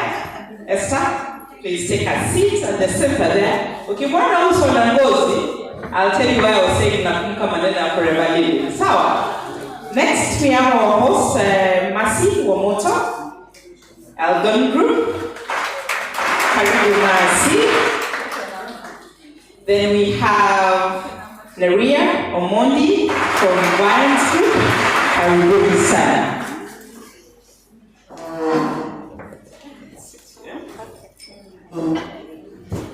Wow. Women in entrepreneurship. Wanakaa biashara legit and successful business. Sindio? Welcome, Neria. Okay. I want you to sit there, okay? You know, tell the camera what you want to balance so that the brands at the back are well represented to see Katem too. Sawa. So this is a session that we'll be talking about what it takes for women to break into entrepreneurship and succeed. As Esther says, all of us work naanguka, and we want to know how you started, the challenges you faced, how you've been able to pick up yourself, and how you've broken that ceiling, okay? Then we'll also be looking at how are you managing, because I know for Mercy, actually all of you, women-led business, we want to understand how does that work? How do you manage? How do you have your head above the water? And lastly also, whether there are any support through this journey. Government support, financial institutions and other stakeholders who've been able to hold your hand during your journey. And I'll start with you, Neria. It's good to introduce yourself and hear your voice, tell us what you do in just about 1 minute before we delve into the discussion. Good afternoon, everyone. I know we've had a long run, so also as keen on taking this the shortest time as possible. So as I was scrolling through social media, one of these fine days, I came across a post from one lady that I have seen in the social media growing, a very young lady. And she was talking about introducing ourselves as women. And in her judgment or in her rhetoric, she was trying to say that whenever we women are given an opportunity to introduce ourselves, as what she was trying to compare is how men introduce themselves versus how women introduce themselves. And she was saying that most women, when they're given an opportunity to introduce themselves, when they're given an opportunity to introduce themselves, they stand with accolades that cannot be taken away from them. So, for example, they'll wake up and say, my name is Engineer so-and-so, and I will work for so-and-so, and I do such and such a thing. Women, when you're given an opportunity to introduce yourselves, we start by, my name is Neria, and I'm a mother. And she was trying to say that those are titles that can be taken away from us, and that she, in her opinion, that's not a way to introduce ourselves. And that thing has really bothered me. Because for me, I think an accolade, in my own understanding, is something that you are proud of. And that is why you introduce yourself with something that you are proud of. And for me, being a mother, is something I'm very, very proud of. And that's why my name is Nerea Omondi. And I am a mother of 4 wonderful children, 2 boys by birth and 2 by marriage, 2 beautiful girls by marriage. And I really, really appreciate the role that motherhood has enabled me. I became a mother at a very young age, and that's pushed me, really pushed me into becoming who I am today. I keep saying, and every time I talk about where I've come from and everything that I've been doing, I keep saying that probably if I didn't have my boy Brian when I did in my 2nd year, life would have taken a completely different turn. So for me, being a mother, it's something I'm very proud of because, to be honest, it has shaped the woman you're seeing standing here today. Wow. Wow. We'll come to that, the detail. Let me go to Esther. We want to hear your voice, introduce yourself. Tell us what you do. Good evening, everyone. Hi. Hamjambo. Ah, wonderful. My names are Esther Masika. I know. I don't sing, but everyone is anointed in different way. My anointing is in the marketplace. And I'm a health and wealth enthusiast, and I'm partnered with Forever Living Products. Thank you so much. And I'm a mother of 14 years old. Ooh, thank you. Wow. Masi, go ahead. Good evening, everybody. I'm Jamboni. I am so happy to be here, and I am grateful to be standing here, and I'm grateful to you guys for being here as well. My name is Masi Wamoto. I am a mother of 1, 7 years old. And I am an entrepreneur. Thank you. Masi, when you have the mic, we've heard stories, I studied this, but I didn't end up in this. You're in events, okay? Is it what you always wanted to do? And if not, how did you venture into this business? Wow, that's a very good question. First of all, it was as a product of reinventing Elgon Group. So I'm the CEO and founder of Elgon Group. And as I said earlier in the morning, Elgon Group is the mother company to Elgon Supplies Limited and Elgon Events Management and Consultancy Limited. So I'm a hotelier by profession. I have worked in a hotel, worked at Southern Palms, I worked at Leisure Lodge Resorts for over 5 years. And as even the other panelists say, I realized it was not in my space. So I quit and I ventured into business. When I left the hotel, I didn't even know what kind of business I wanted to do. But then, because back then I was like, I've been in the hotel, I know there are people who supply hotels. I can actually start that. So I started buying rice somewhere in Uko Shimanzi.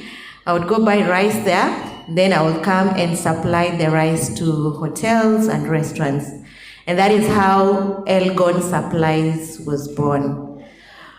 Yes, so we supplied hotels, restaurants for a number of years, and then devolution happened. When devolution happened, I was one of the luckiest people to have found favor and got a tender at Mombasa County. And through that tender, well, it took Esther Ukwafa, that tender took so long to be paid, lakini eventually when eventually Likuja, lakini it took so long. Hold on to that devolution. Yes. Because that's another phase of the conversation I want us to get into. Yes. Starting, the twist and turns, stabilization, and moving up. Yes. Esther, yes. You are where you are. Did your journey start here or you started somewhere else and got yourself into the trade you now do? Good question. No, I did not start from here. Actually, I'm one of the person whereby my background is sales and marketing, and I cannot believe I can sell anything, you know. Hata mchanga nitauza very well.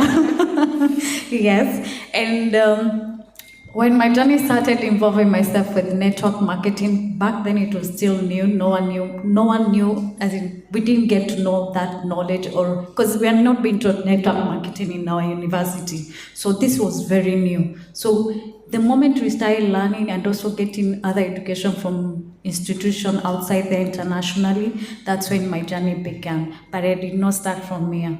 But ever since I started network marketing, I've never looked back. Wow. Maria?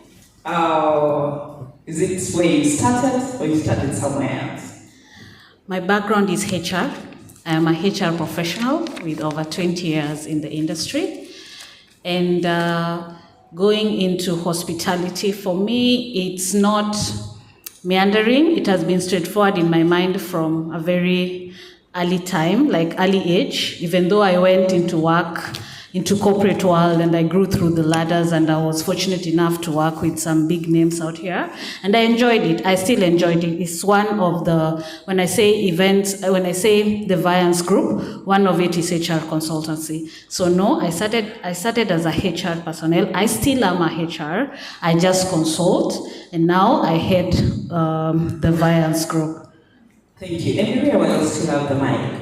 And Esther, I think it was Esther who talked about side hustles, or was it Caroline? Caroline, yes. So you have the Viance Group, then again you're side hustling, you're doing the HR consultancy. How do you remain competitive? You know, you're wearing these two hats. You have a business you're running, you're consulting. How is your journey? What is making you stay competitive and stay in business? Okay. Thank you very much. One thing I know for sure is when I look back at why I got here in the first place, what brought me from straight up corporate world into doing my own business. And everyone has their story. I wanted extra money. I just wanted to grow. Maybe at that point, if you were Gen Zs, I'm a millennial, so if you were Gen Zs at that point to be like, we are lucky as millennials, we didn't grow up with a lot of social media pressure that our Gen Zs are going through. That's a luck. So probably if I was there then, I would have said, I just wanted that beautiful car that my friend was driving, and looking at it, I needed to get extra money. But for me, when I started, it was out of passion. Mine starts from way back when I was in high school. I came from a humble background, and I would host a lot of my friends at home. And whenever they'd come in my house, my humble home in Eastlands, Jericho, for those who know Nairobi, and they would come and enjoy whatever I cooked, whether it was just skuma with ugali. And these are people who are coming from affluent neighborhoods, and their parents they could have whatever they had.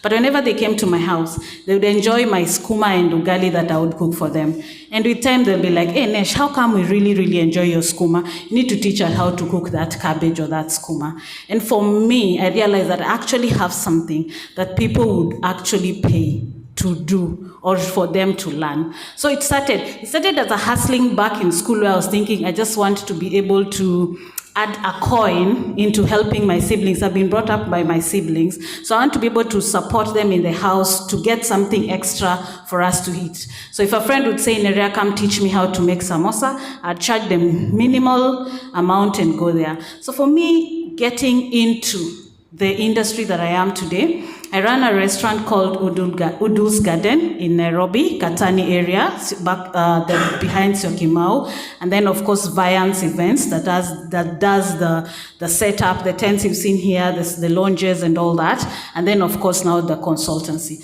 The consultancy HR, that one comes from my background, what I went to school from and what I have full experience on because of the passion I have.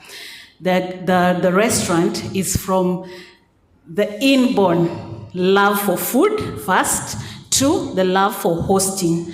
The events is my love for beautiful organized spaces. So all these things just came together for me, and it's not rocket science, but because I have aligned it differently. Every single thing has a different passion, and therefore I give it's like roots. Each of it, I try to water them with roots that are clearly for it. When you say water, Nerea, it is the how. Because I'm sure there's room that people who wish to get into business. How has it worked for you? Okay. Maybe just quickly, what are the 2 key things that you do to have these successful businesses? The first thing is speaking up. There's a lady there who stood up and asked about when our keynote speaker in the morning was talking about the experience they had. And she said, how do we get to apply these jobs? You know, and there's nothing as important as, first of all, being able to speak up. Just speaking up. When I was a kid, my mom used to tell me that saa zingine ukiongelesha watu, dim your eyes a bit. I was considered, I don't know where my big eyes went, but they were considered very big. In short, I was never shy. When I wanted to speak to you, when I wanted to address something, I would look at you in the eyes, regardless of age, race, height, whatever, and make you listen to me. That has grown up with me. The fact that I just want to be able to make you listen to me, and I'll be able to sell what I want to sell. So first for me is just being able to speak up. Speak up. And when you speak up, it means you're networking. When you speak up, it means you're marketing. So you can agree with me, the marketers, me I'm not. But when you speak up, you make people learn your product. Ukijinyamazia hivi kwa kona, no one knows what you're on about, no one knows what you're thinking, no one knows what you can offer, and certainly no one knows what you carry within yourself. So the first thing that has worked for me over the years is being able to speak up and smile. And smile. Because smile brings friendliness. Imagine you want to come and sell a product, you know, and I have this surangumu, my God, I look like I'm just gonna hit you. You're not listening to me. You're not gonna listen to me. So simple and clear. Speaking up, and speaking up is the kujituma that Carol was saying. That's the kujituma. Because when you're shying off, when I don't know what you're on about, when I don't know what you have to offer, when I don't know what you can do, I am not going to be able to. And probably it's a service I need. And probably it's a product that I need. So speaking up for me has been the biggest outline. Wow. Esther, what about you? What has been your hack? Good question. And this is something that I always love to share when even coaching other people and women around me. One thing I always say, start by identifying yourself. Jitambue, jielewe. Jiulize lile kwa undani, and I would love that even when you go back home, ujiulize, how can I identify myself? How do I identify myself? Another question that I always want to, and I always because ukishajitambua, utajielewa, and no one will stop you, and no one will put you down. Okay? Then ask yourself where you're coming from. And regardless, umetoka wapi? Jiulize tu. Don't be shy where you're coming from. Because that's where you're going to start. And that's where you're going to start planning for yourself where you're going. And then ask yourself, why are you here in the first place? Ulizaliwa ukaitwa Esther wa Masika. For what purpose? Unajua kuna vitu zingine utaifundishwa na baba yako, au utaifundishwa na mwalimu wako, lakini ile Mungu amekuwekea rohoni. Kuna ile tunasema kuna kupuuza, unajipuuzia mwenyewe, manake unajua mimi ndani yangu napenda kupika, niko na passion ya kupika, niko na passion ya kufanya hivi na hivi, lakini wewe mwenyewe hutaki kujitambua. Lakini ukishajitambua na ujielewe, niko hapa saizi na naelekea hapa, na this is what I want to do in terms of my purpose. So you have identified yourself, you have known your source. Tuko pamoja? Yeah? And then you have your purpose, that you have them, and just jiangalie, ujichunguze tu, what is your purpose? And then the potential that you have, strengths gani uko nazo wewe mwenyewe. Like Noel amesema, mimi najiaminia, nikitaka kukuongelesha nitakuongelesha na wewe uko na strengths gani? Those are the potential that you have inside you, and no one will bring them out, only you peke yako. And then also knowing where you are going, and that is your destiny.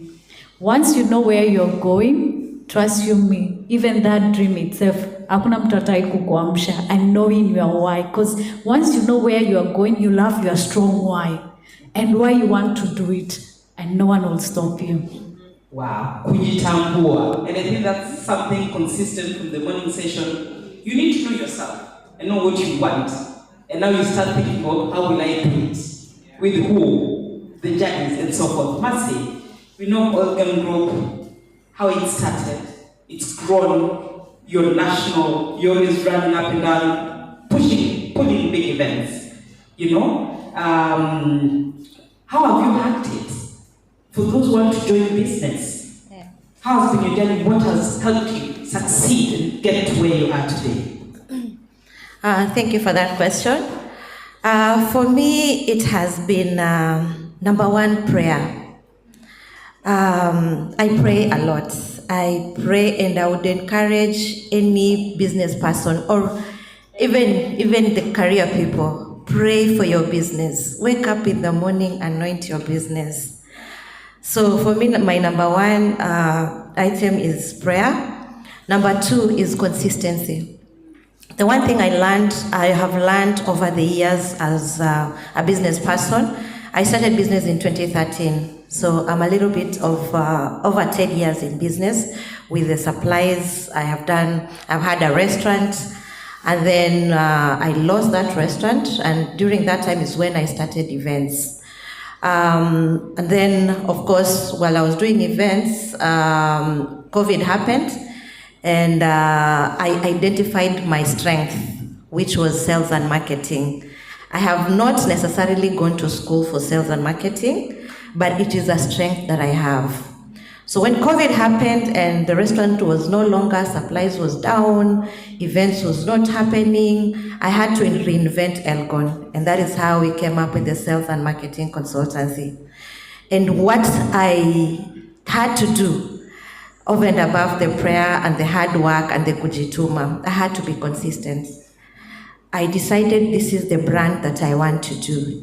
I had a vision of what I wanted Elgon to be.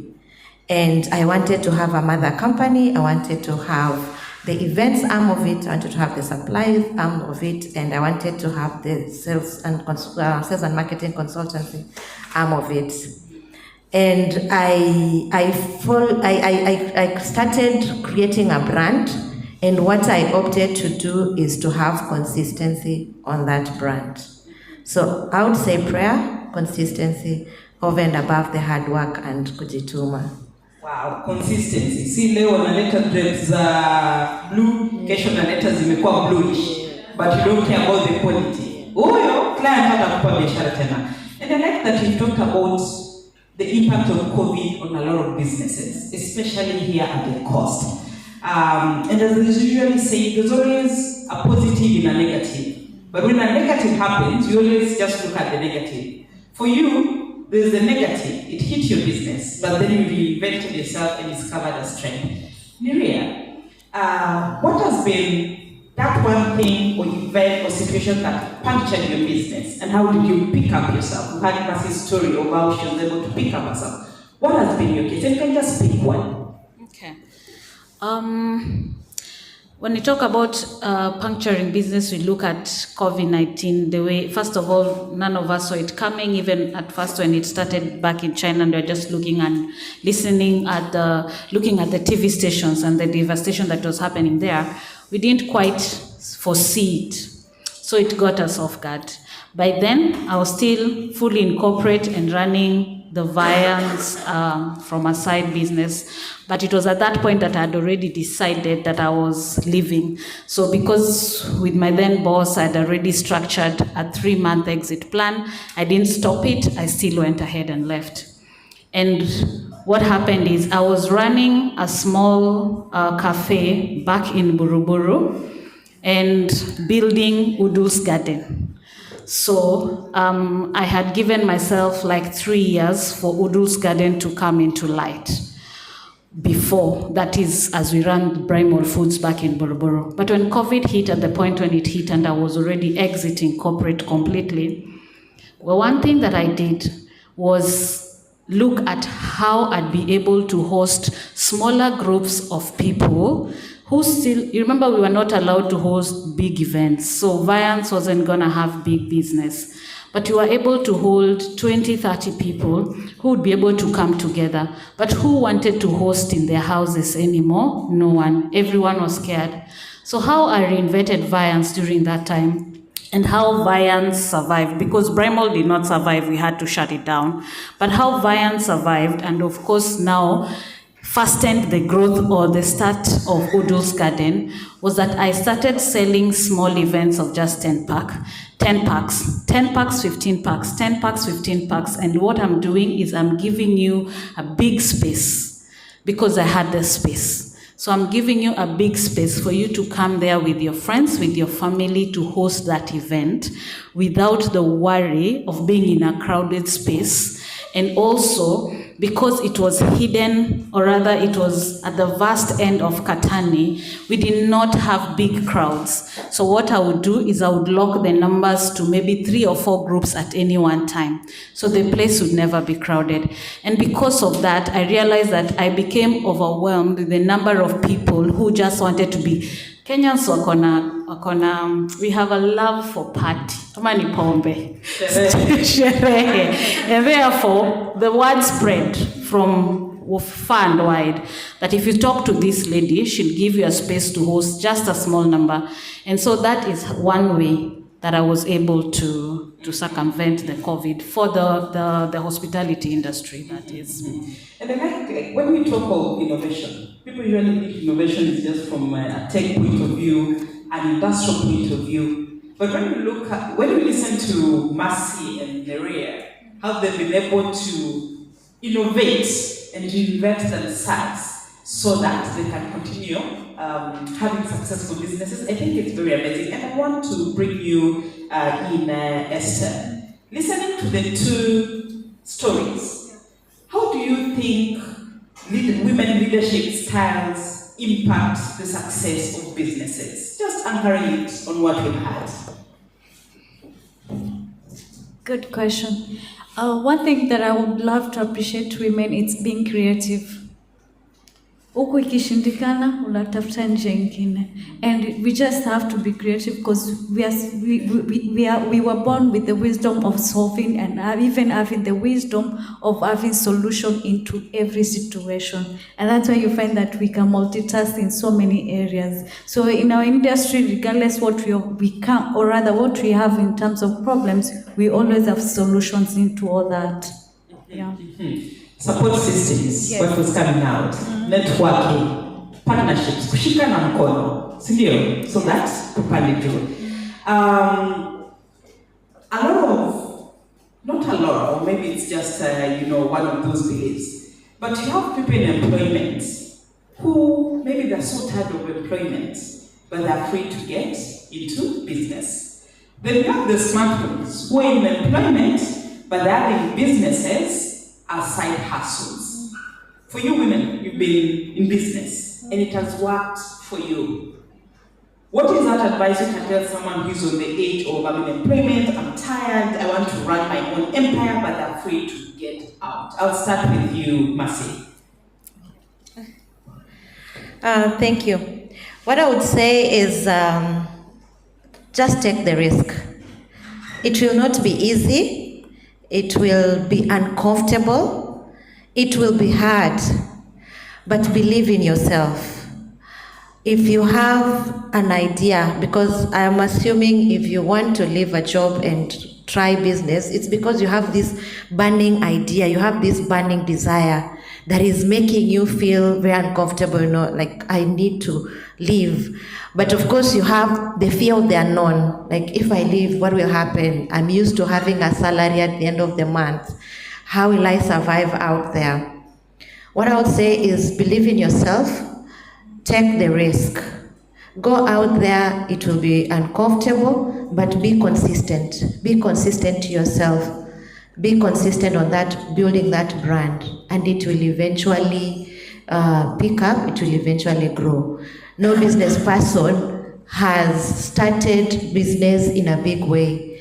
You can start small. We heard about Spiro, who started in a room with 5 people. And now they are growing. They're very established here in Mombasa, Nairobi, Kisumu, Homa Bay now.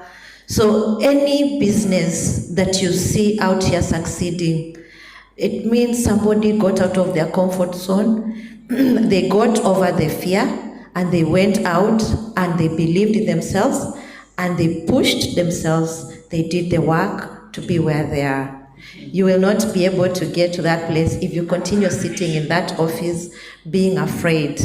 Just go out there, believe in yourself and do it. And most importantly, pray about it and God will guide you. Amen. Esther, quickly. And Esther, as you respond, please look in the issue of people in business, mentoring potential to want to get into business. Is it that people do not know the environment, that they're afraid to transition?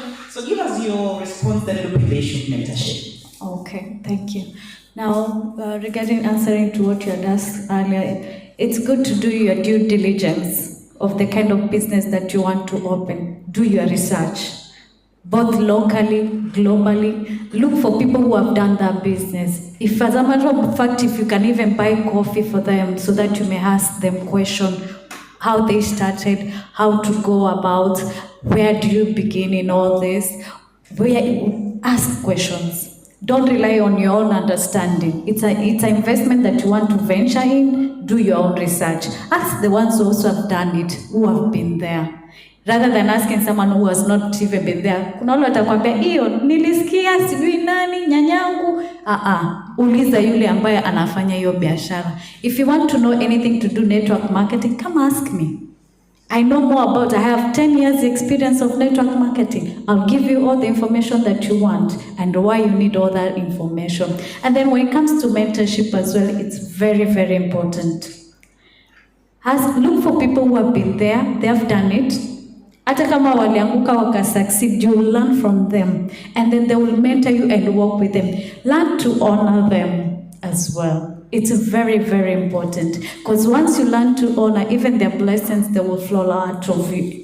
The blessings will flow on you as well. And then the good thing about it is they will hold you. For it, if someone, any woman, even us in the industry, would love to mentor, and I love the fact that someone will sit down and say, if it wasn't for Masika, singekuwa hapa. Because why?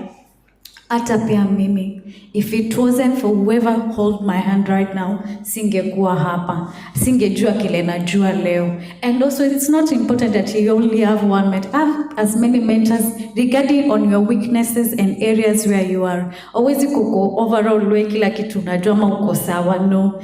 Hii sekta uko na shida, tafuta yule unajua atakushikilia mkono akuoneshe. When it comes to finances, najua nikishika huyu atanionyesha venye nitasave, nitajipata mimi mwenyewe nimeingia pot sako nimeanza kusave. Have people who are also accountable for you and they will do follow up on your behalf kujua kama umefanya kile mliongea. I like Esther that you even raised the issue of finances. Yes. And I would like Maria to pick it up from that. Thank you. The issue of those on the age afraid to get into business. And of course, watu wanasema, unajua at least mshahara hata kama inakata maloni unabaki na 20k, you're sure there's that, money assurance at the end of the month. But there's a big thing of people being afraid business. Today you're here, tomorrow you're under the waters. So Maria, pick up the same conversation and look for you in your case, the financial challenges in businesses, how have you been able to overcome? So first of all, I am queen of reality. I like just giving people, yani, tusidanganyane. Like, let me tell you, transitioning is just as glamorous as when we talk about it here, but it's not the same. One thing I say, and I think I have mentorships that I do, and I have so many different groups of so many different levels. The very young Gen Zs, the people who want to transition, and those like me who are struggling and we struggle together towards the business, to build our businesses. But one thing I can tell you that will work is do not quit. Do not quit. If you do not have savings in your bank account that can take care of your expenses for at least a year, please, vumilia tu. rework your ways, plan better, put it out into perspective. I am a mother of goals, and every single time I preach goals. And I say, outline your goals very, very clearly. Don't be ambiguous about it. Say, I want this, I want this, I want this. And when you've listed those goals very clearly, you want to give those goals life. 1 to 2 weeks, 2 to 4 months, 1 to 3 years. Highlight them clearly. Now, as you do your job, as wherever you're working, hizo goals zako vile umeziandika, enda ukitik, tick, tick, tick, tick. And when you're ready to exit, trust me, you best have at least 1 year of that. And your business, whatever kind of business you want to do, if it's consultancy, I hope you've started doing it on the side and you have 1 or 2 clients that you can ride on before you just jump onto the fire. If it is sales, retail, you already have the cash shop somewhere and it's already doing something. And how we do this is by being very, very clear with our goals. Please don't put ambiguity. Na hata tukiomba, I love God and I pray a lot as well. But let's not bring laziness kwa God. Yes, please, let's not do that game. Let's pray and be very, very purposeful with what we are doing. Another thing, have a banking partner because business requires cash flow. And if you do not have a banking partner that can be able to help you, you are going to be very, very frustrated. Very, very frustrated. Very frustrated. But all the same, even with all these things, however prepared you are with your 1 year savings in your bank account, with a business that is already running, you will come out and you will be overwhelmed. Don't be shy to just say, you know what, I'm gonna pack this a bit and go back to work. It doesn't make you weak. It doesn't mean that you failed. It just means that you reinvent yourself better. So I will be very, very cautious when I'm ready to jump out into the business world and to make sure that my clothes are lined up as the OCD puts it. If it is red on red, pink on pink, just make sure you have it all aligned. Thank you. You mentioned about having a financial partner. Esther, the people already in business, but they're so free to take loans to inject into their businesses. That those who think is like, well, biashara sasa ikiniburuka, mimi naogopa malon. What would you advise on this particular, issue of loans or getting financial support from banking or financial institutions? That's a good one. Ni ukweli wanawake tunaogopa sana madeni. Na kwanza kudaiwa, but you're so comfortable na chama. Kwa nini chama? Because unajua inazungukia hapa, si ndio? Na itazunguka wewe ukilipa. But loan ina maana kwa ukienda kuchukua loan you're going to get a bigger loan, si ndio? Whereby you are scared to take that risk. But I always advise women in terms of getting loans, know why you are going to get that loan. I always say they are good loans.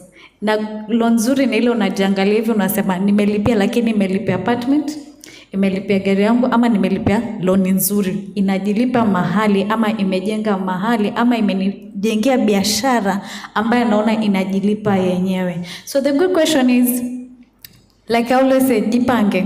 Piga mahesabu yako kisawasawa kamilifu.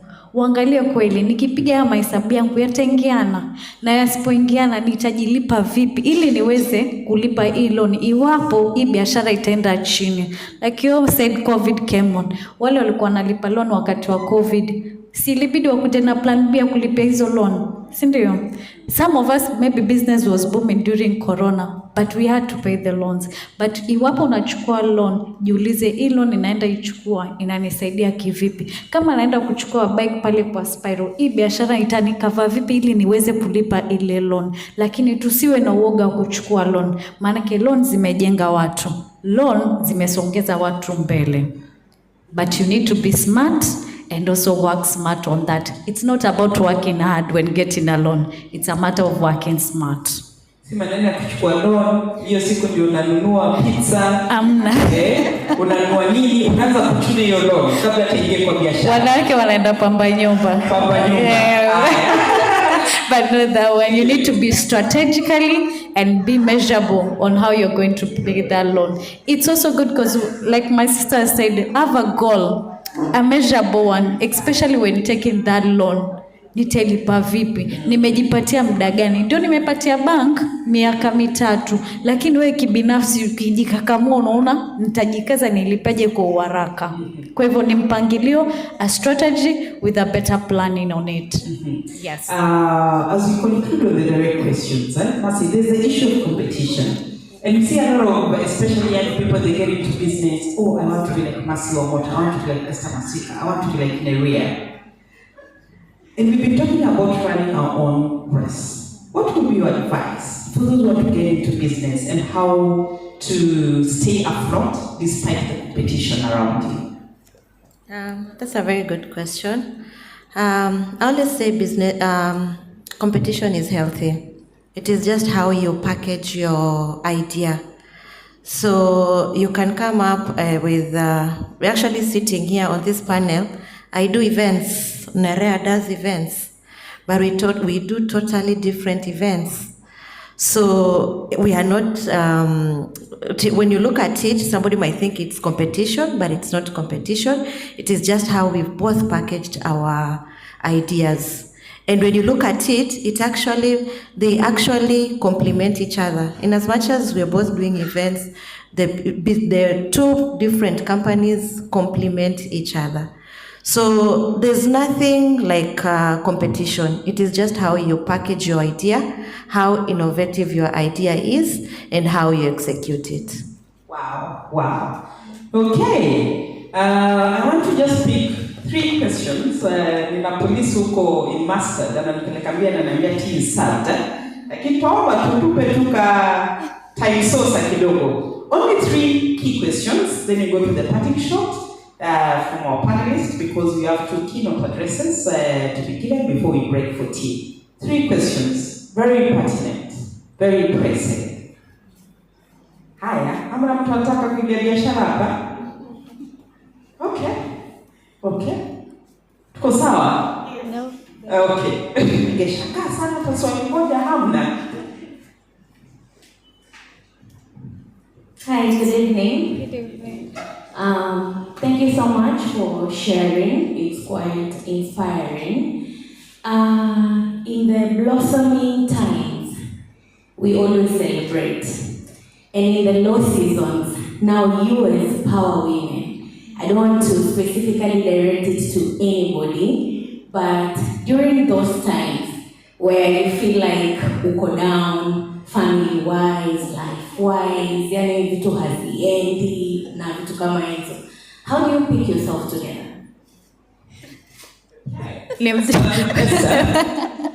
That's a good one.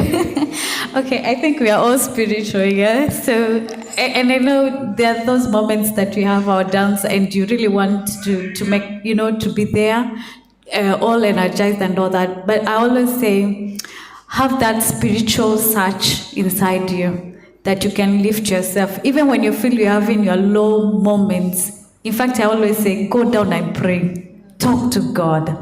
Just pray. And then look for those good energy. I know there's a reason probably you're in that state, but then kazi inakungojea, targets zinakungojea. You need to cry. If you need to cry, cry. We lia. Lakini kama unalia, lilia Mungu wako, ukijitoa hapo. And then excite yourself. Build yourself in terms of get to know what really works for you. If it's music, sing along. If it's having a long drive, please drive, but make it iwe positive na ikupeleke into the right energy vibes.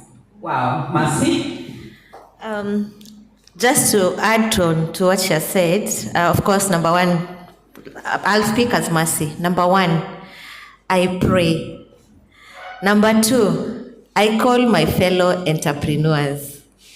So assuming I'm being bogged down by any refreshed. So that is my advice to you. Wow, that's your kadawa. Ria? When my energies are low, well, 1, I stay away from people. So 99% of the time, I'll just disappear. So people are not seeing me online. People, even in my house, people will notice because I'm in, but I'm not in. Like I'm in my room, I'm just coming down for a glass of water or whatever, or I'm scrolling through the telly, as Marcia said. I also enjoy my drink. So I will escape and get myself some drink just so that I'm able to not think about anything other than just what I'm doing at that point. Yes. Wow. Maybe amesema drink watu wakacheka. Anataka chocolate. Msimfikirie. You got chocolate. No judgment. You have a question? Okay. Keep it very short. Because I'm always being slaughtered. Keep it very short. Good evening. Good evening. So it's a question maybe young entrepreneurs would love to know. So when you're venturing into business as a new person, how do you keep it innovative? I know you've talked about following your passion, but right now for those who follow TikTok, there's this lady called Shiko So I really want to venture in a business that you just see like all the time, this is already crowded, you know? It's clothes, this is already crowded, this person is doing this and this, they're doing it like they're offering the services in a cheaper, prices. So for young people who really love to venture, what should your advice is? Thank you. Mercy, take that. Okay. What I would say is, sorry, please go again. I missed a bit. The first bit. So if you're a young person and you want to venture, how do you keep it innovative? Okay. Aside from following your passion. All right, thank you. So as somebody mentioned, do your research. Do a lot of reading, do a lot of internet research on what kind of business. Of course, when you want to venture into entrepreneurship, first of all, check what are your strengths. What are you good at? What do you want to venture into? Then once you've done that, do your research. And then over and above that, what I also say is identify a good team that you can work with.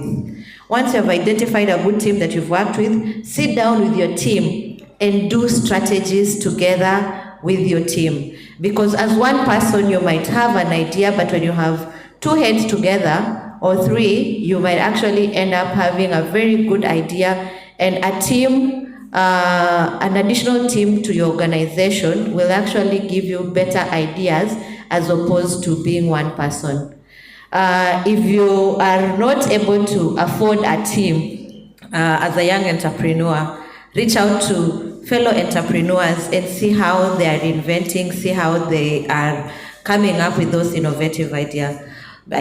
But the most important thing is do your research. Wow, thank you. Running your race, I think is something that has been very consistent. You do it, you have your dream, you buy it, make it work. But it's also a lot of hard work, prayer, networking, and so forth. So we'll go to parting shots, 30 seconds. Let me start with Daria. Thank you very much. This has been a really interesting session as well. I've really enjoyed my day, starting morning till now. And as we come to the close of the day, I'd like to tell something to Mercy, who asked the question, just a quick one. Because you just mentioned Shiko, and I know we were having that discussion with a number of people the other day, and I was telling them that she has been able to access every single or almost most of the retail sectors. But if you follow her, you'll know that if there's one place that she's really failing people, is customer service. So don't be afraid. We have, in Kenya, I think over 50 million people. It cannot be serviced by one person. Hata akileta kila kitu. So what you do as a young entrepreneur who's coming into this industry and getting into the retail is to stay your race, is to focus on things that outline you. So of course, Kenyans, we love good customer service. Nowadays, we are embracing social media like Nerea, I buy a lot of things off the internet. Like I'm just lazy to walk into shops. So you want to be really good at the customer service. So pick on those things that you think your other people or this person is not really good at and capitalize on it. As my parting shot, I want to say this. Action cures fear. So in everything that you want to do, action cures fear. Every single time you have your positive thoughts, those thoughts are the money in your bank. That's your wealth. Those positive thoughts, keep talking to yourself positively. Give yourself positive feedback every single time. Even if the sun is hitting you so hard, and when you go out there, you're not certain about your tomorrow, keep giving yourself those positive talks. And then another one is putting people into their proper perspective. Human beings are human beings, and Nerea is Nerea, and she'll never become Mercy. So when you learn to put people into the right perspective, you tame your expectation and you build on it. And as women, we have always fallen short of not supporting each other. How many times have you walked into an interview? Like I said, I'm an HR. How many times have you walked into an interview and asked, now your boss yangu atakuwa mwanamke? And you're a woman. Why are you bothered? But women, we are our own, we judge ourselves so harshly. And every time you're like, we do not want to support our fellow women. So every time you go out there, remember to support your fellow woman. And that is why it is her power. Thank you. Thank you, Nerea. Esther?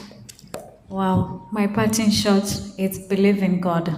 In whatever you do, believe in God. Because bila yeye unajua kabisa hautaweza. Personally, I believe in God to a point. Everything namwachaka nikijua ni yeye. Yes, anasema ask and it shall be given, but I know I'm relying on him. Then believe in yourself.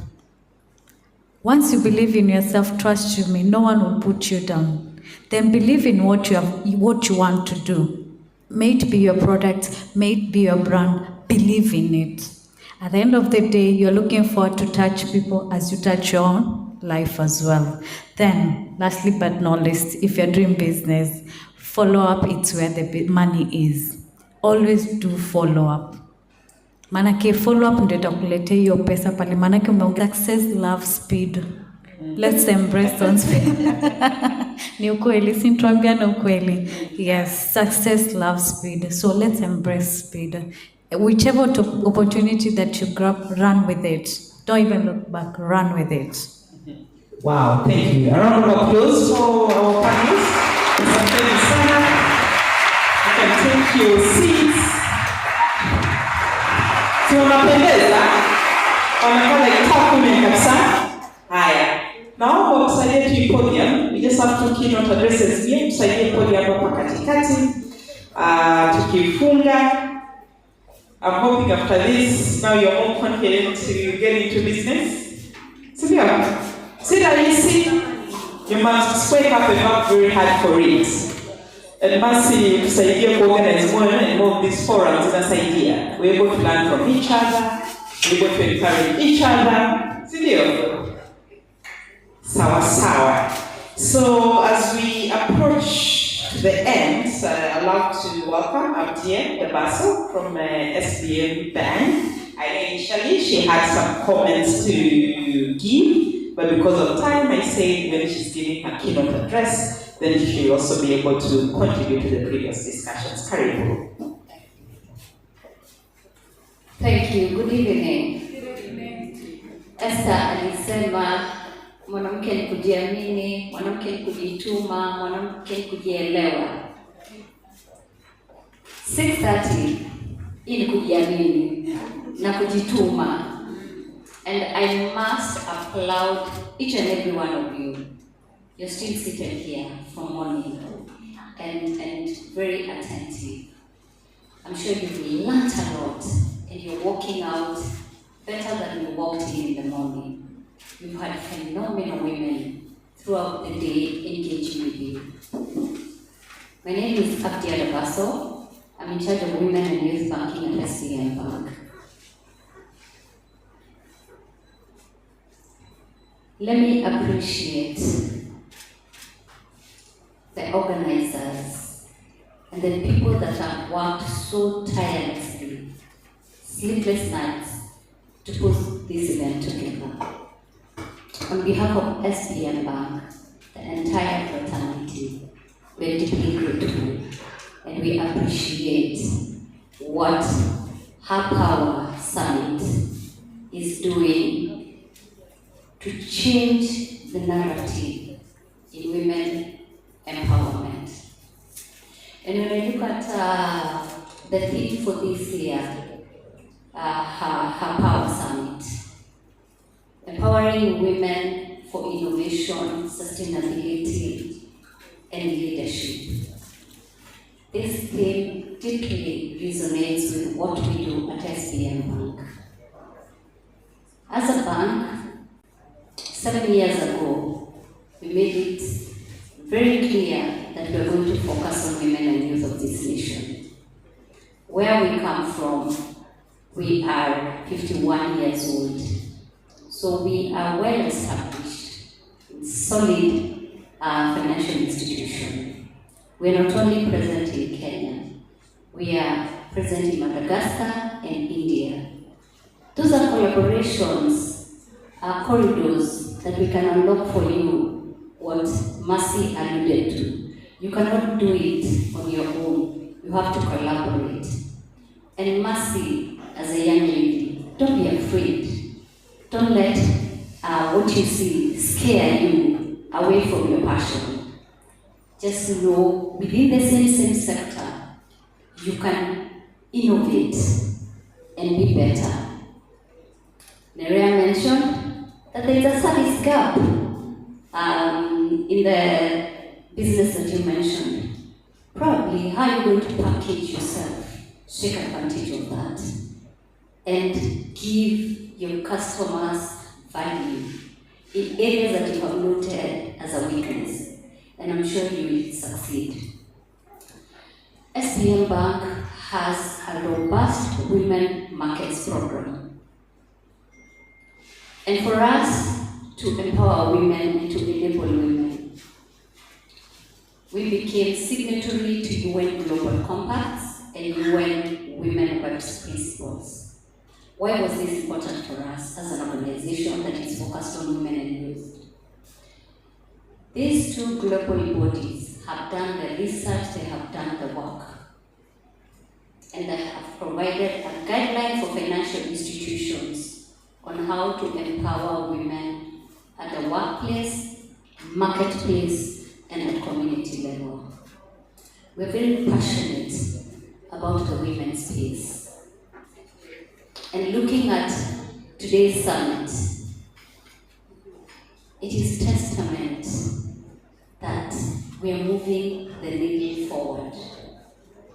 And as a financial institution, we rally our muscles behind the women, wale ambao wanajituma, wale ambao wanajielewa, and those who know what they want, and their focus is very clear.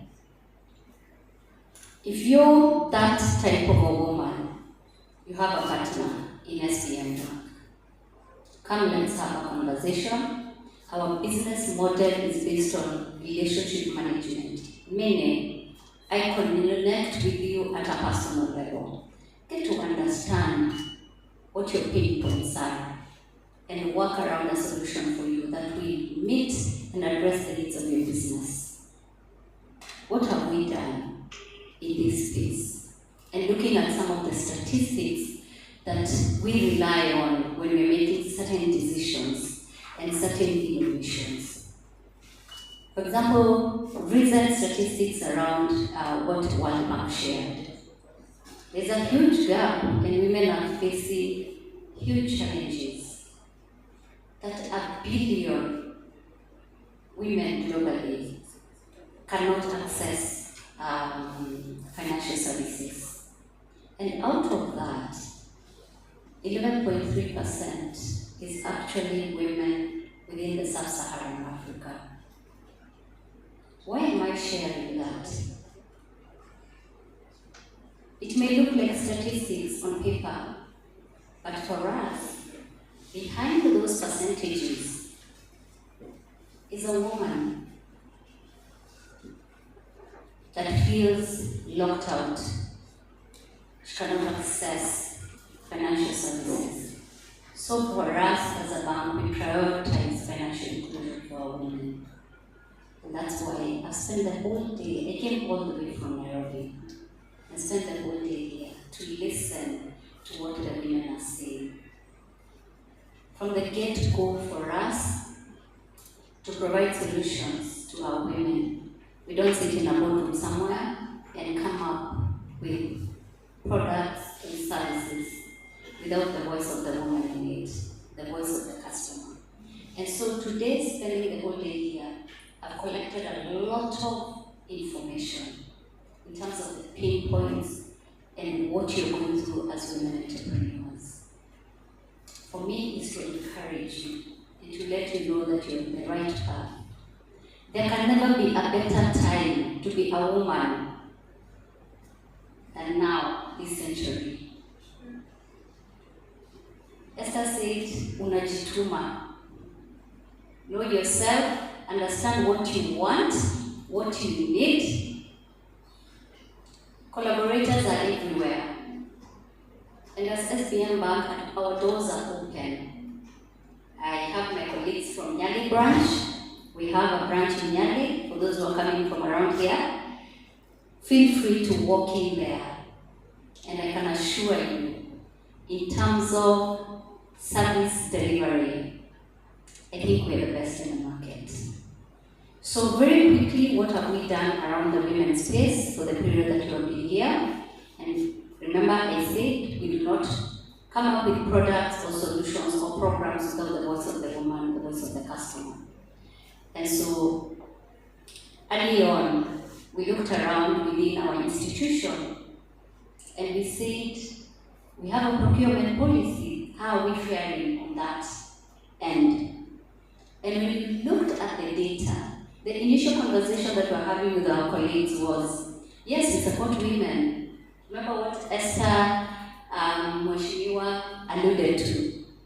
That there's a lot of assumptions and perceptions around the women's space. And so we sat down and just looked at the data as it is, as a bank. How many women benefit from this procurement opportunity? And I can tell you, the percentages were negligible. It was not even there. Yet the perception was women are getting support. So we embarked on a journey to ensure that as women, as many women entrepreneurs, women-led businesses are included in partaking a slice of this cake. Because as an organization, we also do business and we look for service providers. And the promise that I gave to my colleagues in procurement was, I am going to give you women that are competent, wanawake ambao wanajituma, women that will deliver the quality that you're looking for. And so I want you to apply a margin of preference.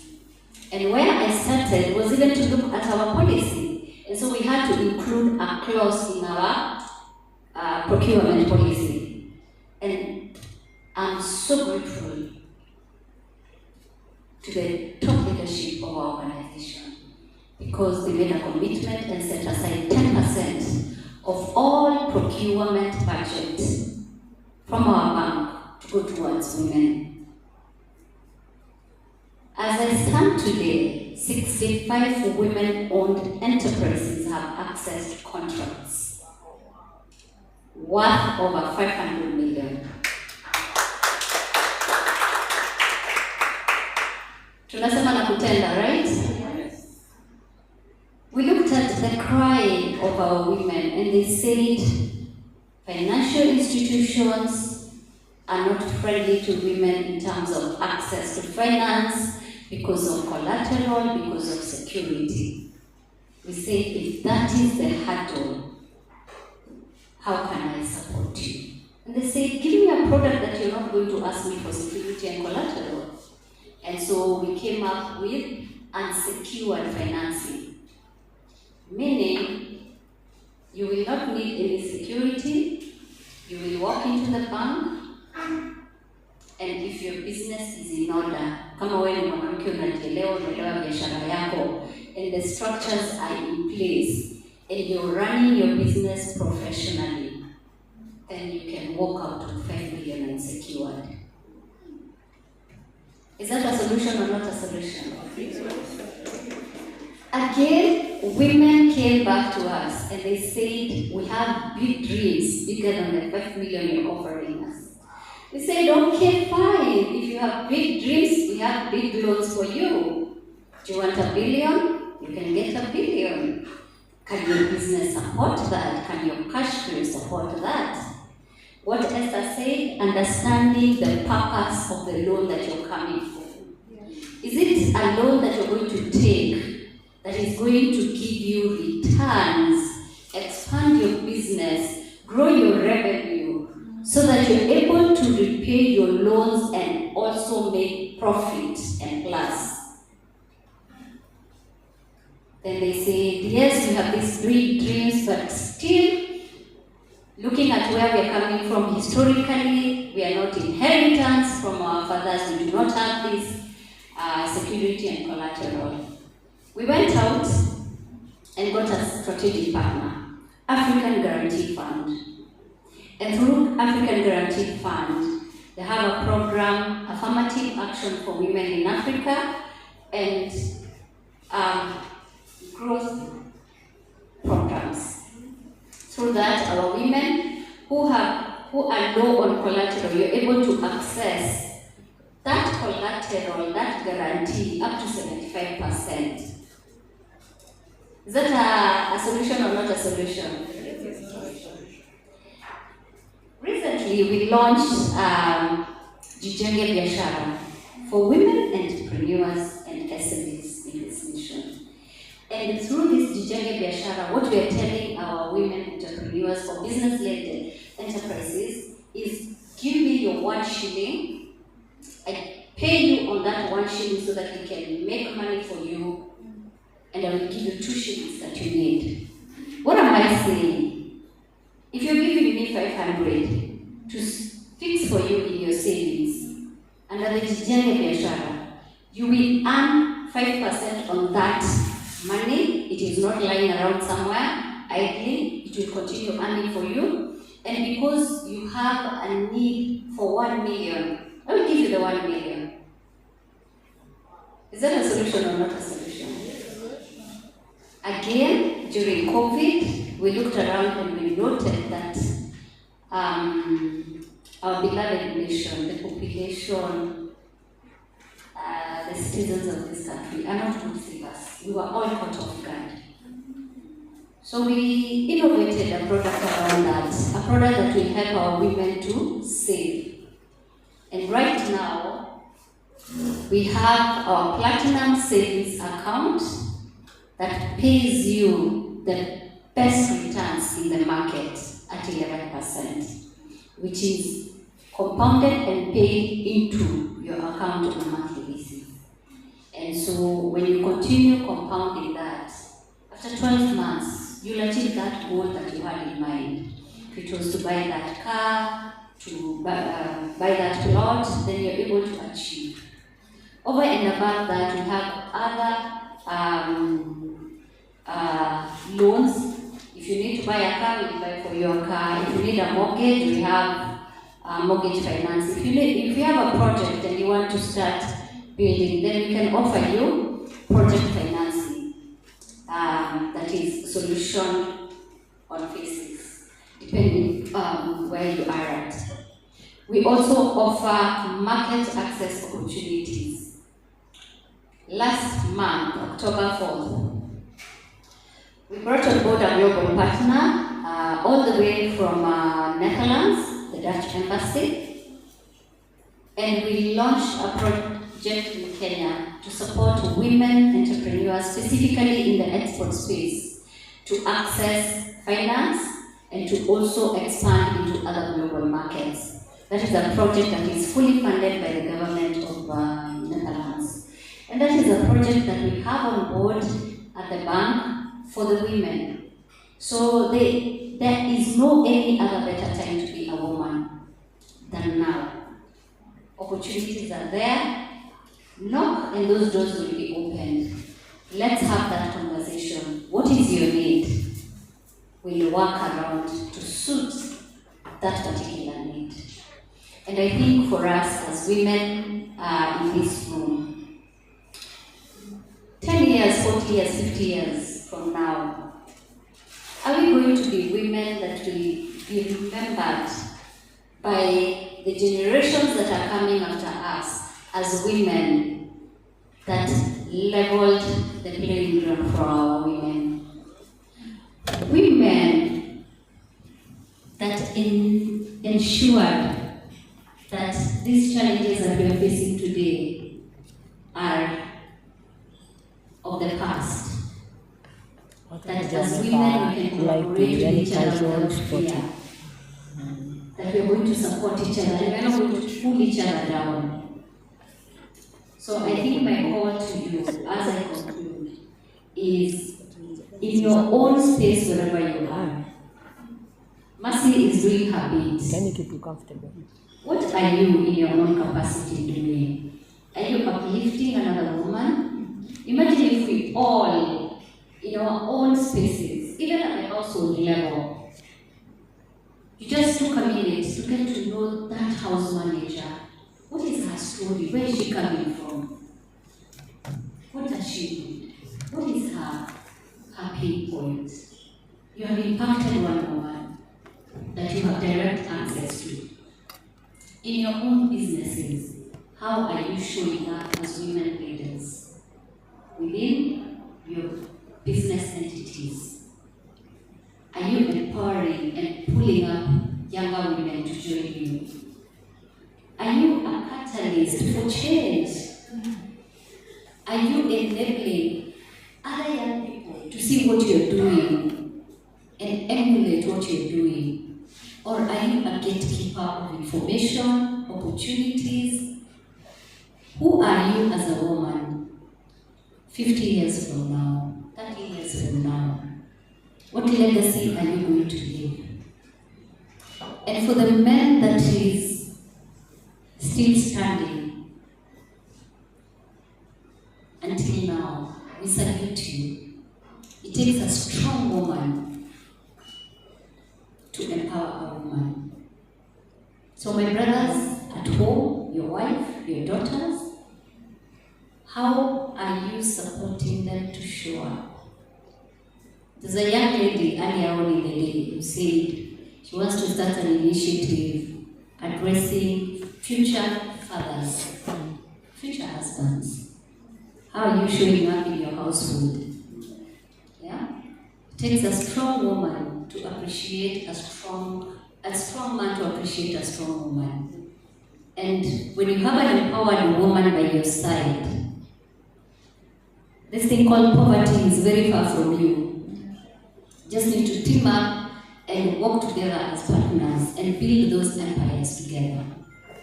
So with those very many remarks, thank you. Thank you for inviting us. Thank you for lending us. Thank you for lending me your ears. And thank you for sitting here at this hour. We appreciate you.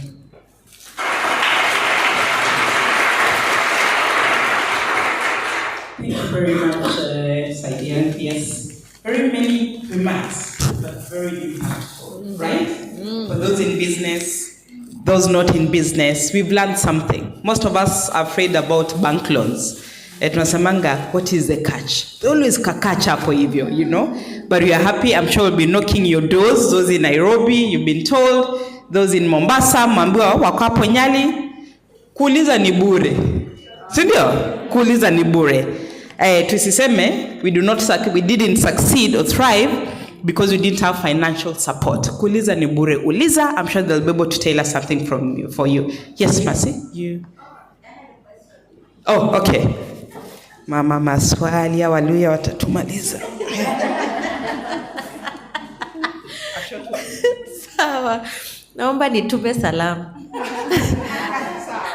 First of all, let me just appreciate Madam Abdia. SBM Bank has been really supportive to Elgon Group, the initiatives. They were in Kisumu with us. They supported us in Kisumu. They have supported us here in Mombasa. So I am really grateful. Thank you for this.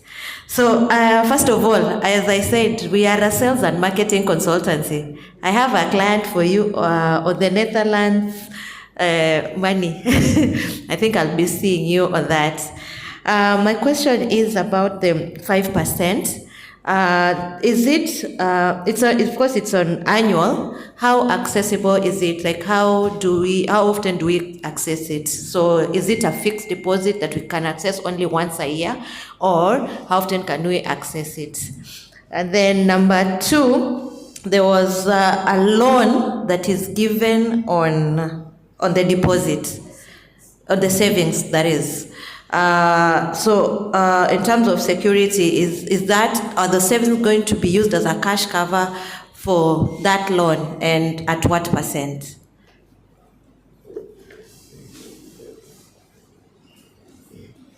Thank you, Mercy. Those are very good questions. You are referring to the Jijenge Biashara. On the Jijenge Biashara, we have so many other solutions, but I singled out Jijenge Biashara because majority of you are in that space. On the Jijenge Biashara, you give me your deposits, whatever amount, and I multiply by 2 and give you in loans. So for the duration of that loan, then that deposit will not be accessible because it will act as security in form of cash cover. But remember, it is not deposit that is just sitting idle. It's making money for you. So depending on the tenor of the loan that you're taking, then upon completion, then at that point, your funds, including the returns, will be availed. But if it is not, you've not borrowed on it, it's just there, then depending on why you wanted to have that deposit to earn for you that amount. The 11% that I mentioned is on the individual customers. Say you're a retail customer and you have some funds somewhere, then you'll continue earning the 11%, but that one, the withdrawals will be on a quarterly basis. Because again, savings is a journey and there's a goal behind it, why you're saving. But for the Jijenge Biashara, immediately you borrow against it, then it will be tied to that loan. Have I answered? Sawa sawa. So as we wind up, just to appreciate our partners. Oh, we have to take tea. I'll be fired. You'll keep it short. Actually, it's a clarification on that. Okay. You said 11%. Yes. So if I give you 1 million today, every quarter I'll be getting 11% of that money, or every month? The 11% is on annual basis. Annually, okay. Okay. Okay, so get out your calculator. Let's do a quick mathematics. 1 million at 11%. At the end of the 12 months, you'll have earned 11% on 1 million. Who's doing the maths? 110. So 110 is what you'll have earned in 12 months, assuming it's just the 1 million, there's nothing else on top of that. 110, so every month, we will credit the monthly returns that you will earn on it. So 110 divided by, that is the amount that will be credited into your account on a monthly basis. And because savings is a journey, we encourage you to keep putting some money. Even if it's not a million, keep putting 1 million, 1,000, 5,000, whatever amount that you have in surplus. So you end up compounding. that return, at the end of the year, if you keep up with that momentum, I guarantee you'll be smiling all the way to the bank. Okay. Miss Idea, no, na biashara huko Embu County. You know, the finance man is here. Treasury yote ikapa hivi. So you never know, you know. This is the information watu wajui huko mashinani, si ndio? And for you to start earning the 11%, you don't necessarily have to bring the 1 million. The minute your balance in that savings account hits 100,000, you start earning the 11%. Below 100,000, you will still earn but 4%. So this is a product that we launched to motivate you to save, so that as you save, you get higher returns. But of course, we have other investment products, fixed deposits accounts. On the fixed deposits account, depending on the tenor, the amount, then also the returns are subject to negotiation. It can be higher. Sawa sawa. For more information, please visit Miss Idea in Nairobi and Nyali branch. We really need to know. Oh, and those products are also available on the dollar. If you have foreign currency. On the dollar, then above 1,000, you earn 4%, the best in the market. Go do your research. Yeah, ya dollar yona kubali. A lot of banks don't want to gamble with dollars, maybe because of low demand. Anyway, we've come to a close of our day one. I want to believe, and you'll agree with me, it's been a very productive, engaging day. Sindio? And all of this has been made possible because of our partners. We have Spiro, View Travel, Inuka Africa, SBM, and of course our host, who the backbone of this event, the Elgon Group. So we say thank you so much for all our panelists. We thank you for you, because of you that we've been able to have these sessions. And I think from all the talk we've had, I want to wrap it with 3 African proverbs. One, by one Nelson Mandela, who once said, "It always seems impossible until it is done." You have to venture. Get it done for you to see the possibilities in it. That is Nelson Mandela. There's another one that says, "Smooth seas do not produce skilled sailors." It's never easy. And in the process of maneuvering, falling, Esther alisema ukianguka jiamshe, ukigongwa jiamshe, competition kwa kali jiamshe. In the process of all that, then you're harnessing your skills, you're harnessing your trade. And lastly, a bird will always use another bird's feathers to feather its own nest. Kushikana mkono.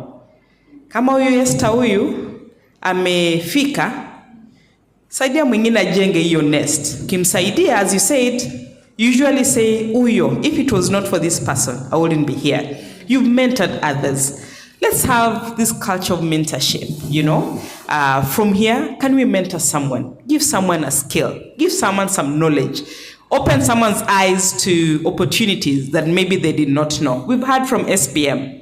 Honestly, if you weren't here, we wouldn't know. Now we've heard of the packages. Let's share this information. Let's share the opportunities. For the young people, if you're on LinkedIn, there's a handle, it's called Opportunities for Youth. Wale wenye wanataka kuingia biashara, jaribuni. A lot of funding, a lot of grants, a lot of seminars and so forth. Learn a skill. As the saying goes, your knowledge is the only investment that no one can never take away from you. Mtu anaweza kuchukulia mali, akuchukulie gari, akufute kazi, achome nyumba. But that knowledge in between your ears, it's something, it's an investment you have.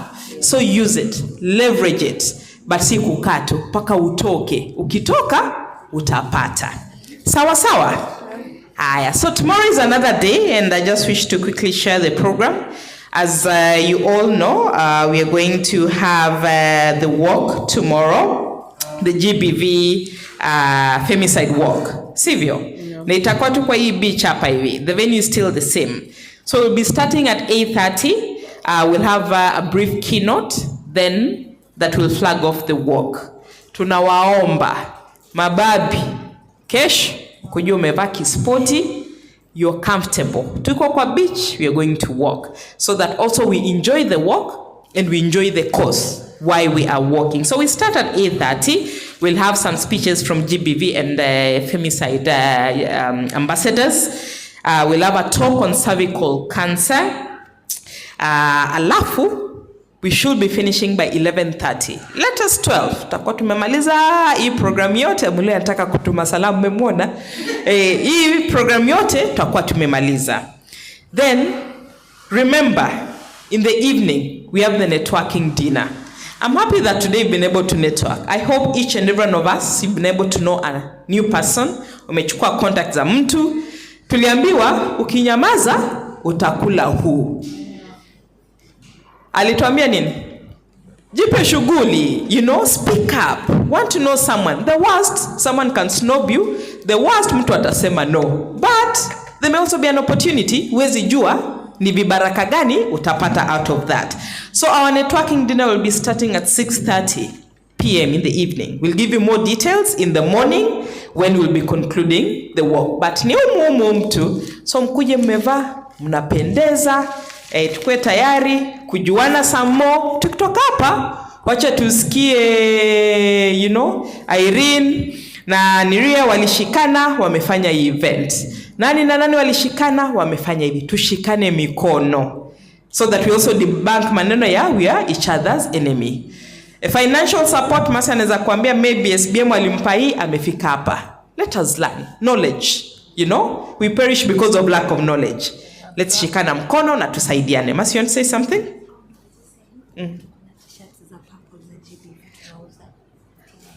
Okay, tunaambiwa kesho this event also there is a CSR that will be done out of it. As they say, we always give back to the communities we operate in. So that the GBV t-shirts, they're 1,500. Isi pesa ya masi anaenda kukula starehe. Because out of this, they'll also be able to do a CSR and give back. Tunazungusha vibaraka, si ndio? SBM ametusaidia, Spiro ametusaidia, View Travel, tuko hapa. Out of it, tutenda tubariki wengine. Sawa sawa? Shukran. Sasa kuna Pastor John, a truthful man, alikubali akasema atatuombea. Tulianza na maombi. Kiafrika tukianza na maombi, tunamaliza na maombi. So, Pastor John, truthful man on AI, tuwaomba tusimame atuombe. Shukran. Thank you so much.